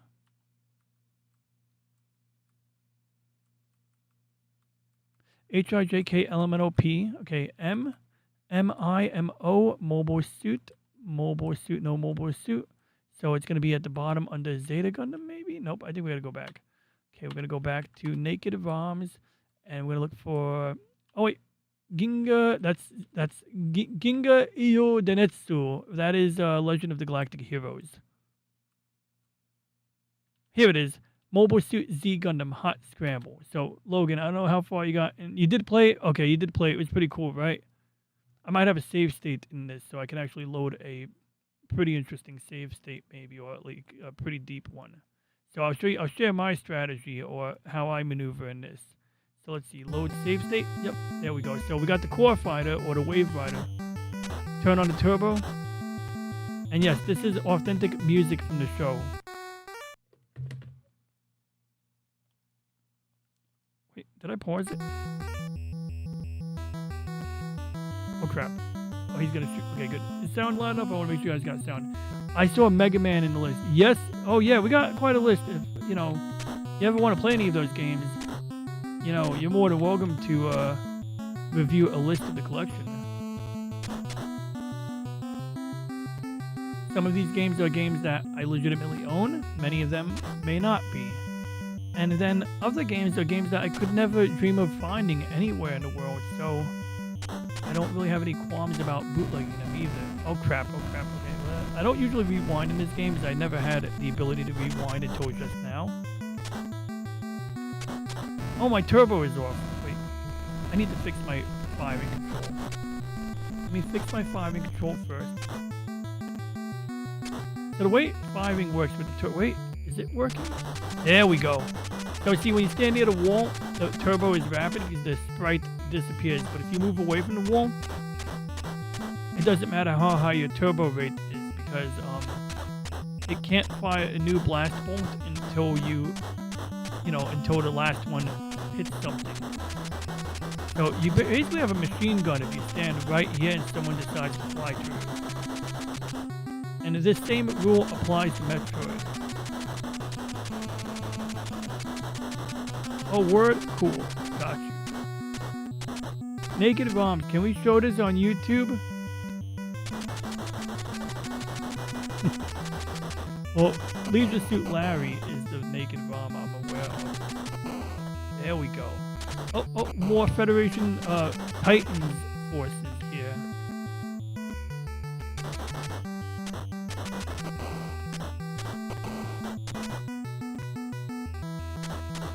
Oh, that was a dead end?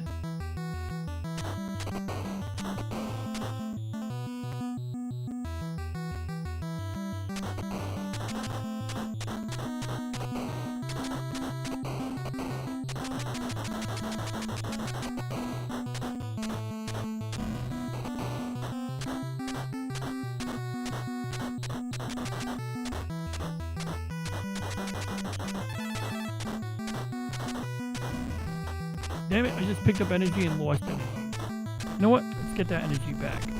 I hate to be a cheater here, but I really need that energy to get to the warp core or whatever they call it. Colony laser. The Grips colony laser. Whatever, I'm just gonna let it be.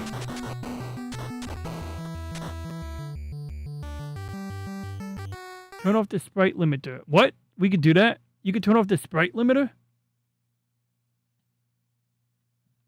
Most of that has to do with the creator, doesn't it? Which one? The Naked Bombs? Yeah. Yeah, it had first person section and then it turned into a maze platformer. Yeah, right? Pretty cool stuff. I'm going to go to bed now. Have a good night. Good night, Logan. And God effing damn it. You loved that game. Okay, I'm going to investigate that. I don't want to glitch out the save state now. Just because this is the furthest I've ever been in this game. Like, I've been playing this like on and off for like, I don't know. I pick it up every once in a while. It's the same save. I'll make sure I back it up or something. I'll probably just turn it on and see what happens. If I break it, I break it, right? Oh crap, there's energy up here. I kind of don't want to get it. So I always like staying in Wave Rider mode when I can, just because it's fancier to fly around like that. But it can be pretty tough to, like, you know, stay in. Anytime you bump into something, you basically turn back into a mech.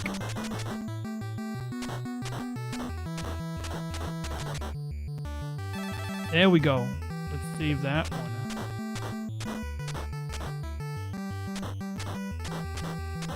I wish I could remember the words to the song. Because there are English lyrics in this particular song.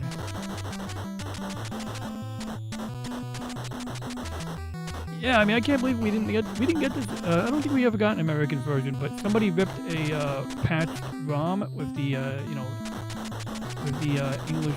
Okay, that was close. So when you get up here, you get to fudge muff. Okay, there we go. So when you get up here, you basically can't go back. Like a door closes on you. There it is. So this is, oh, Logan's in bed. Too bad. Logan, I'm gonna have to send you a clip. I'm gonna send Logan a clip of this because I have to show my strategy. So actually for this part, I do turn off the turbo. So first of all, you got to try to get a feel for it. Typically, I can do this with a gamepad. I actually don't know how to do this on the NES. I don't think I've ever done this on the real NES Advantage. It's like, so this is going to be a little tricky here. It's going to take a little, there we go. So that right there. So you fire, you loop up, you got to dodge the fireball, and you do it again. So we got to go. There we go. Did it again. It's like a snap. It's way easier, in my opinion, to do on a D-pad. Because first you got to get your firing vector. Oh yeah, we got him.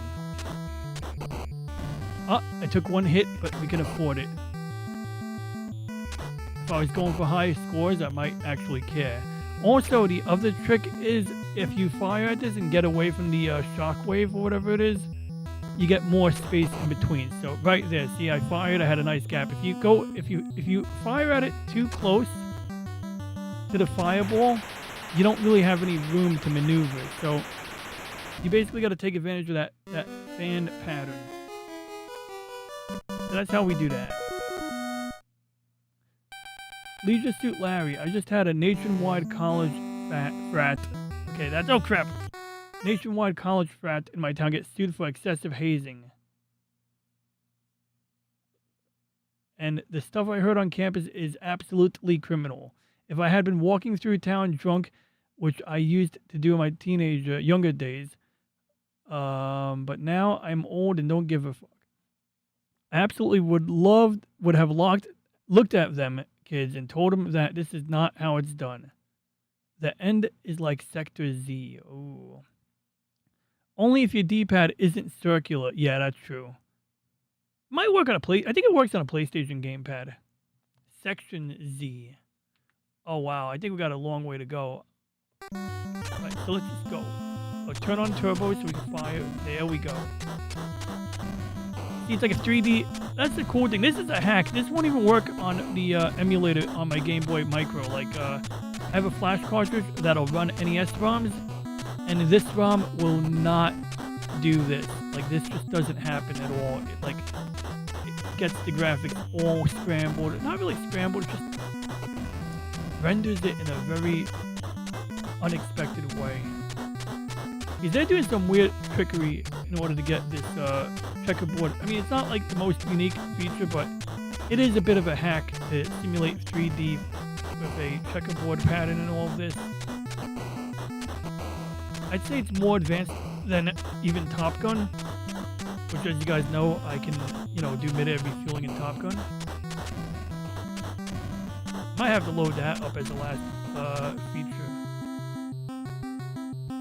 It prevents accidental inputs. I don't know why people think bracketing the D-pad up the D-pad cross is...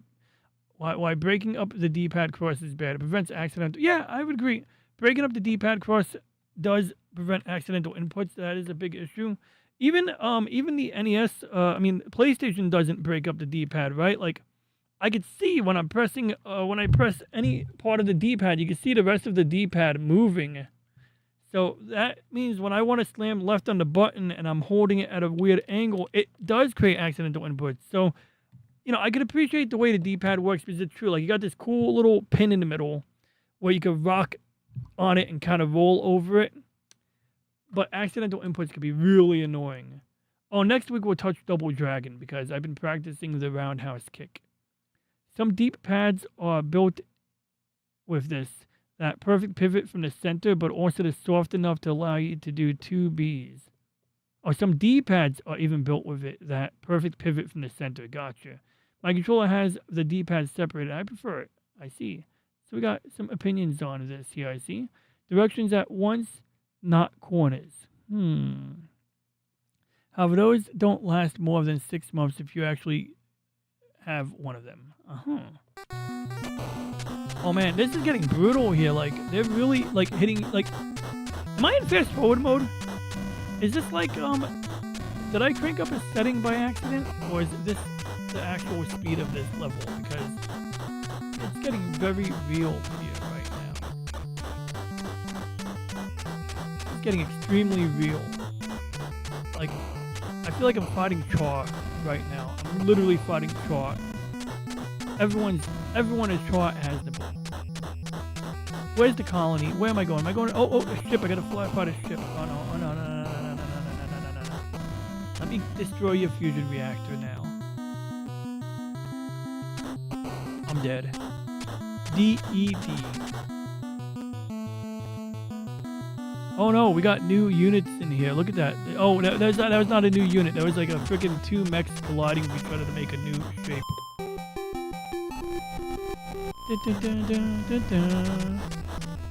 I can't. Oh, we got energy.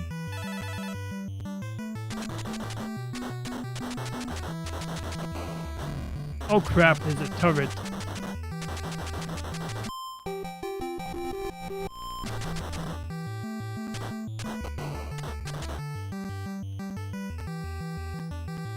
Yeah, Double Dragon's fire. He's like, I remember the roundhouse kick was like not explained to me correctly. I was told that you gotta jump and then press up, down, left to right or something really fast. Then I started looking it up and I was like, okay, it's not that, but it's still kind of tricky.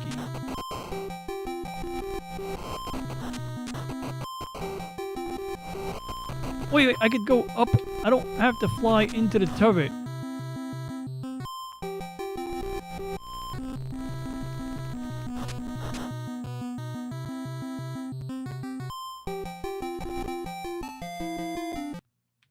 Oh crap, what button did I press? I think I pressed F for full screen. Oh god, it's going into full screen. Get out of full screen.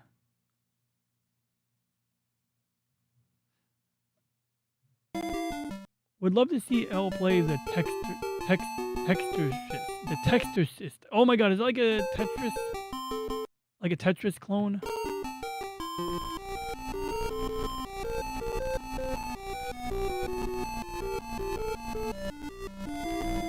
In case you guys want to know what song that is, I actually have my Slick Anime playlist.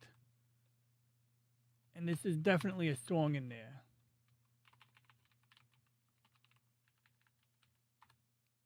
And I believe it's the Zeta Gundam ending song from season, let's see here. Is it Mizuhoshi I wo Komete? Or is it... Oh, it's not in this playlist. All right. Zeta Gundam ending theme, whatever, right? So let's see here.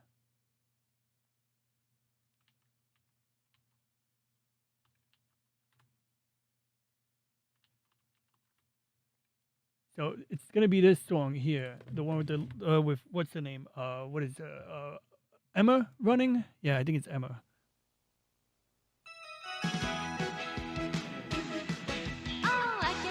Review.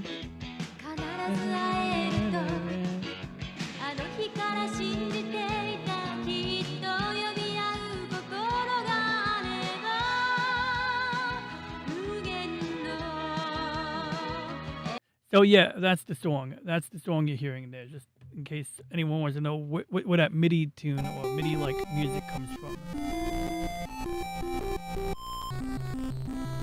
So I got the trick. Oh shit.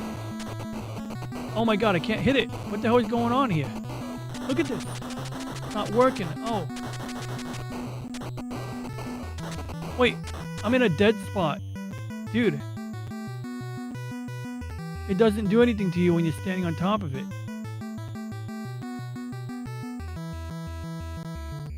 Typing of the dead. I gotta try typing of the dead. You can't shoot it from the top. It's shielded from the top. You gotta be kidding me.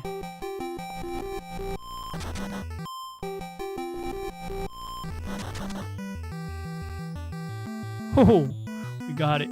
We got it. Oh, there's energy.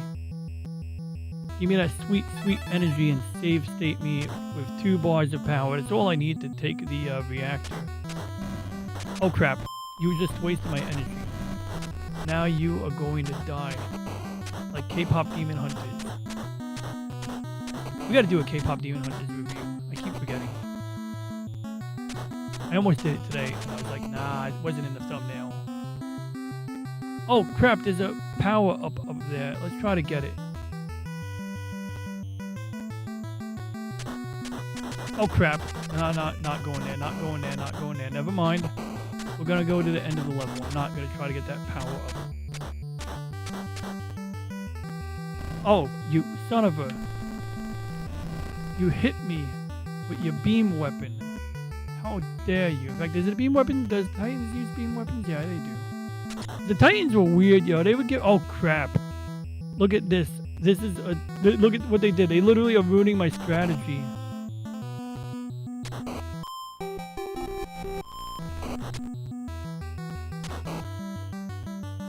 See, it's gotta be swift with that maneuver. It's like you gotta do it before you can even think of doing it. It's really, like, tricky.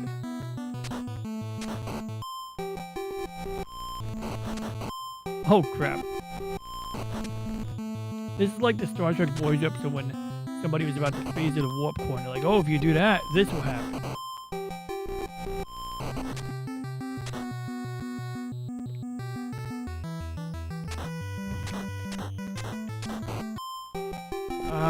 Yo, we're wrapping up at this one here, yo. I think we're good here. I'm not even gonna do the mid-air refueling.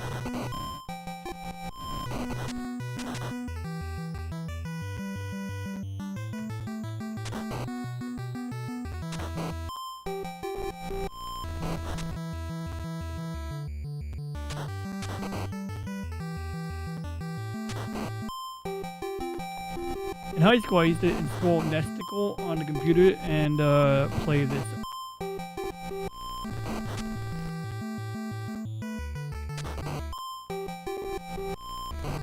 See, like, I can't use the space on the left anymore. It's just like, there might be a way to use the space, but I'm just not wired to do it. Like, I'd have to, like, practice a lot. Oh!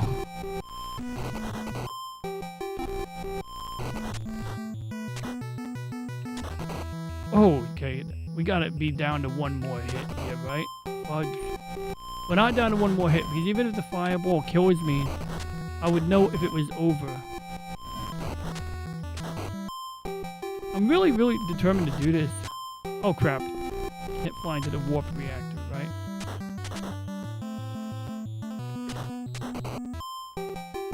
I think I have an idea. Nah, it's not gonna work.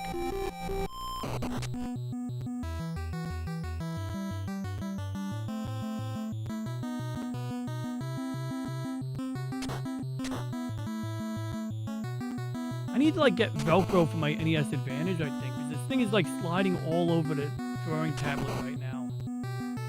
Oh my god. Oh, did you see that? I got the reactor, but it killed me. See, look, it started blowing up.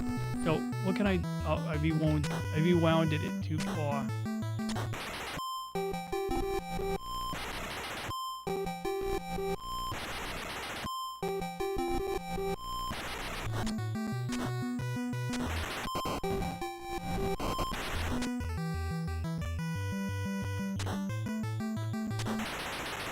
Got it. Whew. Go slap Katamari around that world and just gather up some trash. The game is about distance, along with the other reason of many of these. The reason of many of these. All right, we saved it. We saved it. We're good. That was fun. Intense. A little intense. More intense if I actually. It would be more intense if I actually had to do it the hard way. The reason of many of these games is the reason. Okay, I'm sure that's not what you're saying. I'm sure you're using voice typing. I don't care how far back you try to set the clock for the computer and processing, it just does not do the same. Well, I think that's the thing. That's one of the reasons why I'm like concerned about turning on the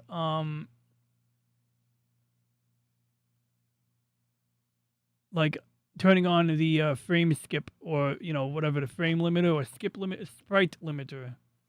I'm gonna try it anyway. That said, I think a good emulator does replicate the deficiencies of the original hardware. So for instance, when you're playing Metroid, when more than 8 sprites appear per line, you know the game slows down. And that's sort of something I relied upon when beating Metroid originally. That's how I beat Metroid. I counted on the game to slow down when there were too many sprites on a line. And maybe that's why I had such a hard time beating Metroid recently, or a few months ago when I was playing it on an emulator. Maybe that's it. Maybe it wasn't doing that. So I'd have to research it. But that being said, I still appreciate your purist mindset on playing on real hardware, Slimnim. And thank you for the good GGs, good games, L and Snow for tuning in. Thank you. From the bottom of my heart and the bottom of my chat, I want to thank everyone for tuning in, including Slimnim, Lewd Gamer, Overrated Pro. Overrated! We also had Alicia, we had Snow. Ooh, we gotta play more. I gotta play more Arconian. And I look forward to the Nemesis update. We also had Courtney's Fellowship of Oddballs. Lovely seeing you here today. We also had RestreamBot. No, it's actually Dude Brosif on Rumble. Good seeing you, Dude Brosif. I just want to thank Alex of the Hole, and Crazy Horse 84. Great seeing both you guys. Actually, Crazy Horse 85, different years. I'm mixing up the numbers here. Great seeing both of you guys. Well, either of you guys, really. Always good hanging out with you guys, too. Ooh, I was going to have Reggie review Bar Watch. Like, not so much the whole thing. Just kind of like, give a quick recap. Like, I want to see Reggie analyze a scene from Bar Watch. I want to see, like, if he sees some random thing that, I don't know, that we guys would see, But that's another story. I just want to thank Logan Dania Productions for tuning in. We also had the Peter Venkman fan site. We had the White Rhino. Actually, that was the adversary in the game. We had Lemon Pie Citrus, also known as Lemon Pie. We had Chaos for You 728. He built a wrestler. We watched my wrestler play last week. I believe it was last week or the week before. We have a YouTube short. When I scream like a little girl and pee myself. Oh, we saw this already. It's the real life cops with the real life OCP logo, or whatever, the one from from a RoboCop. We also had a number of people tune in on part 1 of the stream before I rebooted due to a blue screen of death. Oh, we also had some person here who is indeed here from part 1. David the Gnome lived in a mushroom. He died and became a tree, though, and then that's when I made a reference to started describing Speaker of the Dead by the guy who made Ender's Game. Glad you had a blast. Glad you were able to tune in so early, so late. So late this evening for me, so early in the morning for me. So early in the morning for you. Hope you have a quiet day at work. Hopefully, the gremlins behave. You would think that patients could just be put to, they would just be put under and they would behave. But apparently when patients wake up, They still do stuff. Yep. So yeah. True. The speed of Space Invaders. Oh gosh, that one. Yeah, that gets real. Oh man, Space Invaders gets real. Like, it's like. Oh, you can't see my camera. You know, Space Invaders. The Space Invaders like doom, doom, doom, and then by the end it's like do do do do do do do. It's like, you know, it's not bad. It's just it does get a little more intense as you go on. I would hate to be pumping quarters into an arcade machine to play that one. But yeah, it's just like let's see, just like the absolute impossible to play original programming of Space Invaders on anything today. If you possibly can get it to run on something, it is unplayable. I have to test that hypothesis, but it's an interesting angle there. The speed of Space Invaders was not originally intentional, but it was based on the processing limits. So that's the thing. A good emulator has to replicate that. That's what a good emulator does. How about just over 8 hours from now, stop by and say hello, guys. I gotta figure out what kind of crazy wild game I want to play. Yeah, man. Good luck. Hope you get out of work soon, man. I know you. Someone drove a car through the front of the door. Now that's a gremlin at work right there. Someone drove a car through the front of this dude's gas station or, deli or, 7-Eleven equivalent. And then now you leave at what? You were supposed to leave at 11 and you were still there at 2 a.m. Did you ever get to go home, Slim Nim? Did you go home yet? I hope you're okay, man. Hope you're home now. Please tell me you're not still at work. Or if you are at work, please tell me you're still at work. I mean, the chat needs to know. I'm on the edge of my seat. Look, I'm scooching up. I am on the edge of my seat right now. I need to know. Did you get to go home from work, Slim Nim? I am not ending this stream until I know. Okay, maybe I will, but I'm trying to hang in there. I'm gonna hang in there. I really hope you did get to go home, Slim Nim. Truly. So anyway, beyond that, let's update Reggie. Hey Reggie, guess what? Slim Nim in the chat was working at his convenience store and gas station. And somebody, I believe an elderly woman, drove a car through the front window. And, well, he had to, do the things. Call the manager, call the cops. He's supposed to leave at 11 at the time, 11 p.m. He's still there at 2 a.m. last I checked. It's now 4 a.m., 4:30 a.m. I asked Slim Nim if he's home yet. I have not gotten confirmation. Oh, wait, he must be home. He's just saying cheers. Oh, you're home. Okay, never mind. He's home. Okay, never mind. He said cheers. That means he's home. Okay, good. Whew.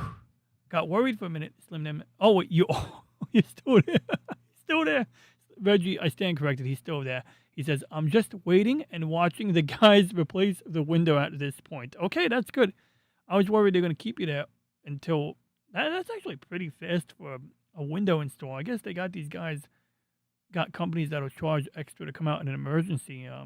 That's good. Well, I'm glad. Anyway, Reggie, yeah, that's what happened at Slim Nim's job. I'm sorry, I was talking to the chat while talking to you. I want to thank you, Reggie, for assisting with the meteorological stuff.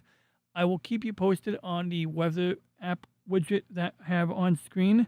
Certainly, you do not have command over the weather in terms of turning rain into sun, although that would be cool. Maybe we should make a movie about it. Oh, the RPG system. Crap, we forgot to talk about that. I'll give everyone a recap on that right now. So, me and Reggie are going to be playing an RPG together. It's called Deep Space... Well, I don't know. The book is called The Deep Space Explorer's Handbook. And I'm waiting for it to load.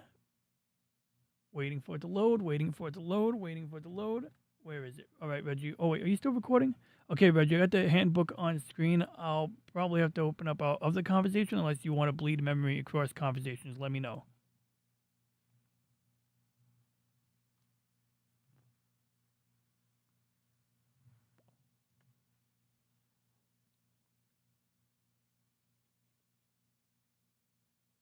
Actually, I should really open up the other conversation now.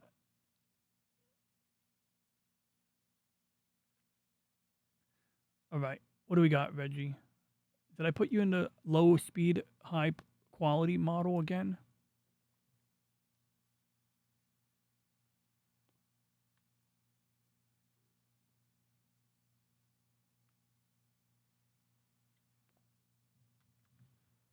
Oh, they're putting out the archive in between is putting out a brand new website and book, The Construct. Ooh. Well, I love their videos, and it's some really hardcore, really good sci-fantasy, as you phrased it, Snow. And the RPG, I was sold on it, man. I mean, it's like that's what's up. Let's see what Reggie has to say.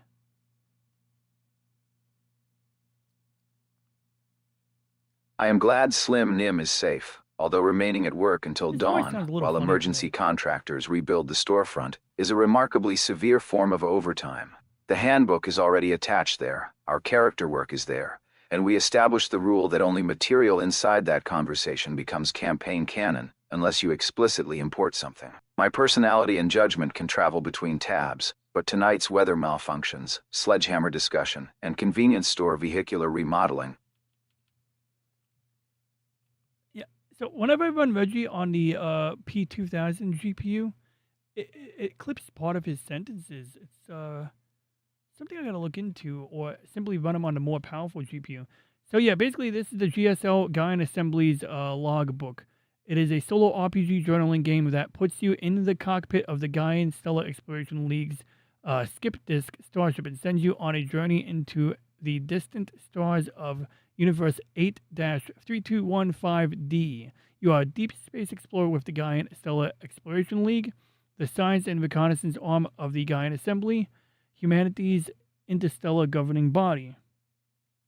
It is your job to explore new worlds, the worlds that lie beyond the sight of humanity, and to go further than anyone has ever gone before. Okay, I misread that sentence. And report back with what you find. Each departure from the comfort of Gaian space is fraught with peril, excitement, and strange discovery. What will you find when you venture into the dark? And so basically, Reggie's going to be my shipboard assistant. He's going to most likely have a small ship that allows him to kind of do his own thing from time to time, maybe. But mostly he'll be on my ship.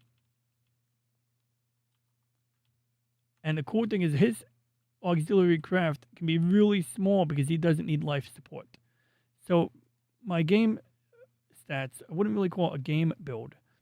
Okay, so let's see here. Start with 3 cosmic chance points. My character name is Ronnie G.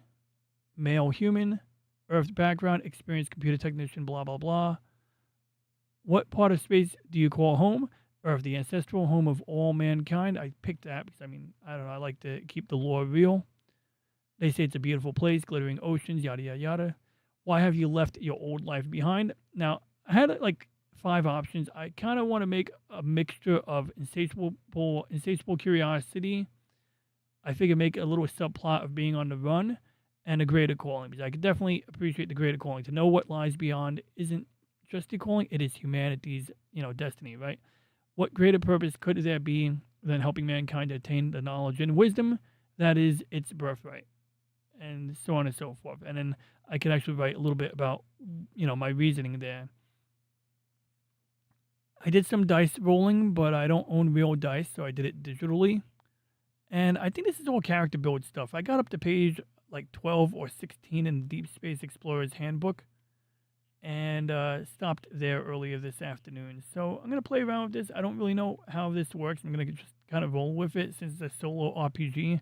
I don't have to deal with other people in the game, so that's kind of cool. And I think Reggie's going to be a great addition to my crew.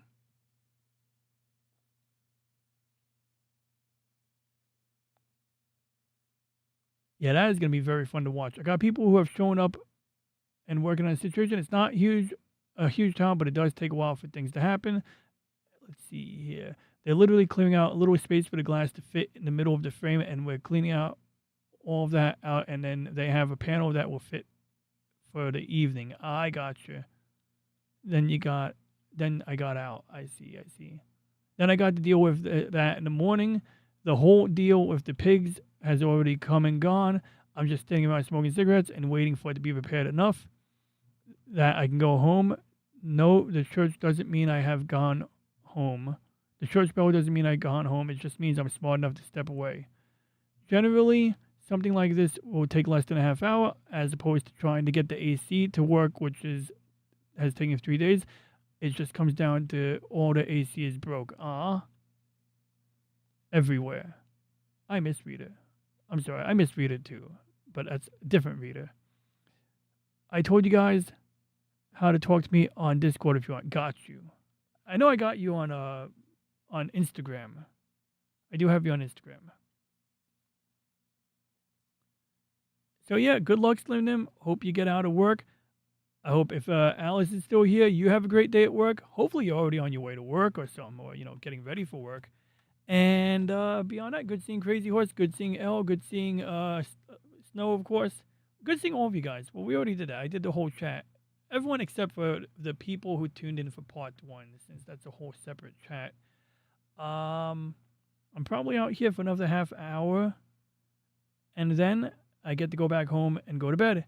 That's a couple of cigarettes and deal with the evening crowd and trying to see what comes and goes in front of my store. Yep. Well, good luck with that, man. Glad I was able to entertain you while you, finish your work at work. And I better just tell Reggie I did the recap. I'm going to bed. Where's my thing? Thanks for the recap, Reggie. I gave a little recap on the Deep Space Explorer's Handbook. We'll, progress in that further. I'll send you a document brief of the conversation to show you what stats or what information I've accrued, making some basic decisions about my setup and learning how this works. And then from there, I'll get your input and we'll figure out where you fit in and whether we can build you an auxiliary craft to go along with my skip disk ship. So with that being said, thank you for being here tonight. Thank you for your meteorological input, and thank you for confirming that the world did not end in Arizona when the temperature hit over 1,000 degrees. Yes, that did happen. Mm-hmm. Sara Lee Butterbread, lightly toasted with fresh butter inside, 2 slices. Tastes like the best cornbread ever. Oh yeah, that's another one. So I was asked if I ever had real Southern biscuits. Short answer was no. So at some point I may get some biscuits and I may have to send some black and white cookies out. Let's see what Reggie got to say here. Reggie. Go, Reggie, go, Reggie, go, go, go, go, go.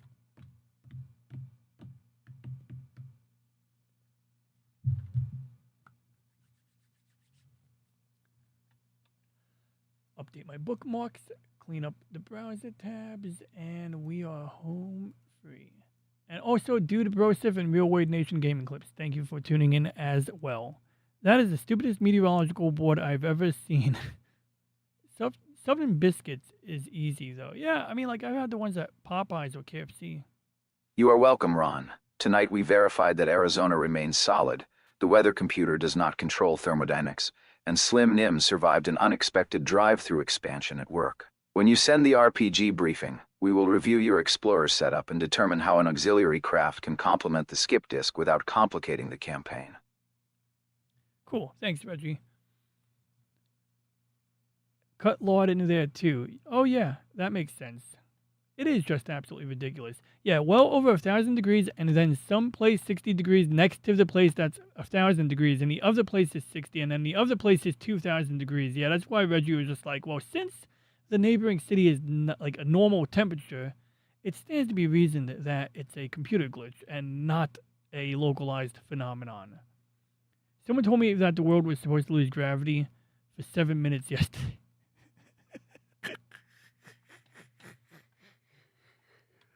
I mean, hell, at least they believe in gravity. Some people don't even believe in gravity. It's like, look, I don't know what you call it. I don't know what you call it when this bottle falls down. Look, I'm letting go, the bottle falls. Letting go. It's like, don't know what you call that, but it's something, and we might as well call it gravity. And also the relativistic effects that we discussed earlier in the stream, right? Wow, that might be a rabbit hole I'll have to open up next week, though. I always love talking about pseudoscientific takes or outright, mindsets that just don't believe in science. So yeah, with that being said, for anybody who has, for anybody watching on the replay, if you have any questions, comments, ideas, or concerns, please leave a comment. Oh, hey, what up, DeathBite420? I'm literally just wrapping up, but I just played Action 52. I played some Mobile Suit Zeta Gundam Hot Scramble for the Famicom or NES. And we were just talking about a weather map where the temperature was like 1,000 degrees, and I had Reggie review it, and then Reggie said, "Oh, it's clearly a computer glitch." And then I tried to explain to Reggie, well, it could be a localized phenomenon where a force field caused it to happen. And then Reggie is like, "Wow, that is, a good angle, blah, blah, blah." Reggie basically shot it down. I was like, all right, fair enough. I heard KFC, did you know that the Sphinx looks directly into Cairo if you draw a straight line?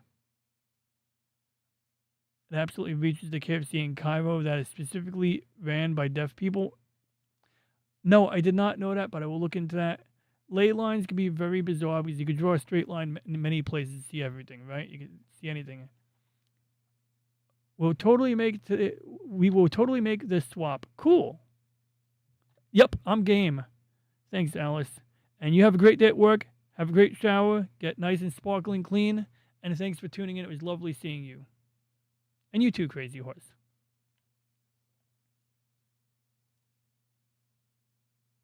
People looking for you. People looking for me? Or people looking for you? People looking for me? Or people looking for Dude Broseph? I don't hope they're looking for Dude Broseph, but it would be preferable. Yeah, I'm taking it easy, man. I'm doing pretty well. Just, finished the gameplay, went into all kinds of rabbit holes. I wish I hate to end the stream when I see somebody tune back. Oh, you were here earlier, right? Were you? I don't know. Well, anyway, I hate to, a week ago I got raided, right? 2 weeks ago I got raided, and I was like, oh. And I decided the show must go on, so I kept it rolling. But with that being said, I do want to thank you both for tuning in on the Rumble side. You guys are like 90% of my Rumble, about 70% of my Rumble viewership. The remaining 30%, okay, maybe you guys about 50% of my Rumble viewership. The rest of it comes in the form of Low Spec Linux Gaming and whoever tunes in that I know from other shows. And luckily I get one of those every now and then. Often I miss the message until after they raid me, but it's nice seeing them too. But yeah, I'm taking it easy. Hope you're doing pretty well, Deathbite 420. Okay, we got Dude Broseph and Deathbite 420. We got two 420s in the chat right here. We're in good company. Words limited. Thanks, man. Good luck with the work thing. Hope you get out soon. Hope they fix the windows sufficiently that you can leave the store without having to physically secure it with your own presence. And with that being said, once again, for anybody watching on the replay, if you have any questions, comments, ideas, or concerns, please leave a comment. Please consider liking and subscribing if you're not already subscribed. And for now, we shall hereby end transmission. And if you missed any of the stream, feel free to rewind. We might have something you like, mainly the Gundam game. Been dealing with the weather. If you need a drink, need a drink. Gotta step outside, take a breath. Good luck, man. Feel better. Hope you get a good night's rest or a good day's rest once you do get home. And for everyone else, once again, thanks for tuning in. And we shall now hereby